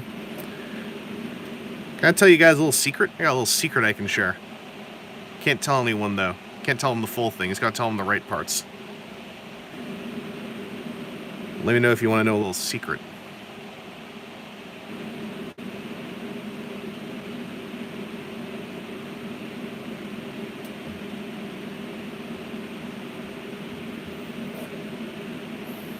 Alright. There's a YouTube channel on here that I think y'all should check out. It's called On Point Reviews. It's a movie review channel. You should check out the review. There's 4 reviews on there in particular you should check out sometime. They're very short. Just audio. There's one for Bloodshot. There's one for The Hunt. And then there's also one for the movie with Harrison Ford and the dog, that's name I can't remember.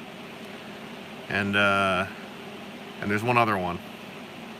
I won't say which. Y'all should check those out. They're pretty fun. Pretty fun reviews of those. Sonic the Hedgehog, the movie. No, wasn't that one. That one's on there, but it wasn't that one. Anyway, you should check out Call of the Wild. Yeah, Call of the Wild, Bloodshot, The Hunt, and one other one. Those reviews in particular. One of the hosts on there, his name is Atticus. He's a very smart, very clever movies person.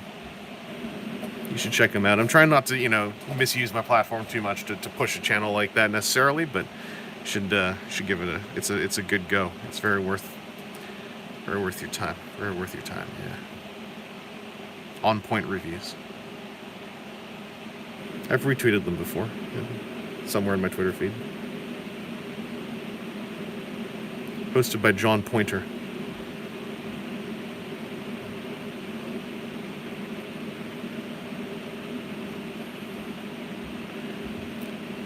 I'm doing a little bit of a bit. I might be doing a little bit of a bit. I don't know.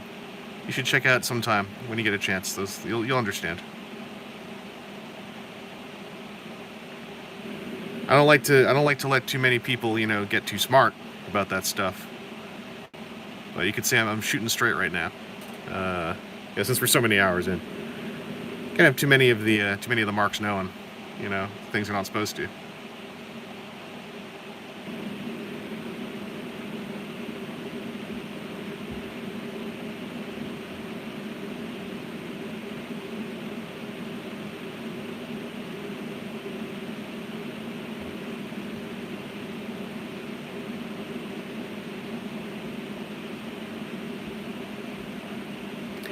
Whew, almost done with these. This is the worst part of the basing, is just getting this flat coat on. I tried skipping this before and just doing the wash on the texture, and it just wasn't the same. The underlying temperature wasn't right. So I gotta do this for what I want. This is just very uninspiring busy work.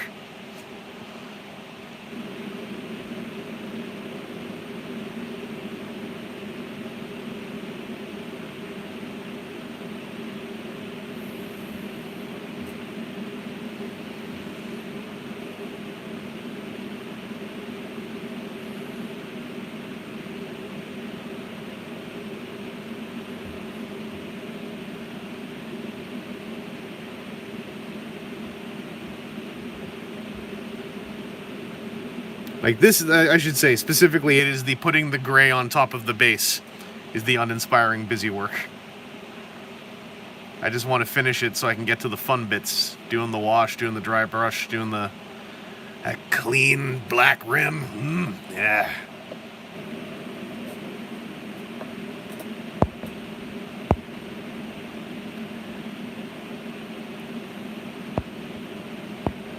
Does anyone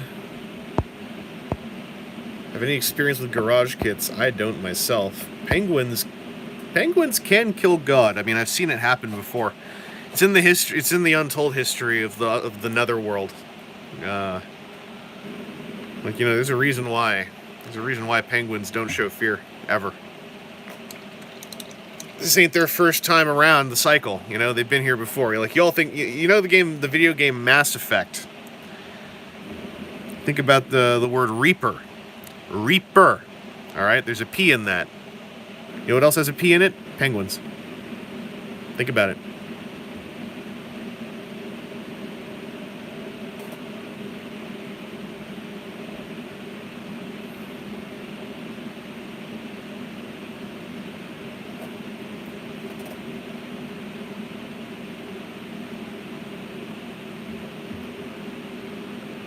I saw an adorable video of penguins wandering around an aquarium because there were no visitors allowed anymore.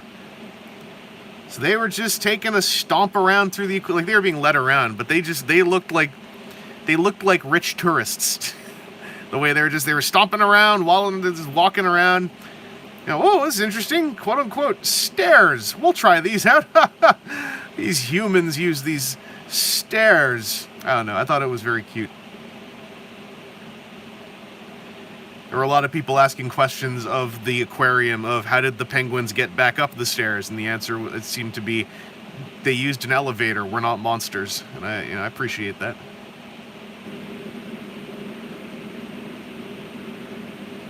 It's not that penguins can't ascend a staircase. It's just they have no reason to. Why would they do that when, you know, their subjects can just put them in the ascension machine?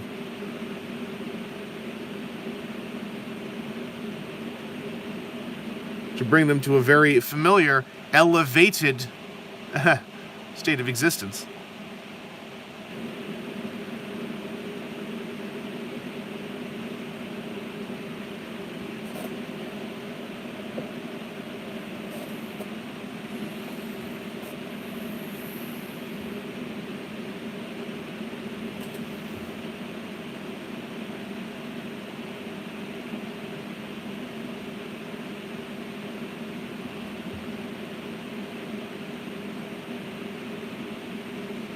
You know that face when you're really getting into the thing you're doing, like painting or something, where you're like, your mouth is not just open, but it's like your upper lip is curled back, as though that's like gonna focus your brain more?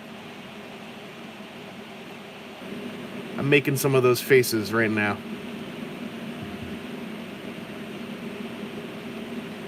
Like, it's gonna scoot around this boot, get a little bit of the gray on the boot, it's fine, that's now weathering, we're just gonna call it weathering.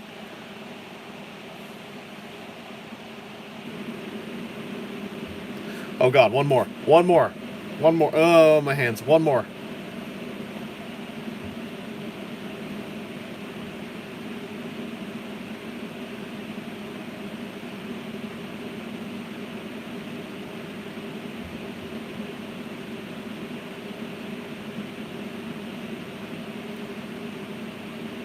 Just call me Pigment Digit, because that's where it's at.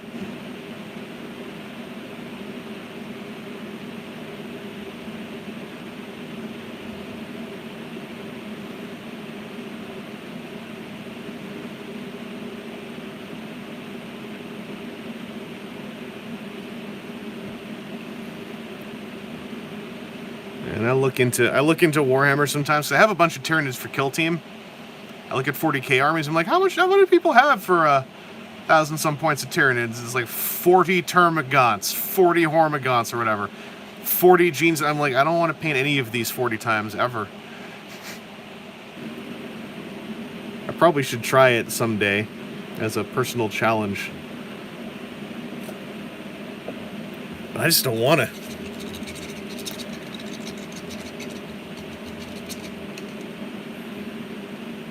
Hey, here's where it's at right now. I am going to go and wash my hands just to sort of reset the state of my epidermis. So we'll be keeping an eye on you, but I'll be back in a minute.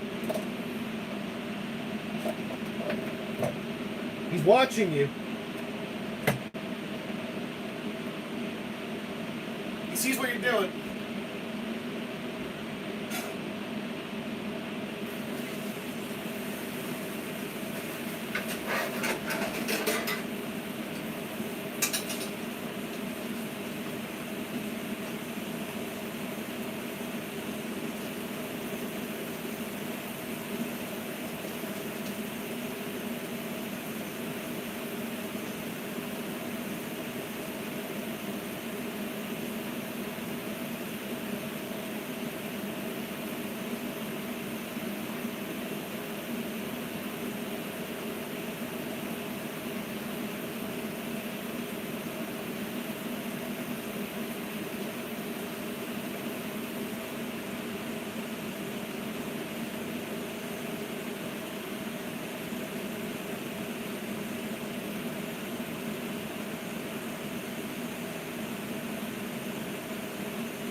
Still sees you. Hey. Hey.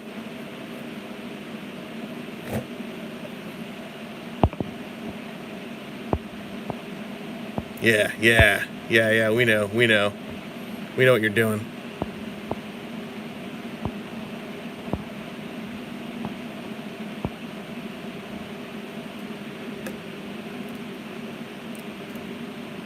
We know what you're doing, pal. Are the super ones the wheel bots? The wheelie bots, I think, did come out?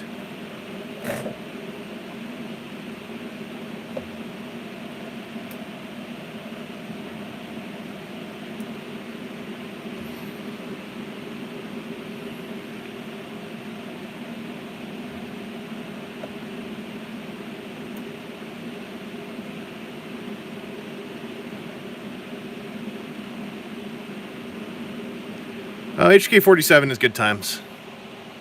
I miss my boy.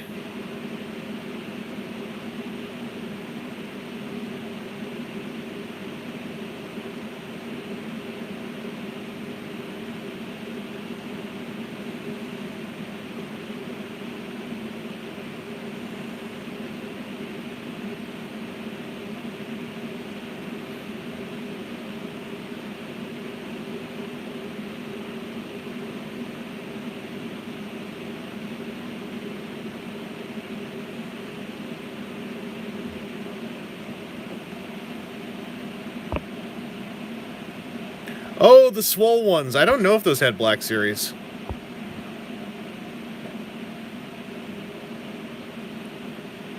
I learned from this game that those are called B2 droids, while the skinny ones are B1s. I also learned that the wheelie bots are called droidicas because apparently I missed that part of the movie.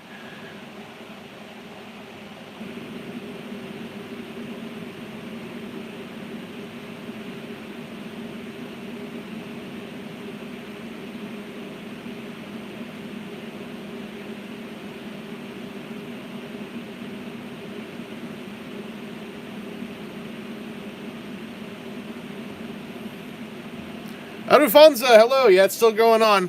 I just got it in my head. I'll stream finishing these Rebels, and I forgot that would probably take me an exceptionally long time.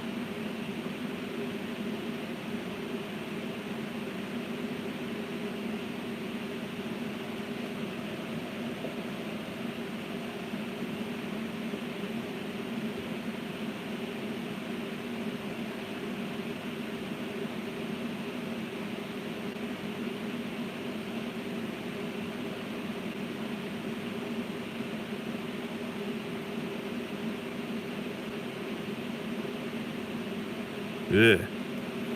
Did I catch up? Did I catch up to the drying paint? Might have caught up to the drying paint. Where'd it go?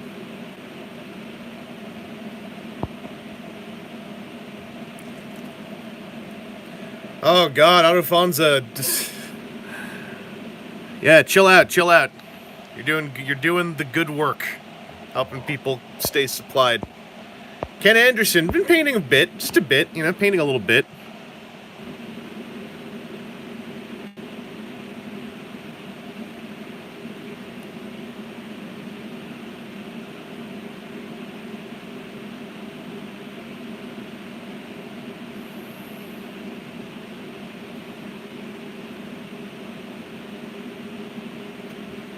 Let's let that sit there for a while.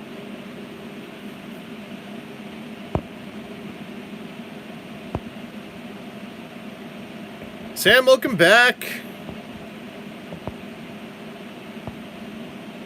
Hey, Winston, these are from Star Wars Legion. It's one of them Star Wars games. Has a nice system. I'm trying to finish painting the core set from the Imperial Rebels core, so as I can feel like I accomplished something.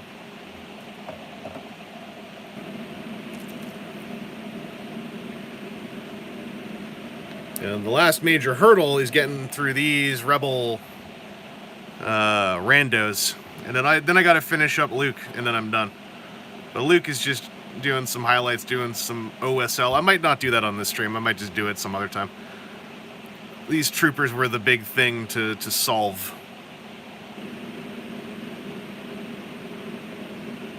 Why you telling my neighbor to interrupt me? Are you work for the big GW or something? You feeling threatened by these little company games? Little independent franchise games like Star Wars Legion? Feeling threatened?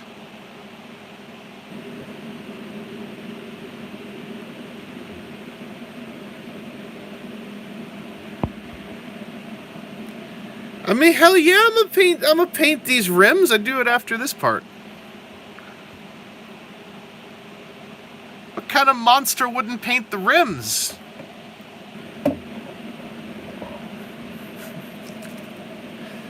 He's saying the little tiny mom and pop company Fantasy Flight Games and the little tiny mom and pop global distributor Asmodee. He's saying they're not tiny, little cute companies.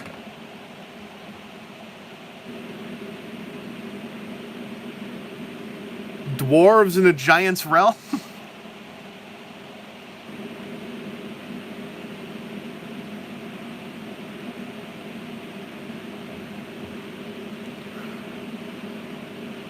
Oh, John Cusack is a monster. As in reference to something in the chat, those of you watching the archive, you should turn on the chat replay and find out what it was. Unless it's not running for some reason, in which case, just know that I'm justified.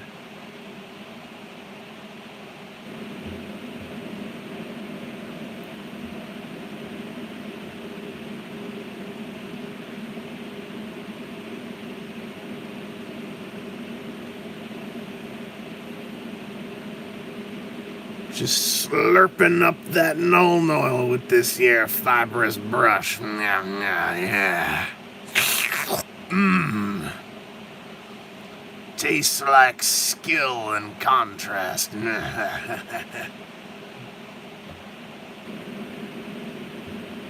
Good.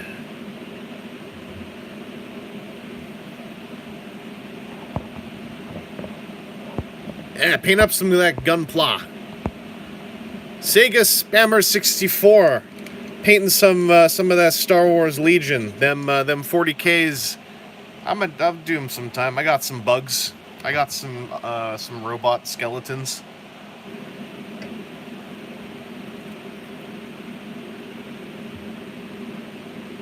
We all need us a little bit of gunpla. Yeah.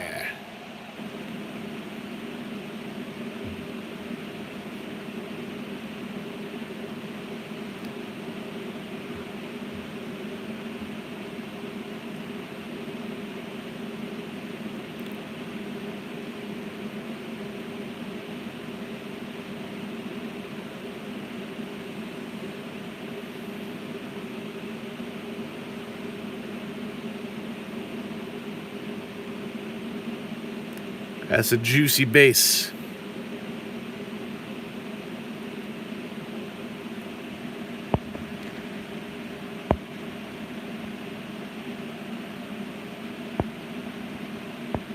What's this? What's the secret? The secret chat? Huh? What's the secret? You got something you want to share with the classroom? Something you share with the classroom about? Uh oh. That's gotta chill for a bit. I gotta let the rest of these set. I caught up to the ink. There are no secrets when the Emperor calls for gunpla. Listen, I'm like the Dark Lord, alright? Sauron. From Captain Power. My all-seeing eye is burning as it looks everywhere and digitizes the organics. I am Toronto's own Lord Dread. What am I running? In this game, I want to run Empire and Clankers primarily, but they come with the other ones. So I want to paint up the Rebels. And also they're very contrast paint friendly because they're all covered in creases. And then, continue on from there. Winston Niagara! What's up? I'm downtown TO. How are things going in Niagara? I don't know I've heard from anyone in Niagara yet.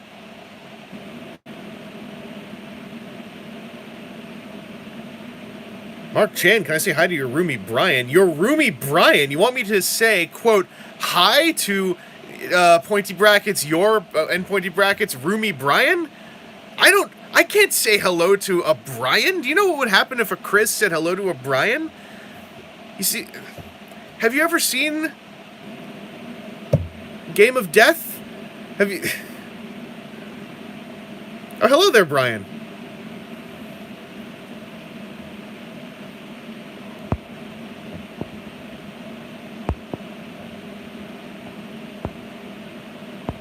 Where did I get the pointy bracket? Have you never seen HTML? Good lord. It's one of my favorite bands.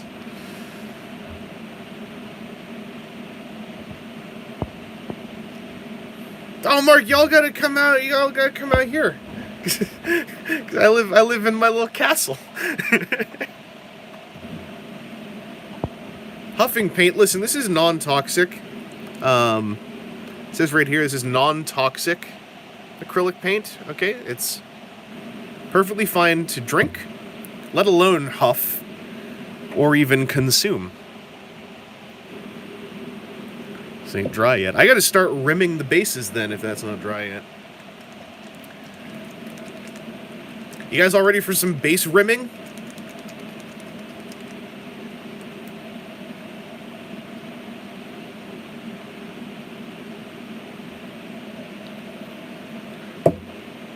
I'm gonna get some base rimming going. There's a minis channel on here called Miniac. And when the fella who runs it went to a full-time YouTube thing, the first video he put up was taste testing acrylic paints. And for some reason, I can't handle people putting globs of paint into their mouth. It's just something about it I find incredibly off-putting. So I watched the video to try to toughen myself up. Try to make myself strong.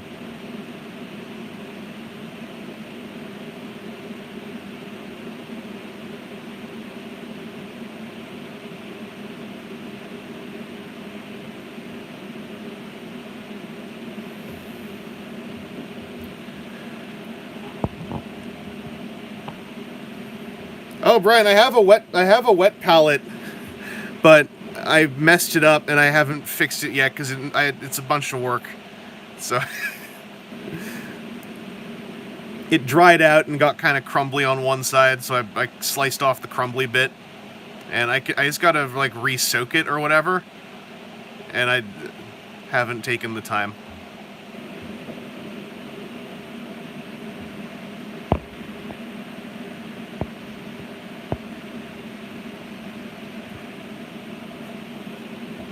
So what that endurance test eventually led to is I can now do the thing where I use my mouth to re-straighten the tips of my brushes. Because that is, you know, pragmatic, and it doesn't freak me out anymore. So I've done that, and I'm pretty sure I've tasted paint at least once, but I don't want to know. I'd rather leave that as a mysterious flavor. It is not an expertise I wish to possess.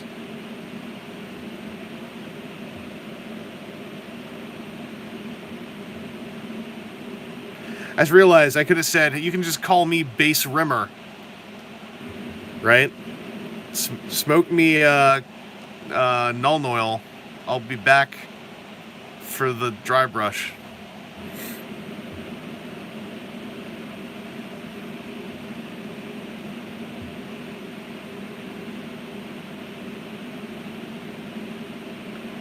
I'm putting brushes in my mouth, Seth. Seth, I'm putting brushes in my mouth.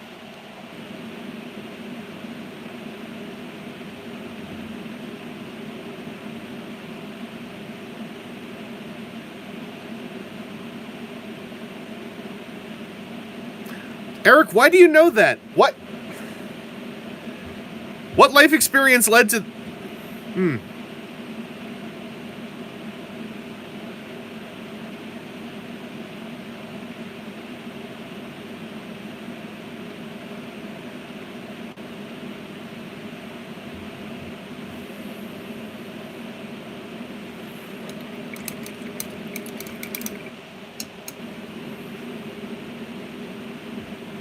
Hey, guess what? Yeah. And you know what? I liked it. I'd do it again. I'd do it again anytime.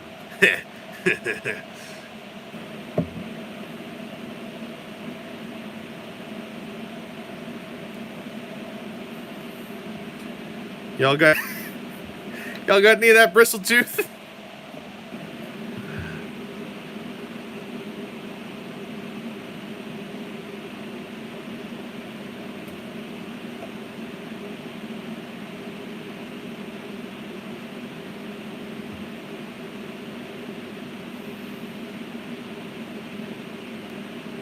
Been playing Dr. Mario World, the phone game, with a friend of mine who was like, how the hell are you so fast at this game? Or are you just on methamphetamines? And so I said, that's why they call me Dr. Methrio. Just laying it out there, if I ever really like get extremely tired and I just start talking about Dr. Methrio, that's where it came from. That's my esports Dr. Mario World handle.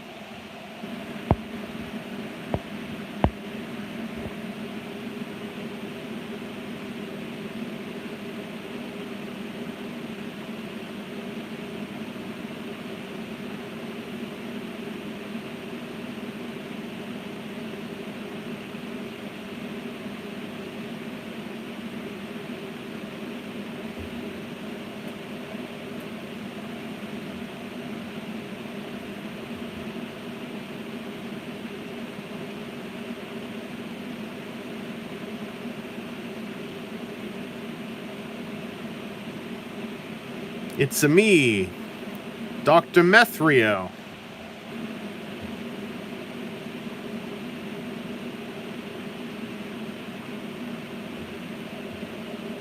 I slide the pills fast.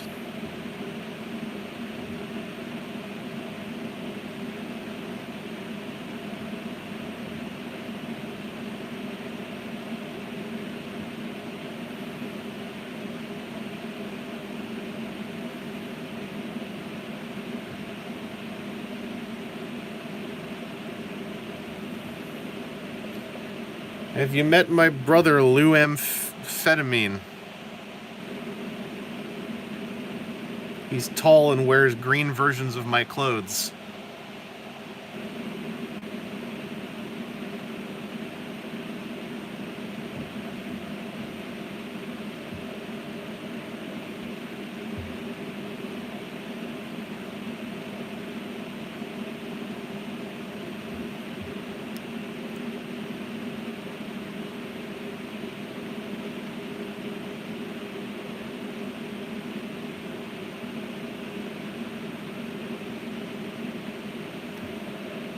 Let's rim Luke Skywalker as well. Why not? We'll get the first rimming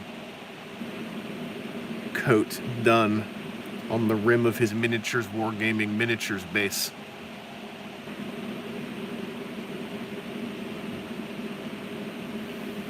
Sorry, Luke Star Wars.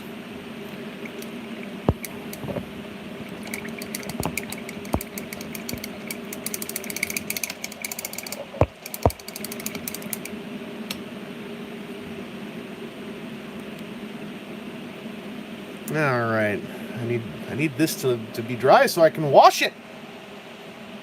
Can I yet? Let's give it a little test run. Well, it's still goopy. What's happening down there? I don't know.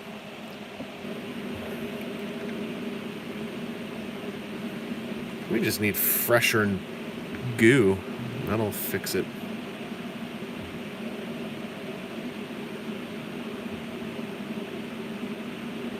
Yeah, the edges are fine. What happened in the middle here? Is there like a sponge of some sort under there? What's going on? What's happening? Hey, pal, why don't you tell me? What's up with you? Oh, well, buddy, it's a long story. Huh.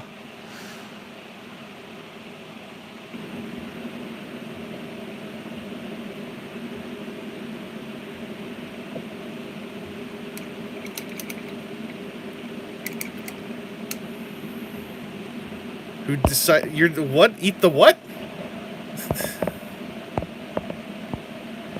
My thinner to paint ratio, I kind of wing it.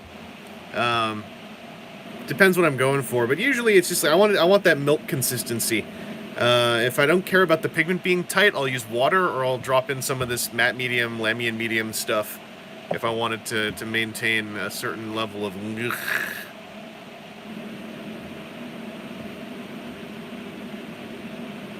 one of those metric levels. What about you? Are you also going to be a petty fool, or are you going to do what I want you to? Soak up some tight granules of the oil. Okay, you're working out fine. Just one or two of those got weird.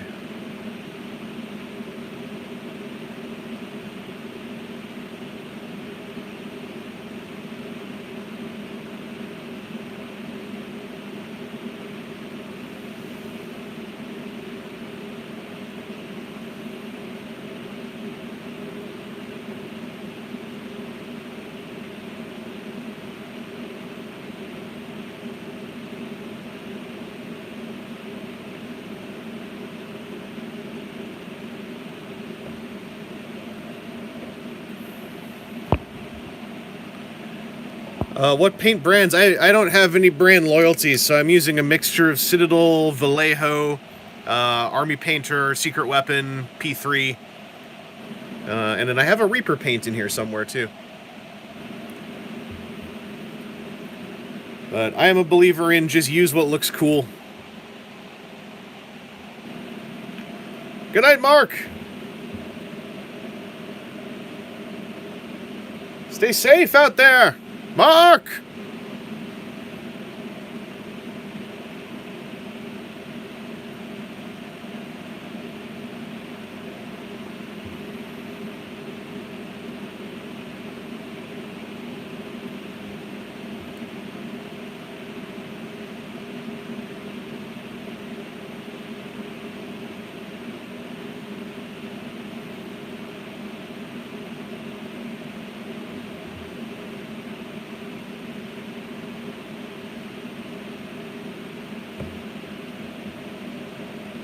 Three more. Three more.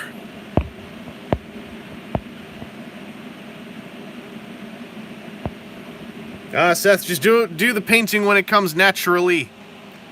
Animal Crossing sounds like it is excellent escapism right now. Unless you mean hours at Animal Crossing, as though that is work too. Then you gotta do something about that Tom Nook.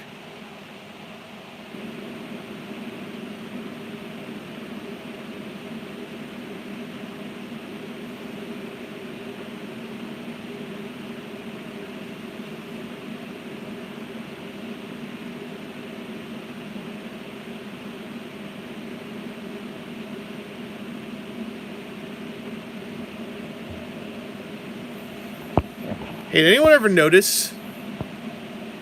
Anyone ever notice Tom Nook rhymes with Tom Crook?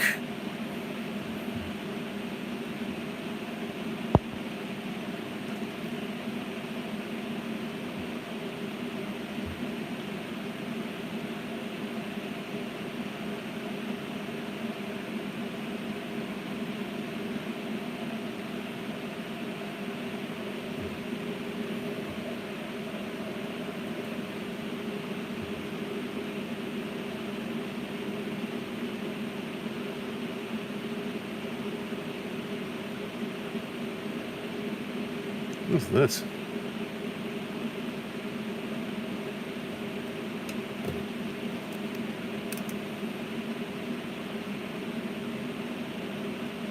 Oh, weird.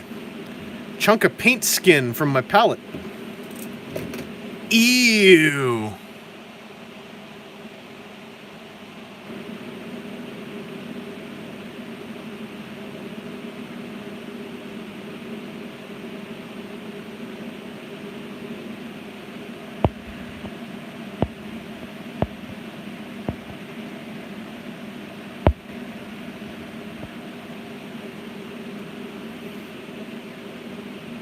I may or may not have eaten it. You can't prove it.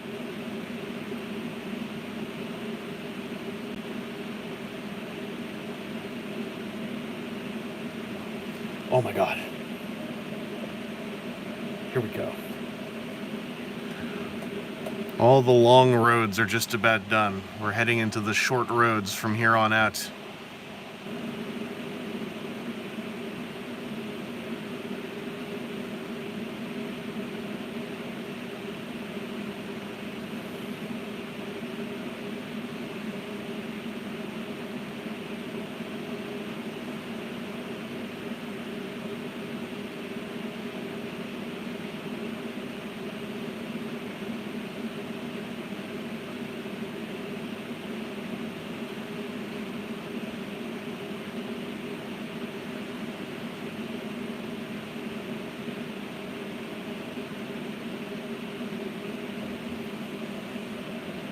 Oh, yeah.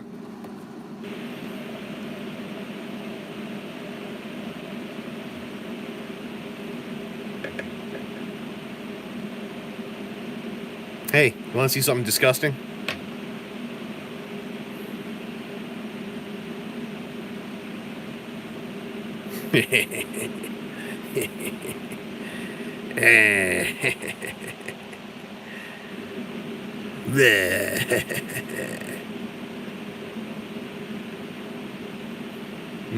Yeah, let's do it one more time.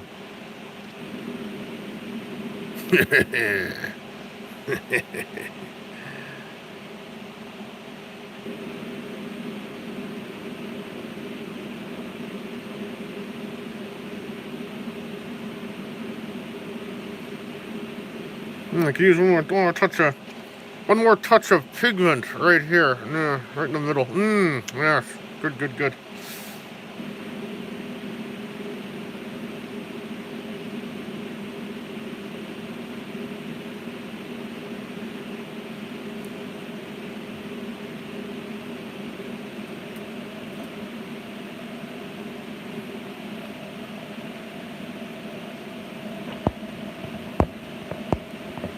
Are you a bad enough dude to hang with a man who drops his null oil straight on the base?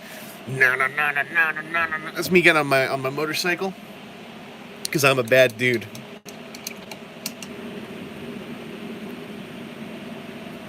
Okay. Oh, we're so close. Baby, we're so close. I need some more Coke Zero. Thank you. It's a motor tricycle. It's, well, actually, it's a motor tricycle. I know a lot of people get confused when they see my fine piece of machinery, but it takes a lot of skill and I dare say swordsmanship to be able to work such a machine, which I can do because it's what I specialize in. I'm very skilled at riding the motor tricycle. Oh boy, whew, we have fun.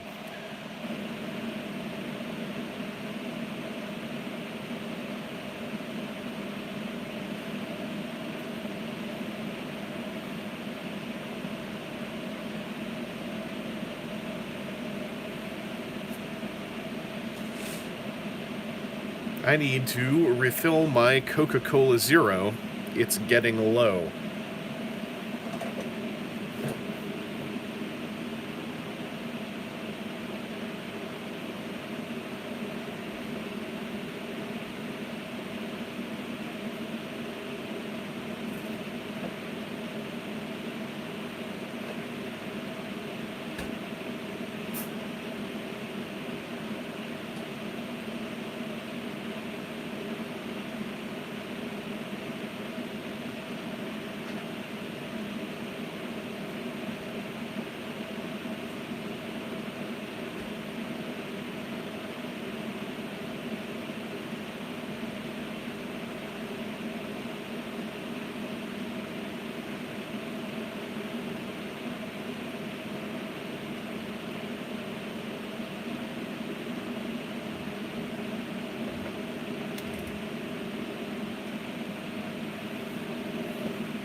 Oh boy. Now, we need this. And we need this.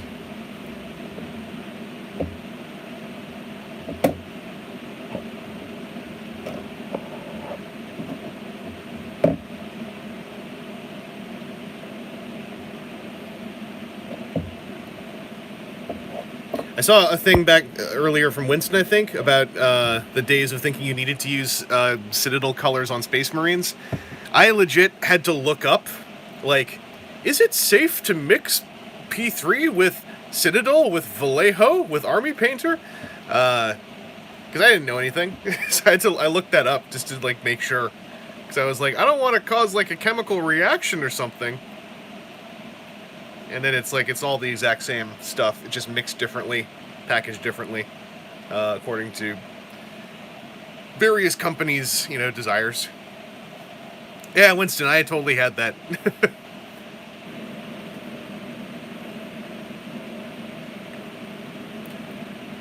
Lazram 555, I'm painting some Star Wars Legion Rebels to finish off my core box because I want to feel like I accomplished something. So if I finish the core box, then hey, I painted a whole core set. And that seems cool. I got paint on me. Don't know if you can tell. So how close are you to being dry? I'm just going to give it a shot on that one. That's right, Seth. I'm mixing paint brands. I told you, I'm a bad man. Are you bad enough to hang with a man who mixes his paint brands?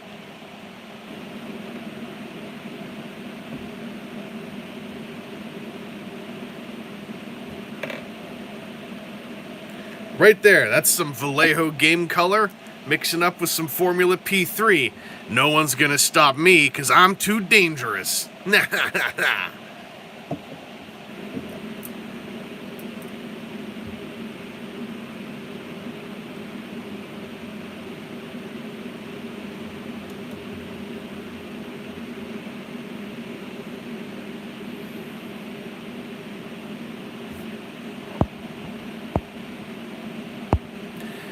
Oh, Lazram 555. It is a mood. It's how I'm feeling about everything. Like, completing this is like, I'm hoping it's gonna set off a chain reaction, because I also got Siege Megatron video that's like been almost done for a while. I was gonna finish it on a trip that I was gonna take to visit my mom, which we had to cancel, and I've just gotten nothing done appreciable aside from like collecting supplies, cooking stuff, and doing bits of mini painting. So I want my engine to rev up. I want to enter top gear again and finish my projects that are all like sitting there like started. I want to make VBuild 100 as well. I need to finish that thing. The thing for VBuild 100 is I need to know if they ever made like downloadable copies of the images from the Glacial Lord sticker book. Because I need close-up shots of it, and I can't find mine anymore.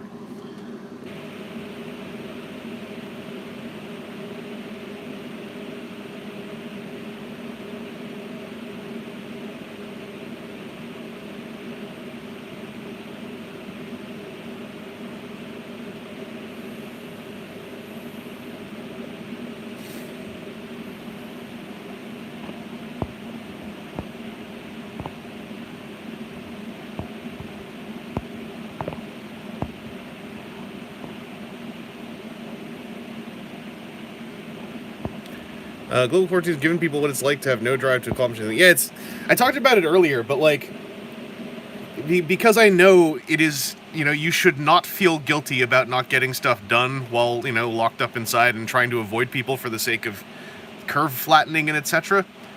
It's like, I was able to identify, especially when I saw someone else bring it up, that like, whenever I go out for groceries or supplies while this is going on, it's legitimately exhausting because I'm thinking about so much other stuff and taking so much extra care with something that used to be a very mundane, simple thing I just go out and do. And instead now it's like it's an entire process, and then I'm just exhausted at the end.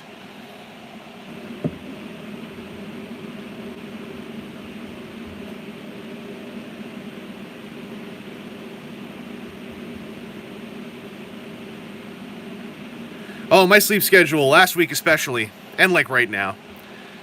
Like, it's bad. It's not good. On the bright side, like, at least it's impossible to feel guilty about, like, oh no, I'm not making, enough time for work I'm doing. I'm not making enough time for friends and stuff to hang out. Like, no, we're all locked up right now, so it's... No one is waiting for me to wake up. I guess. That sounds way worse than I thought it would sound. But it means that there's no... The only guilt that's there is sort of like... I don't know. Taught guilt as opposed to true guilt. So it's thus... I can eventually identify and ignore it.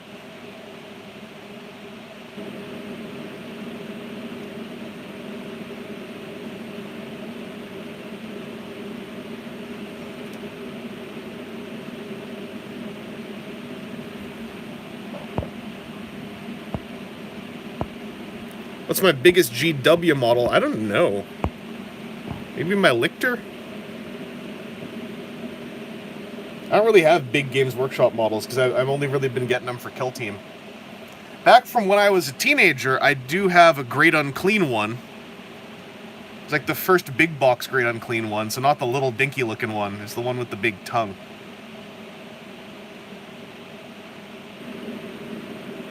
from the late 90s or early aughts.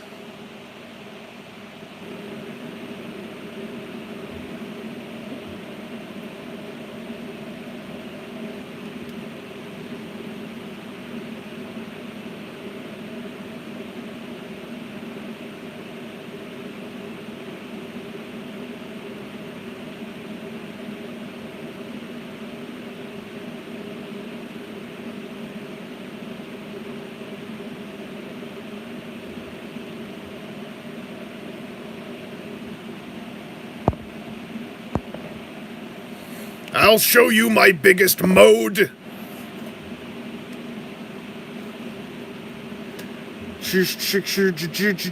I'm a airplane now. Off screen.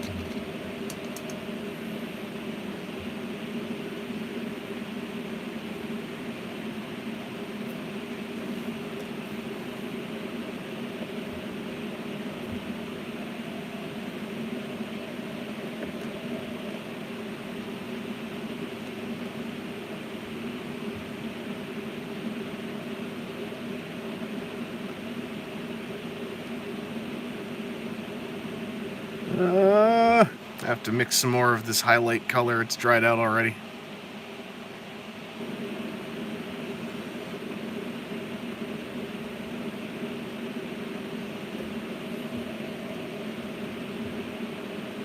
You're still wet. Holy crap.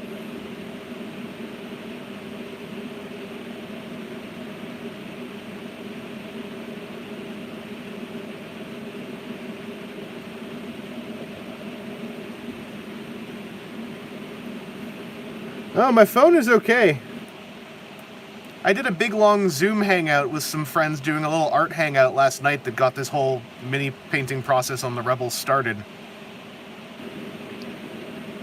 And my phone was fine. It's not like that first time I tried streaming on it and the thing gave me a temperature warning.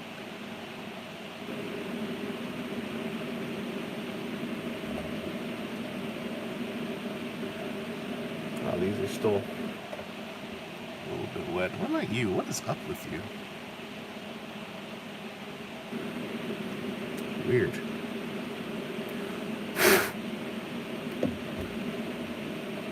I'm going to move you over here so I remember where you're at. Okay.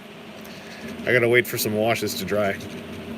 Good timing for this first mixture to dry out.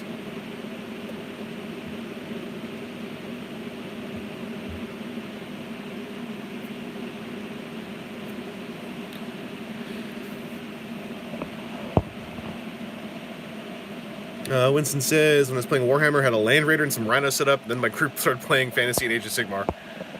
Yeah, I'm weird. I'm always very minded in the sense of, what mini game can I get into that looks cool and I like the miniatures and also I can own enough for 2 people to play without it being ridiculous. Mimicry, Soul of Chigok and Galgagar is getting a re-release at the price comparable to 3A Starscream. Is it worth it? Boy, howdy, they're both very good. It's really...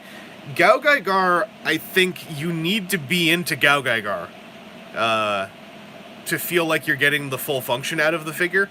3A Starscream is just a large, cool action figure of a robot with some neat mechanisms, and it's a bit more of a straightforward purchase. So it's, man, yeah, I don't really know how you compare the two. There's so much going on between them. That's what I would classify as apples and oranges.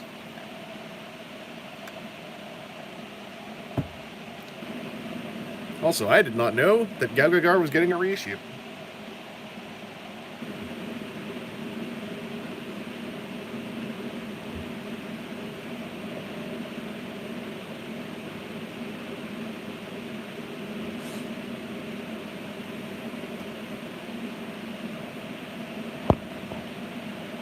Do I have any of the ships for the Star Wars tabletop?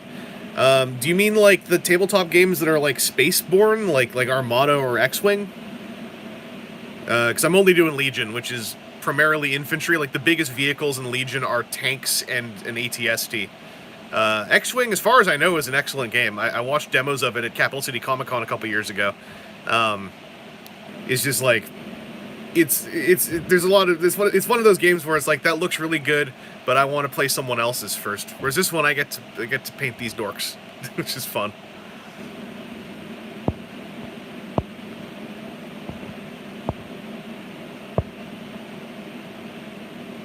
Ooh, Sam, if you don't have a DX Gagagar, you should take it if you get the chance. That's just a good old toy.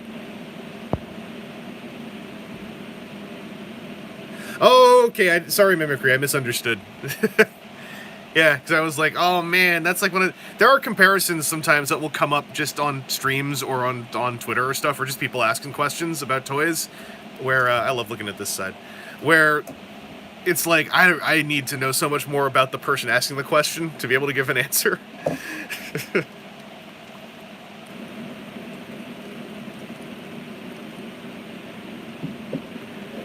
I always say it, I'm just repeating myself because I'm waiting for some paint to dry.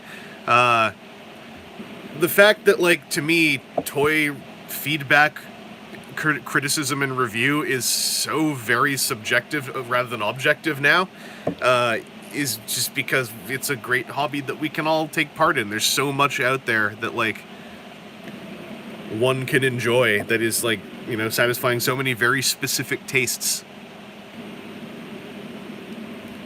Did I see opinion on D-Arts? D-Arts was cool, I don't know if D-Arts exists anymore, or just I forgot what happened. I thought D-Arts might have, like, ceased to exist, and it just happens in Fig Arts now, if I remember right, or am I misremembering that? There was a whole thing with the Mega Men, aka the Rockman.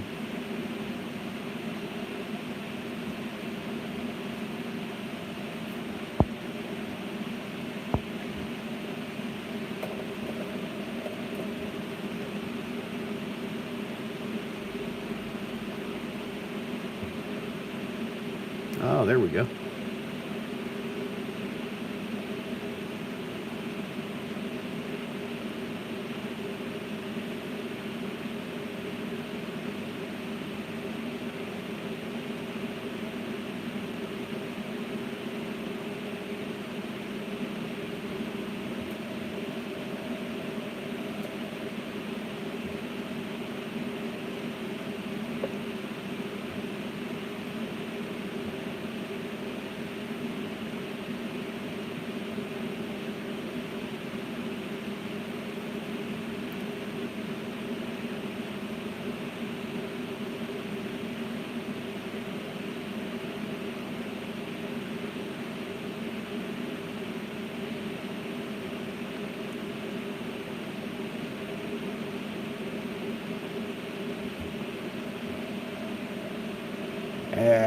Yeah, it's happening.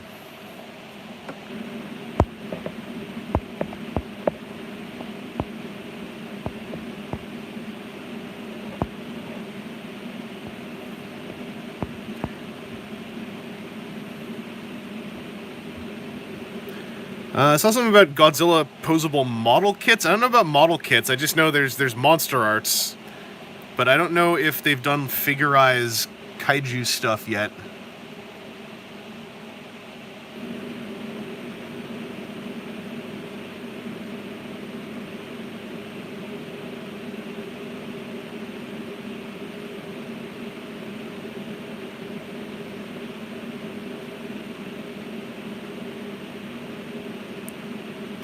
It's just this kind of bluey gray. I love the way this looks when it's a dry brush kind of texture. Oh yeah, Monster Arts, I think it's still going on, right? I saw there was just some reissues getting cited lately.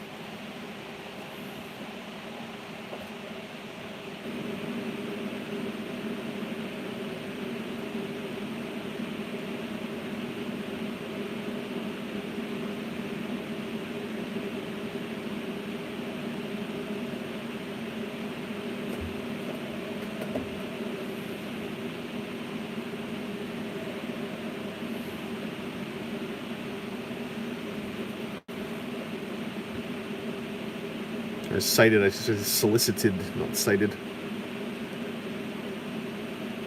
Somehow I always mix up those words specifically. I don't know why. It's like one of my chronic crossed wires.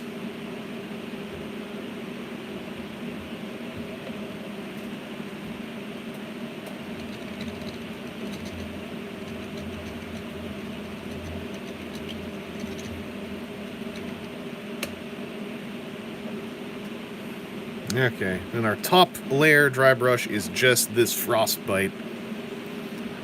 Because I love it so.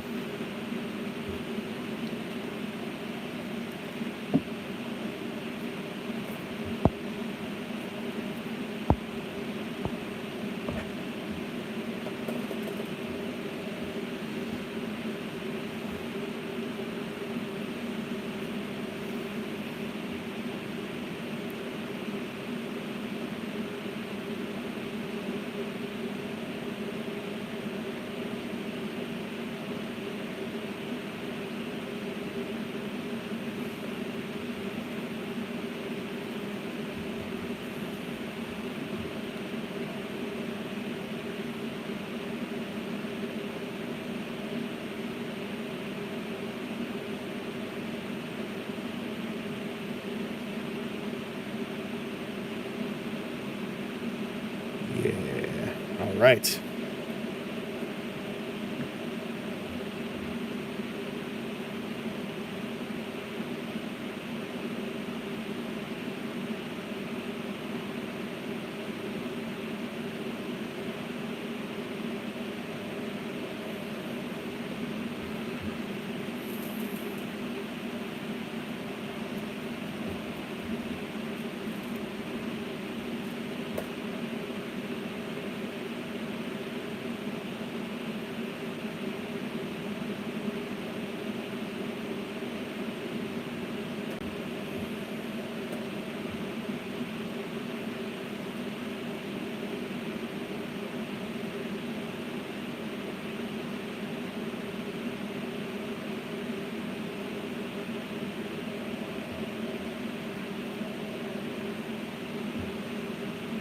I always get like quietly excited when I'm doing this part because I'm like, this is it.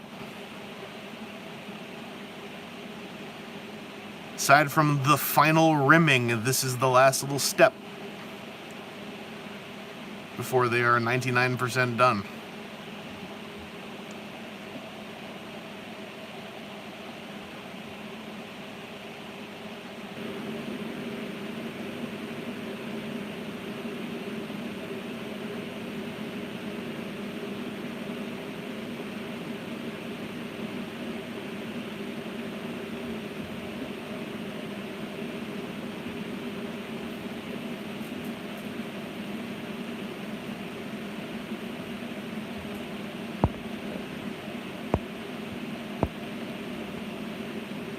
Yeah, Winston, when it's happening and you feel like you have it under control and you're seeing the subtle effect build up in front of you.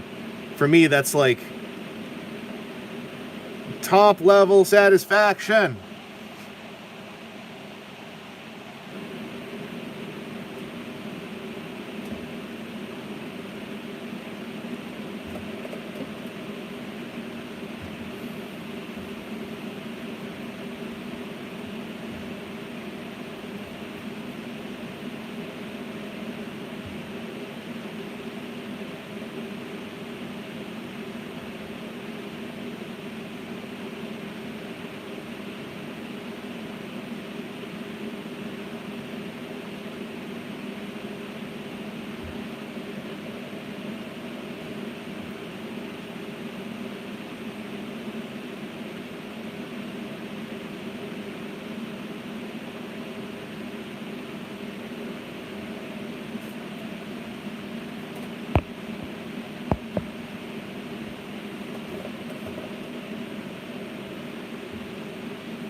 Good thing that part of the pallet was clean.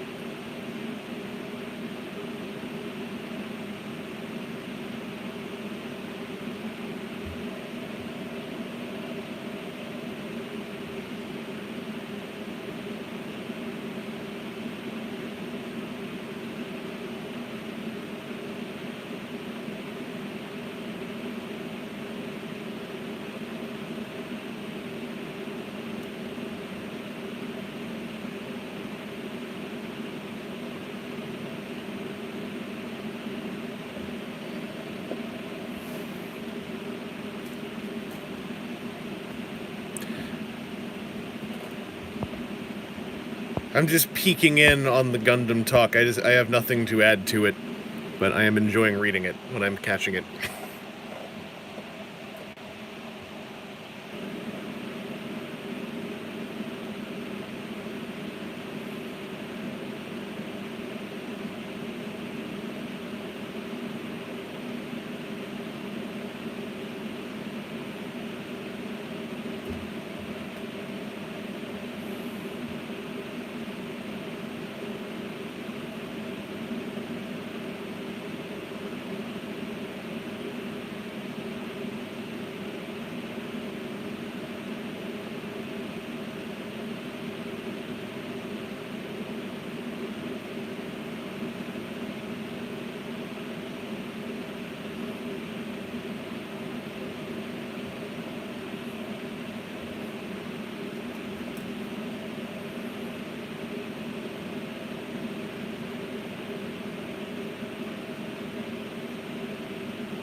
All right.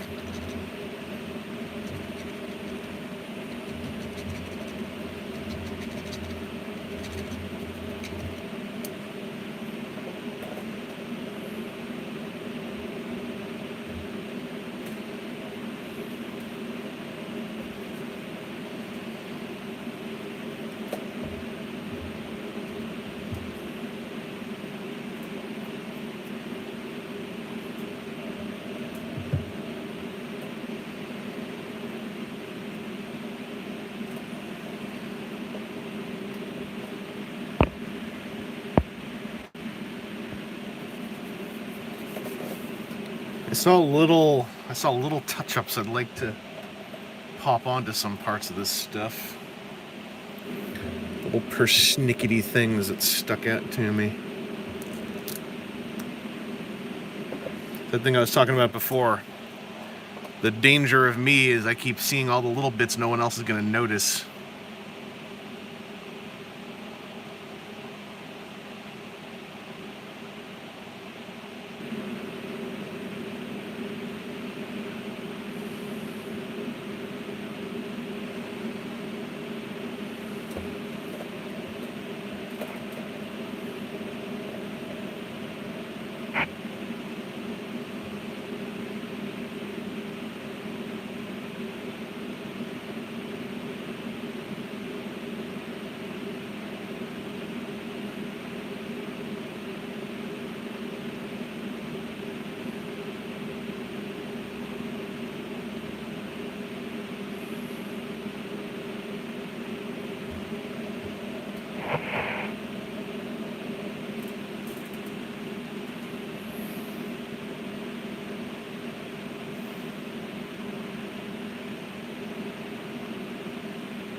Okay.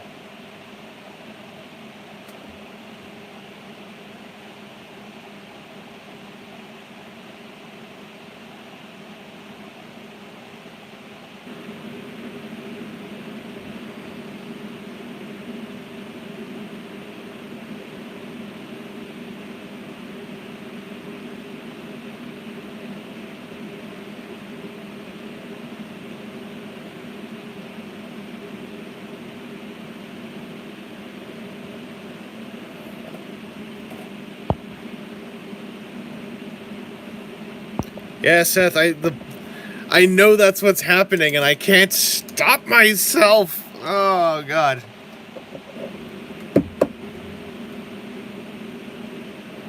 Because I'm like, well, that's correctable. Well, that's correct. That's correctable. Simple. It's simple to correct. 2 seconds.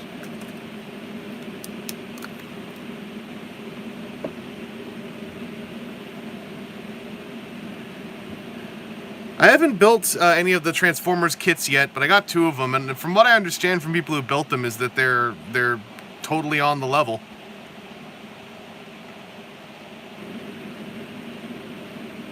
Like they're a solid gun plot here.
I want to do something else with those goggles, but what?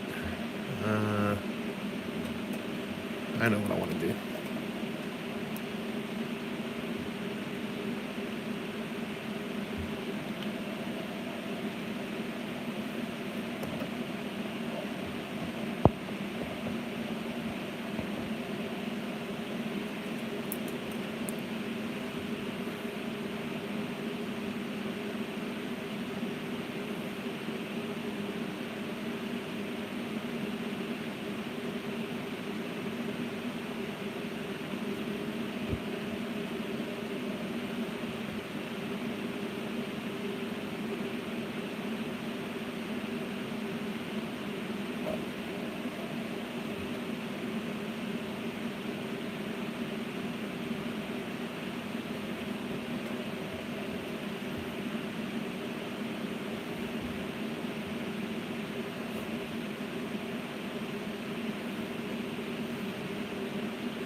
Gonna give those a little glaze.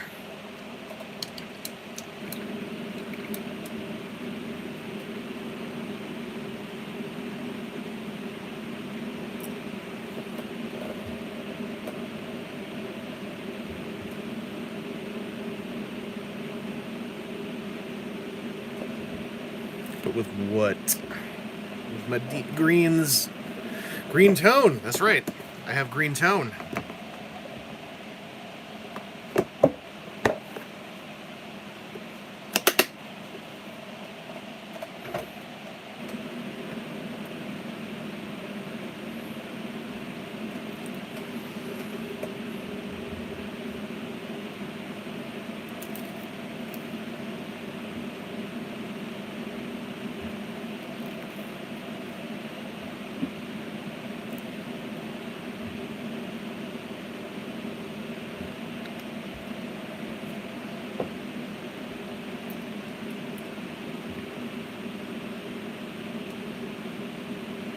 True story, I learned how to do water slide Deca decals entirely to apply one to one of the luxury knockoffs of MP36 Megatron.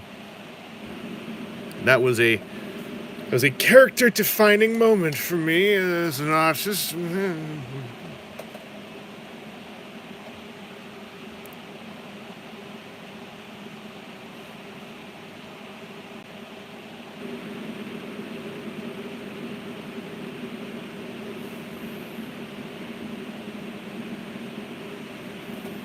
Do a couple of these glazes on them goggles.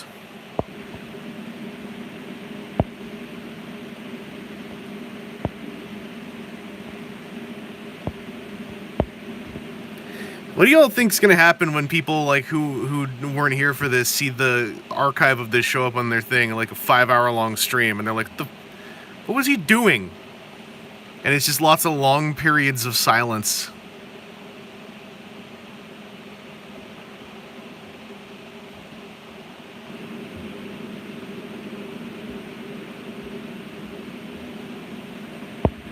More importantly, if you're someone who's watching the archive right now, like this isn't live, and you're watching it and you've gotten to this point, I need you to leave me a comment and tell me what's up.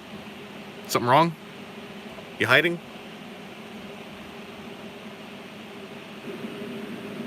There are people out there who have ill intent for you? Like, let me know.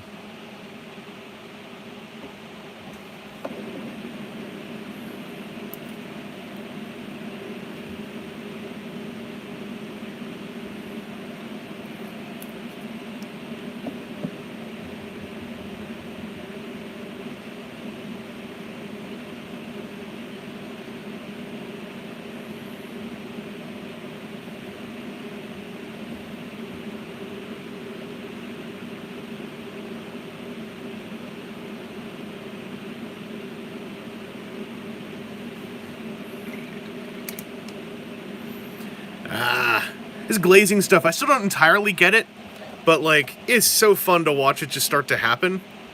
Makes me feel like I'm smart. If that makes any sense.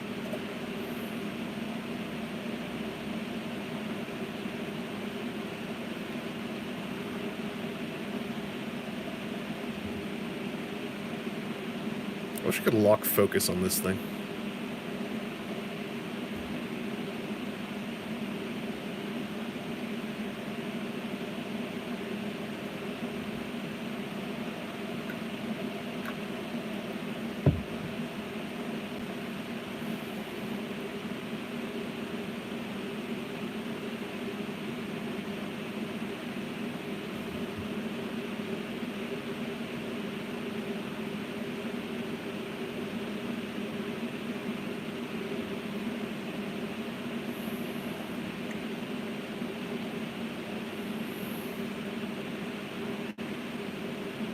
The Rebels are truckers going out for a beer. Freedom beer.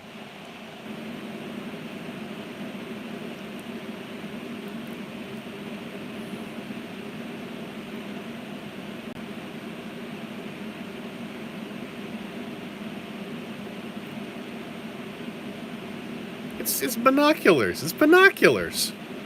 It's the eyepieces. It's binoculars.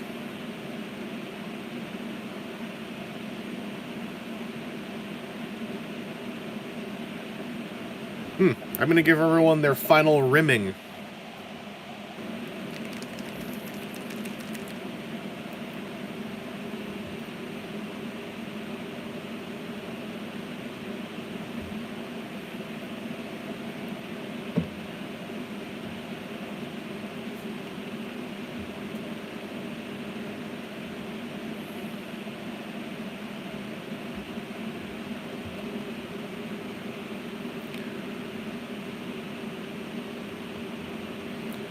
Final rimming approved.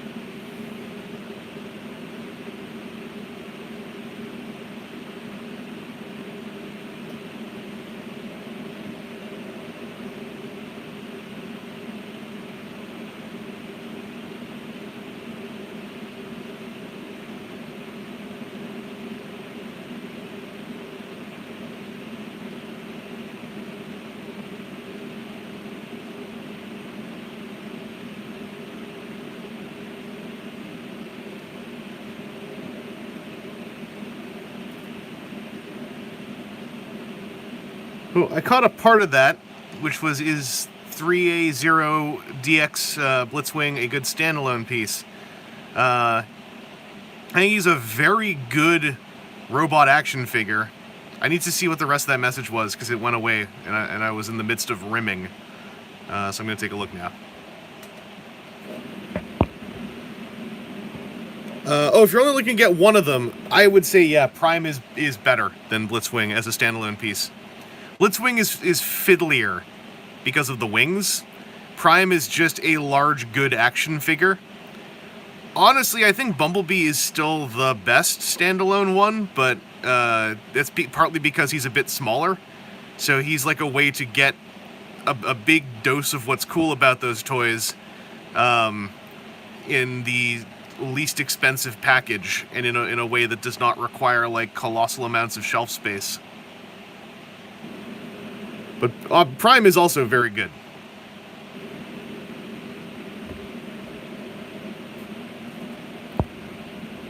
Tygon, hello! I'm just busy rimming the bases.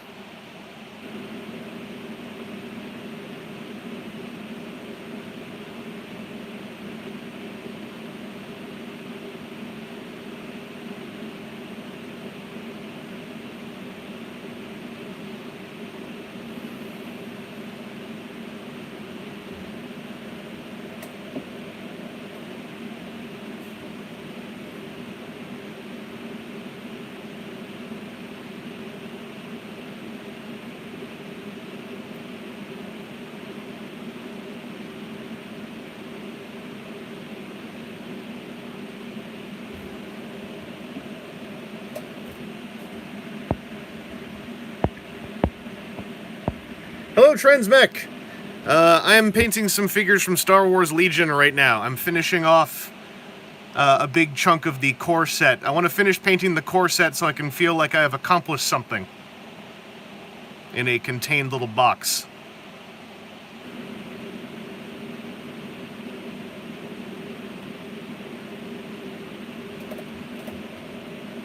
And I was telling myself how absolutely sure I was that there would be no temptation to go overboard with trying to do stuff on the Rebels because, like, oh, I'll just contrast paint them, it'll be fine. Anyway, that didn't happen. That fell apart. The whole plan fell apart. We've been here for 5 hours. What's up? I should say I didn't start them 5 hours ago. I was working on them for a few hours last night while on a Zoom call with some friends doing a little art hangout. And that's what gave me the idea to try doing the stream, because at one point one of my friends said, hey, can you show us what you're doing? And so I've tried to figure out an orientation from my phone that could remotely show what I'm doing.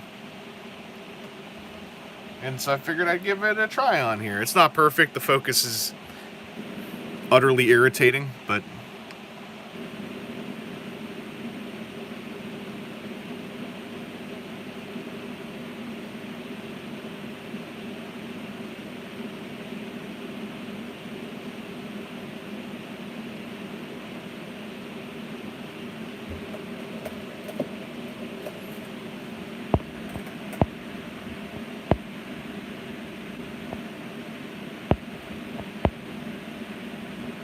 rimming the bases is very important. Yes, yes. It is also extremely satisfying.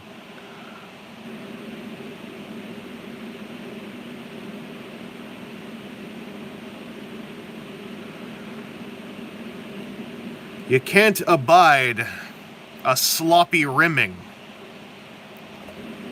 Not in my town.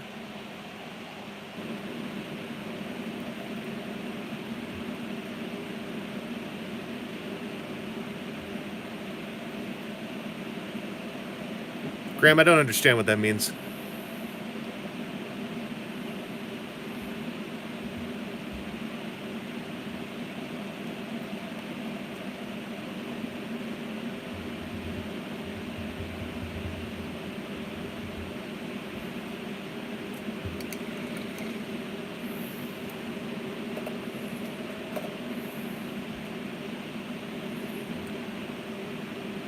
You don't know my bedtime, old man.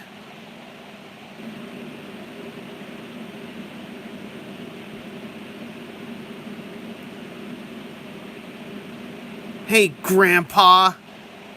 Why don't you go back to your armchair and look after your rheumatoid arthritis? Grandpa.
I could identify when I was rimming this base that it needs a mild re-rimming with some heavier juice.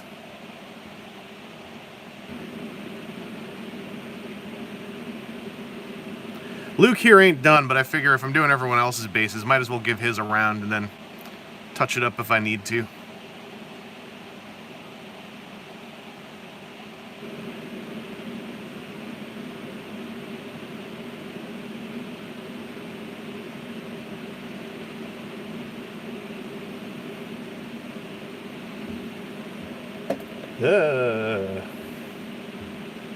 Fell over onto your wet rim.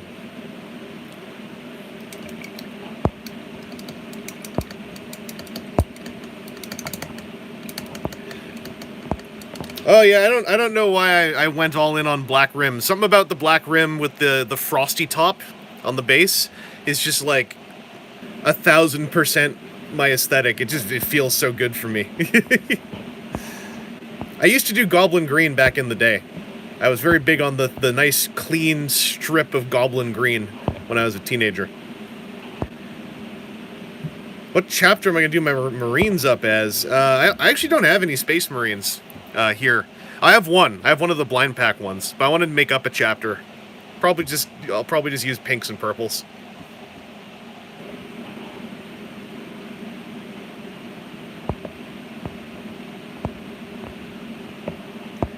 Actually, I don't know if you noticed, but all of these guys are wearing red shirts under their jackets, so there are enough red shirts for them.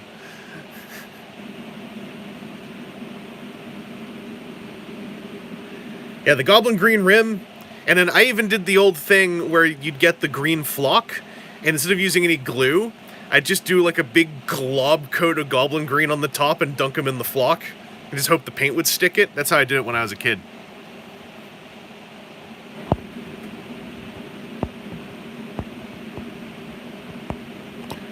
Standing in open Oreo. If Oreo cookies looked like this, I would eat a lot more of them. I think this looks a lot more tasty than the solid white of the Oreo cookie. Desert Complex, always been scared to try mini painting, never understood how to do it with a steady hand. I used to get freaked out by it a lot. I still get freaked out by it a lot when I'm trying to do something like small. It's really just like doing it and just like getting some cheap miniatures where it doesn't matter if you mess them up, and then just like have at them, slap the paint on them. Just see, it's all about, for what I find anyway, it's all about like getting used to the tactile relationship between here, and the paint going on something, and getting used to how it feels to what you're seeing happen, and then like it just starts to happen. It starts to happen.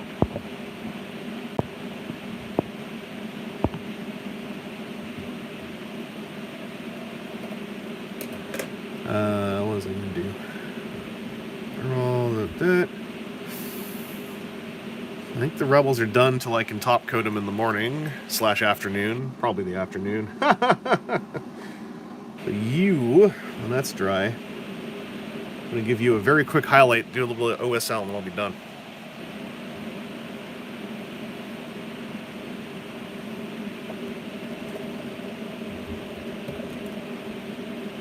I'm gonna move these guys back here.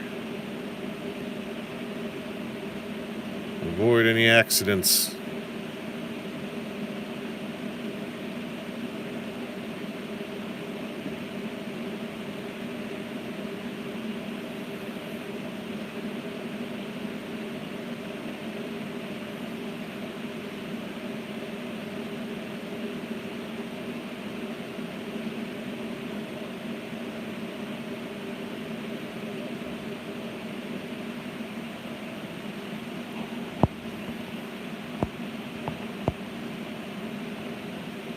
Yeah, Winston's got it right. He's got it. It's muscle memory as well. Things will get better with practice. Remember that now, compared to when I was like a little kid, there's way more knowledge about how to strip paint off a miniature as well. So you can reset a mini if you're really new and you just don't like what's happening. You get some of that purple stuff or whatever, or the green stuff, whichever one it is. You know, I've heard both. The purple one seems to be easier to find around here, and you just toss it in there for a day or two, pull it out, toothbrush, start over. In fact, if you want to be thrifty and you're practicing on miniatures you don't really care about, just try weird stuff on them and then strip them and just try more weird stuff on them. Just keep going in a cycle. I feel like that might be a thing too, because those D&D pre-prime minis, like the Transformers ones, are like $5 each. The D&D ones have more textures on them, so they might be more interesting to tool around with. But it's like Nozel's Marvelous Miniatures are like super inexpensive. And you can just like they're already primed, so you can just throw paint on them right away. Stripping them means you'd have to reprime them, which would be a whole thing. But I don't know. I'll restate the thing I said at the beginning. I'm also by no means remotely any kind of expert on this stuff. I am hard newbie still. Even though I say stuff I did when I was a kid, like that, there was a very, very long break between that then and now.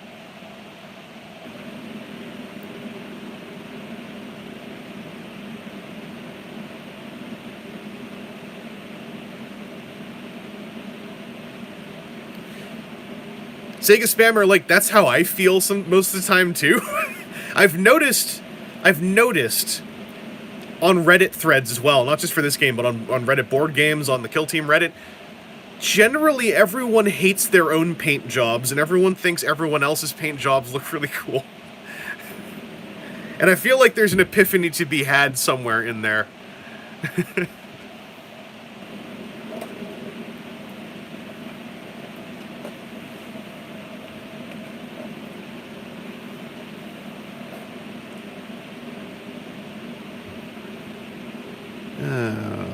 What am I going to do with you? I want to highlight some of this cloth. I don't want to highlight it.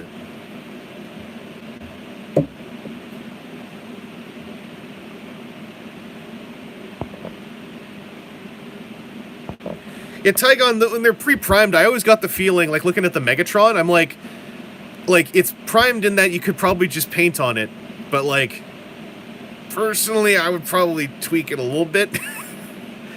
At least maybe do like a lighter spray on the top, just so there's a little bit of, I don't know, a little bit more like visual texture going on.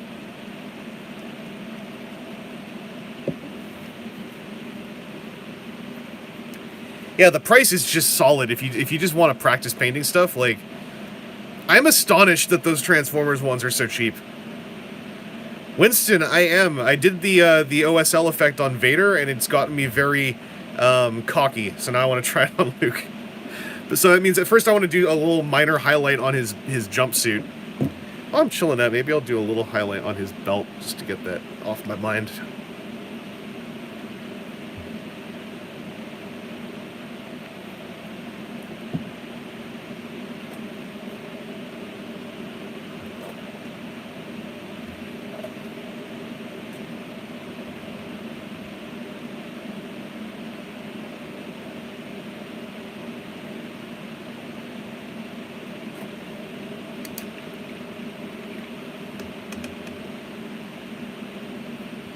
I see, yeah, something about eyes.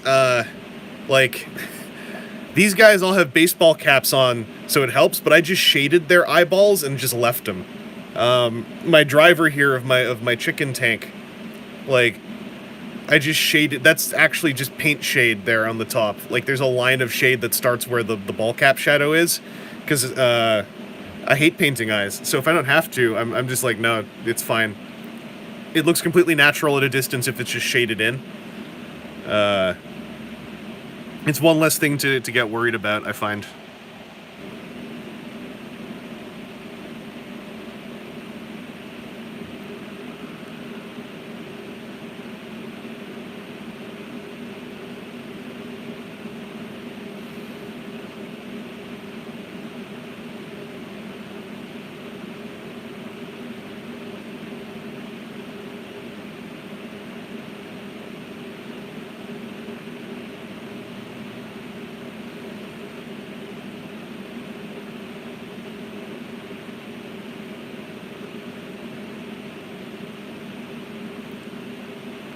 I'm just doing little edge thingamadoos.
And then I want to highlight the jumpsuit. I did the Basilicandum gray contrast on it just to lay it down, but I want to do a slightly blue highlight on it because I just like making things cold.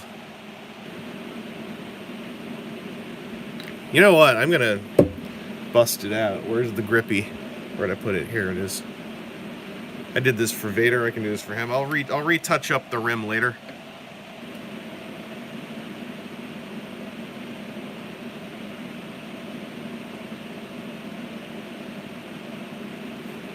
Grippy. All right, I'm gonna mix the thing.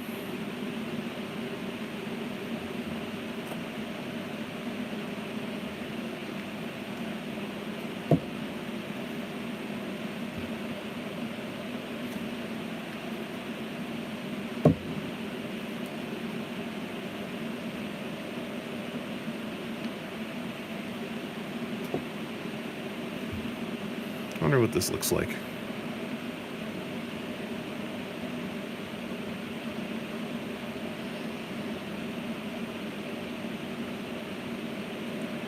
That's a weird color, but I kind of like it.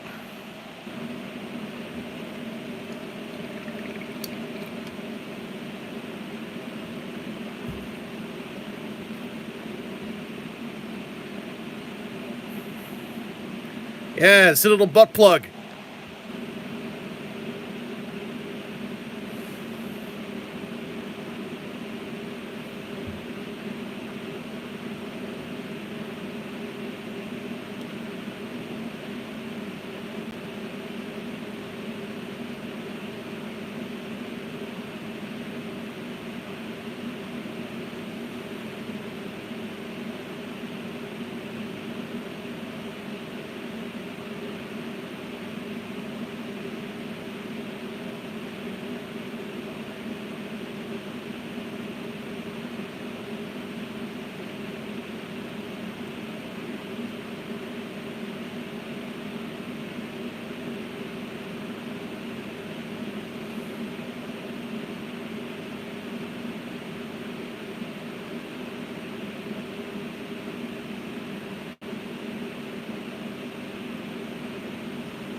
Oh, this thing's super cheap. That's why I got it. I got a couple of them.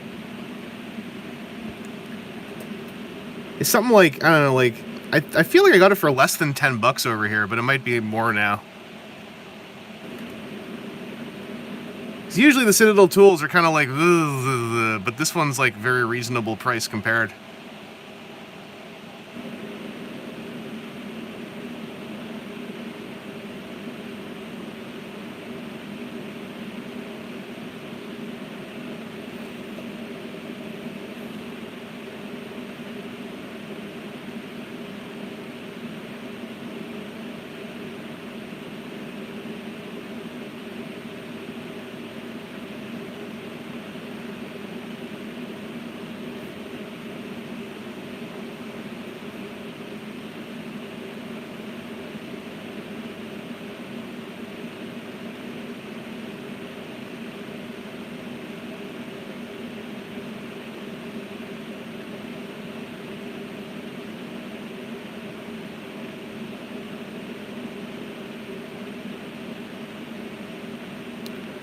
Ah, the butt highlight. Excellent.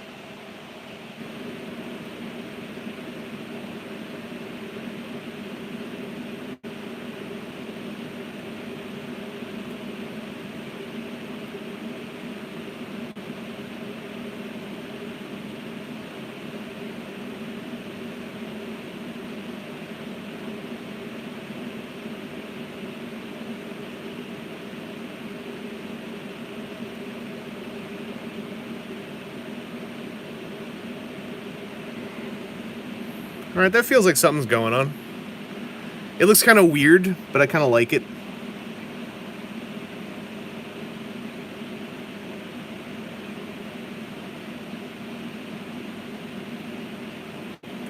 I should say I'm not really going for screen accuracy. Like, if it's happening by, you know, happenstance.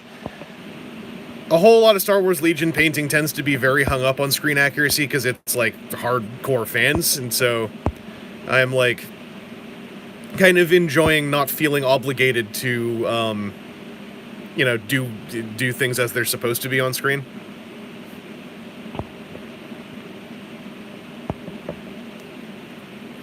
Yeah, I have a nicer one too. That my buddy, who I think Ray is still in the chat, got me a couple years ago. And I like this one too. Just this one's for quick and dirty stuff. I like using this one. This is for like nicer things, like when I was painting my lictors.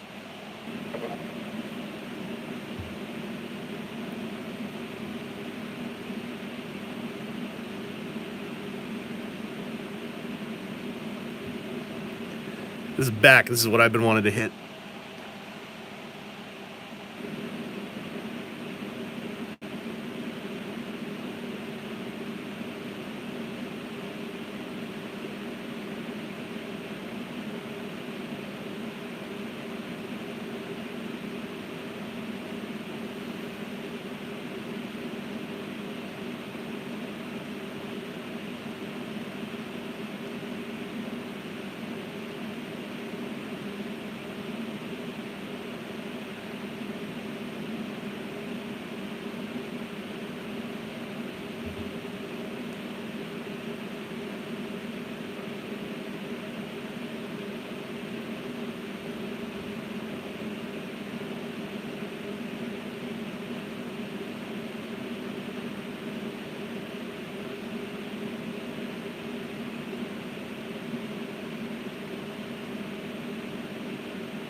I'm in a very zen place right now.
Okay. I was sitting on my own leg and that really started to hurt. Take it easy, Seth.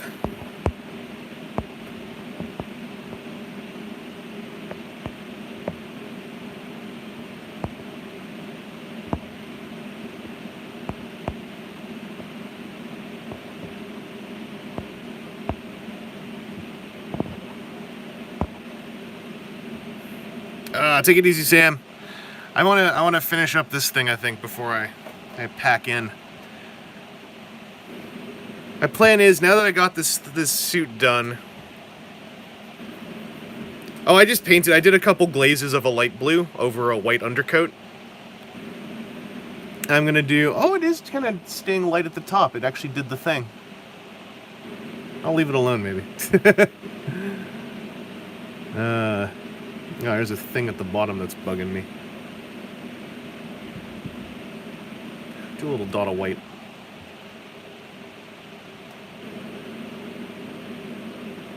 Or a dot of this. It's close enough to white.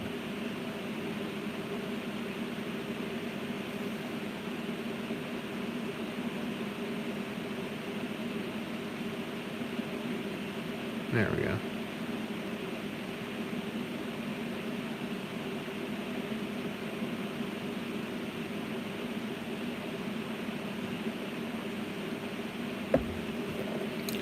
While that's drying, I'm going to give them a little bit of extra skin definition.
He's becoming a real boy.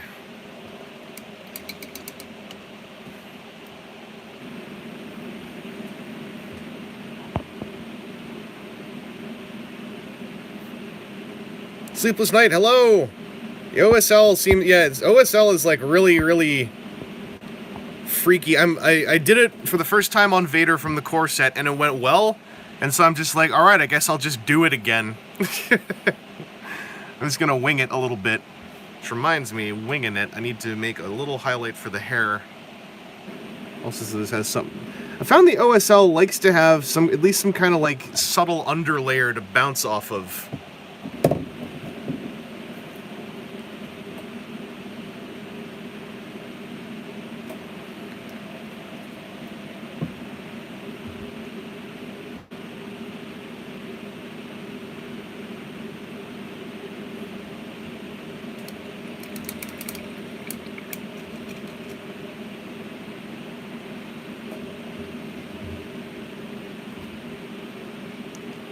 My water was too far away and it was starting to bother me.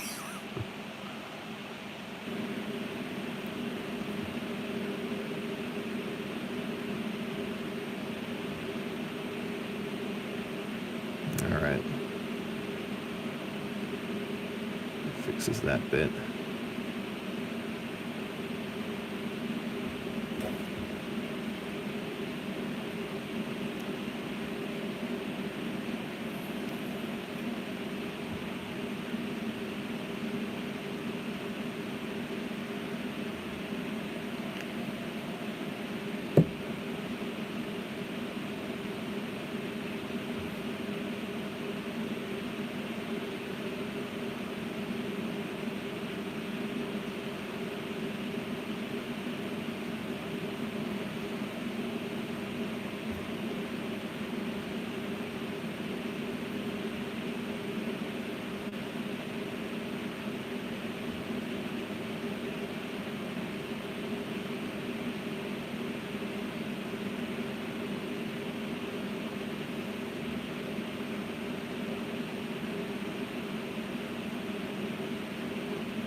Hair color's just not what I want it to be.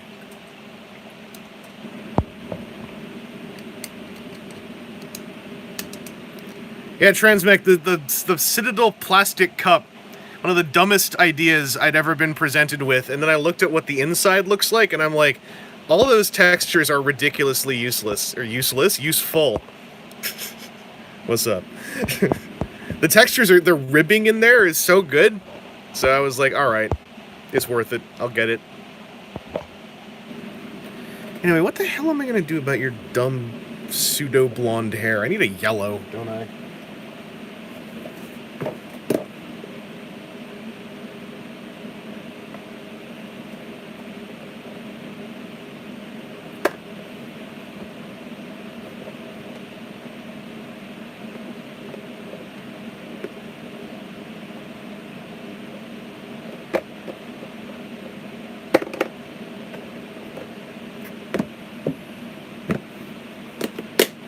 Yellowy bony is what we're looking for. I don't know. Oh yeah, it does. You can put the brush like that.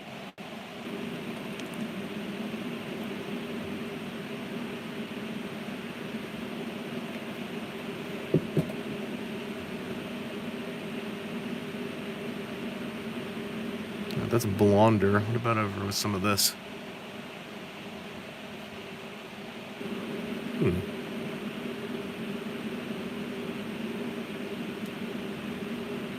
Hey, that's more of a thing.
I got an idea. I got a plan. Yes. Okay. I'm going to give that hair a little bit of a lightly brown glaze to bring the tone back to where I want it, and then it should be at least passable enough.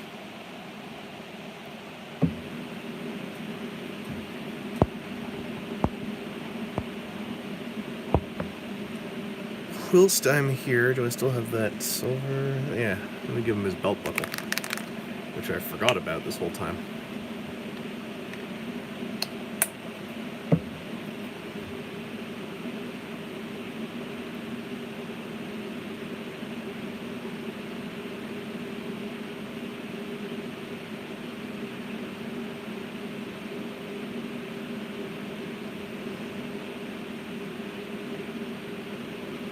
And his little belt nublets.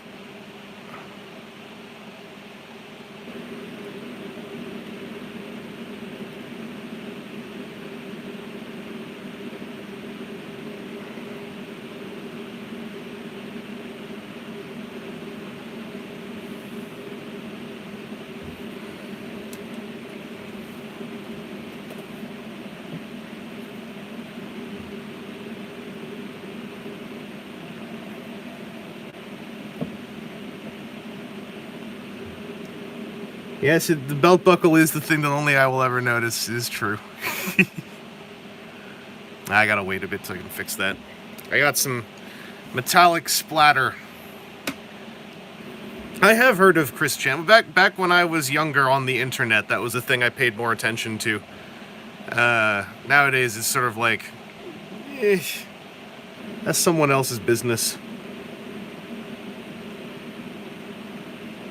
I should leave it well enough alone, in my opinion.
There we go.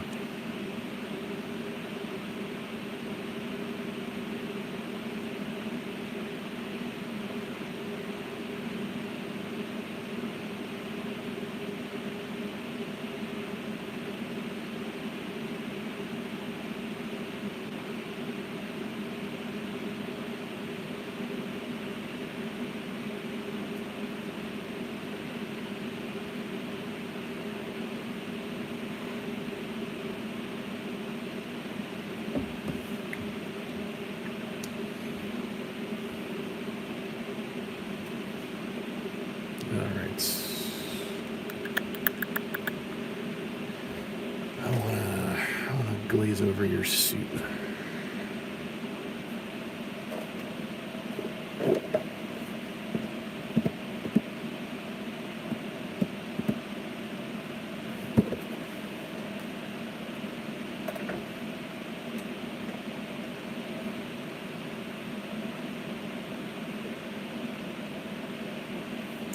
How do I want to glaze over your suit?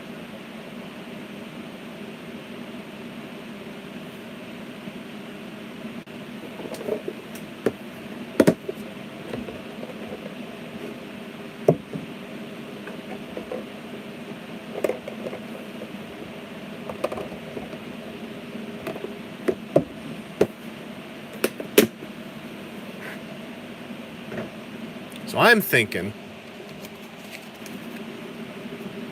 take some mid-brown and some blue. Let's say 1, 2. Let's say 1, 2. Let's say, where are you at? 1, 2, 3, 4. 1, 2.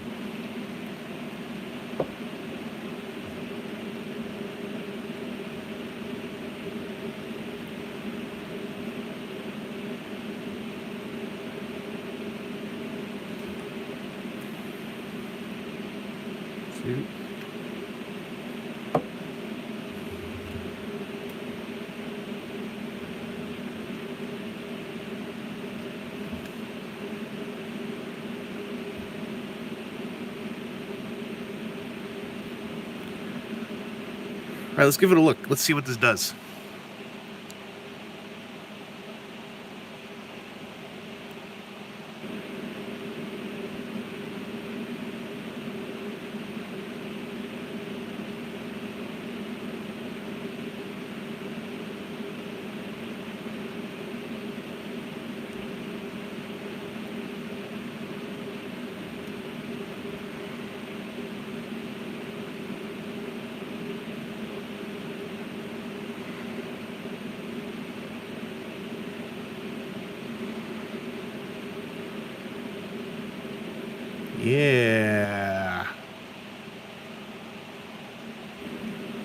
I'm kind of digging it.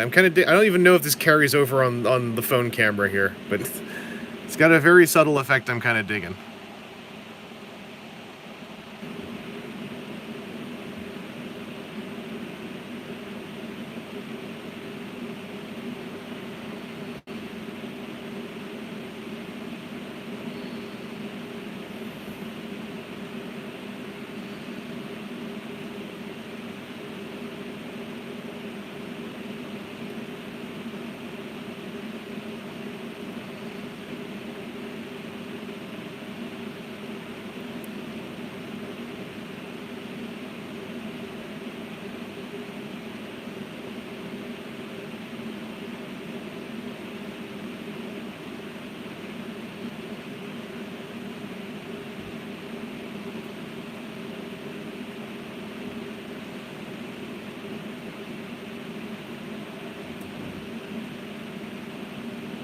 I feel good about it.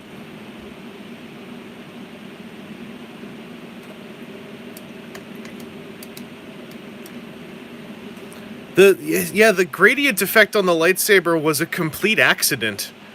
Like, I didn't intend to do that, but I see how it happened. It freaks me out because I'm like, I don't know how to do that again.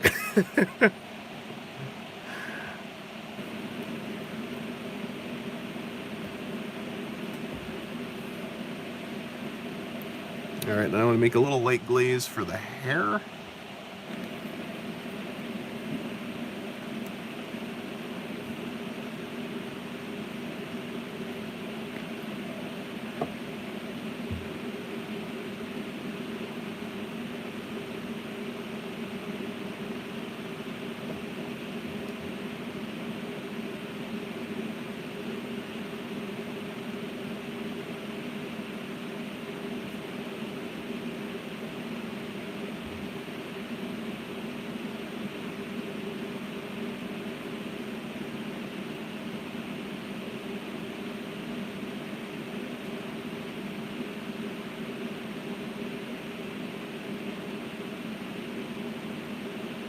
Oh, holy crap, that actually kind of worked.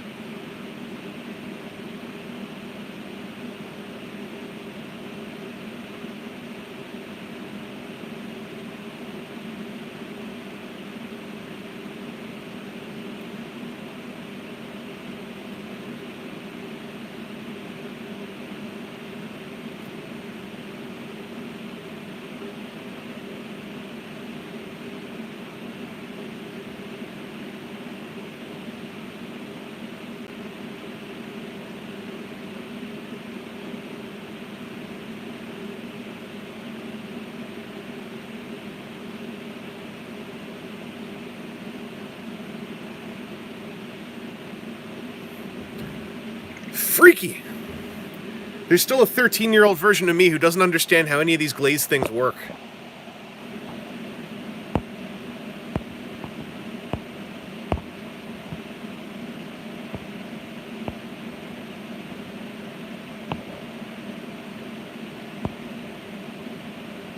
Sleepless Night, yeah, it was base coated white. I did sort of semi-glaze, thin down light blue, and I guess it just trickled down while it was drying to some degree. I guess I was pulling it down too. That's probably what I did. I don't know.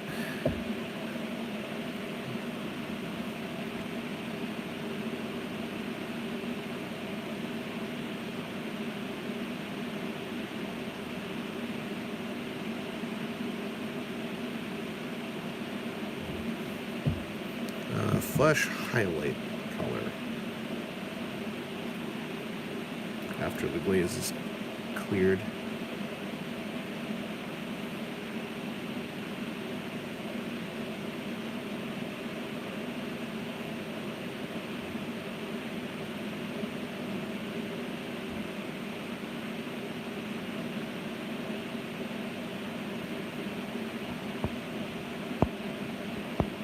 Oh, the direction does matter. You're right.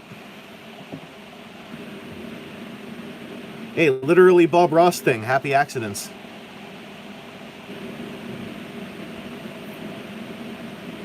I wonder. Oh no, I want to make that pure blue.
It's catching up on some chat.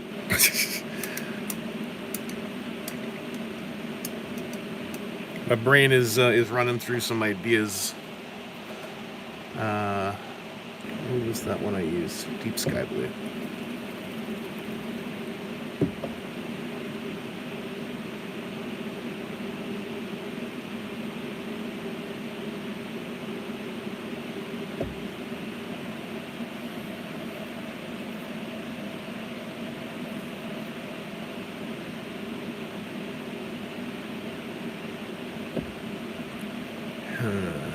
Yes. Okay.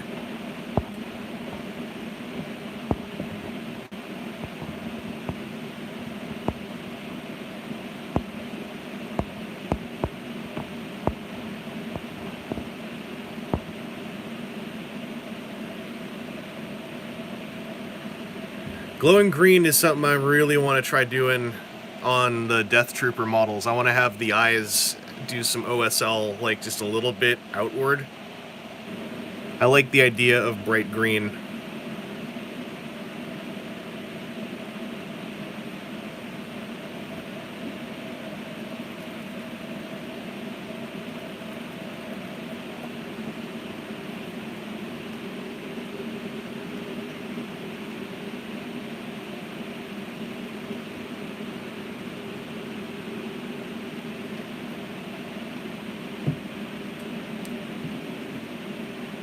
Yeah, Sean Crosser, projected lighting is the thing I'm setting up for now.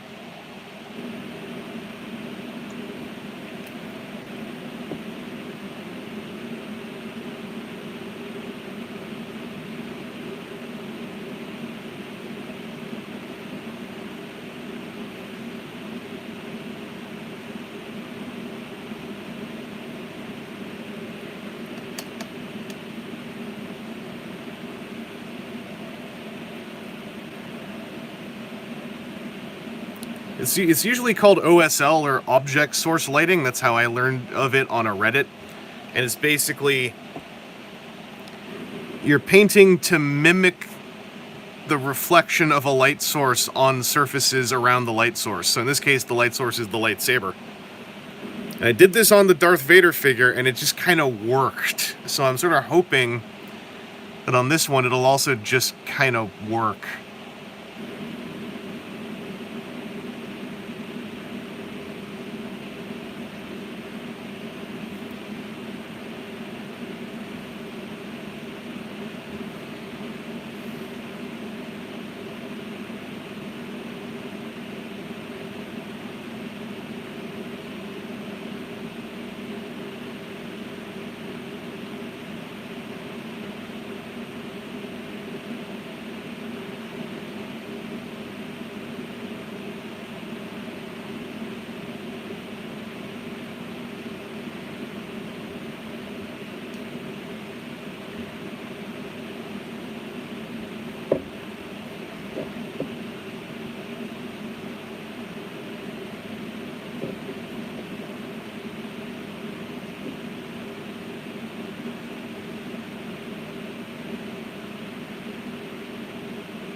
Yeah, kind of it's just working.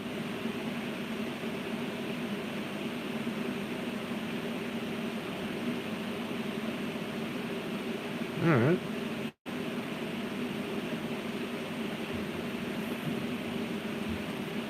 And here's where we're at so far. I didn't get perfect accuracy because he's holding it at a weird angle. I gave it a try. I don't know that I want to do much more outside of this because that's sort of... I don't like to push OSL too far.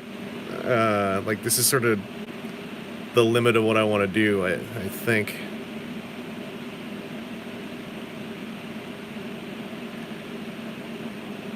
Yeah, the face picked it up so fast. That's okay. That's tweakable. Bust out that flesh glaze.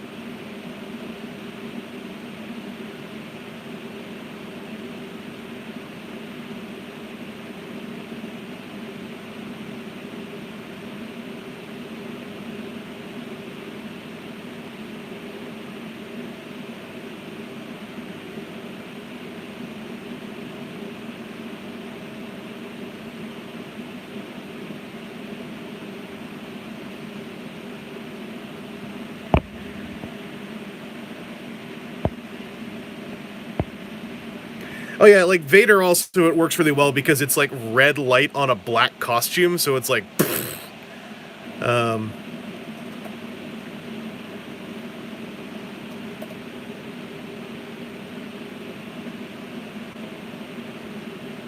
just sort of subtly reclaim his face a little bit here.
Oh, I'm happy with some of it, and I'm like, I don't know how it would look better or different on other parts of it, so I'm like generally happy with it.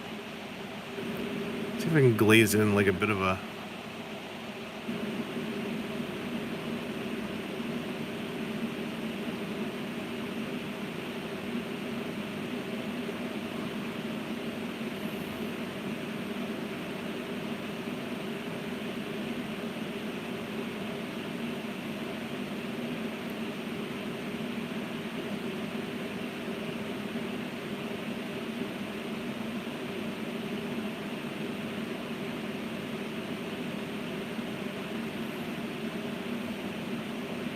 Oh, it's already starting to look a little bit nicer.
I see. Okay.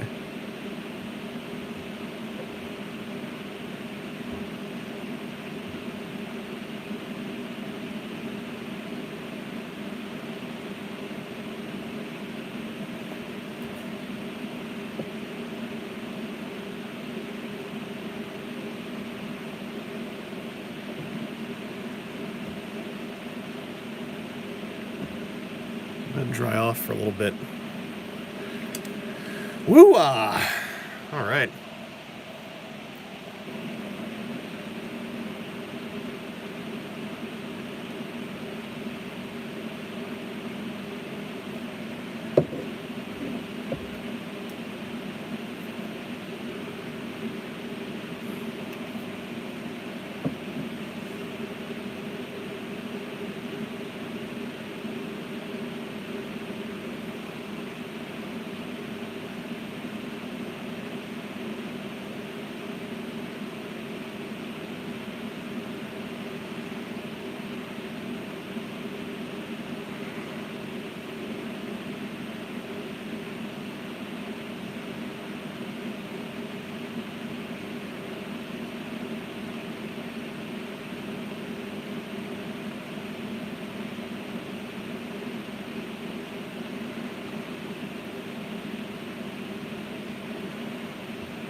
I had a little moment of staring off into space thinking about glazes. But I am back.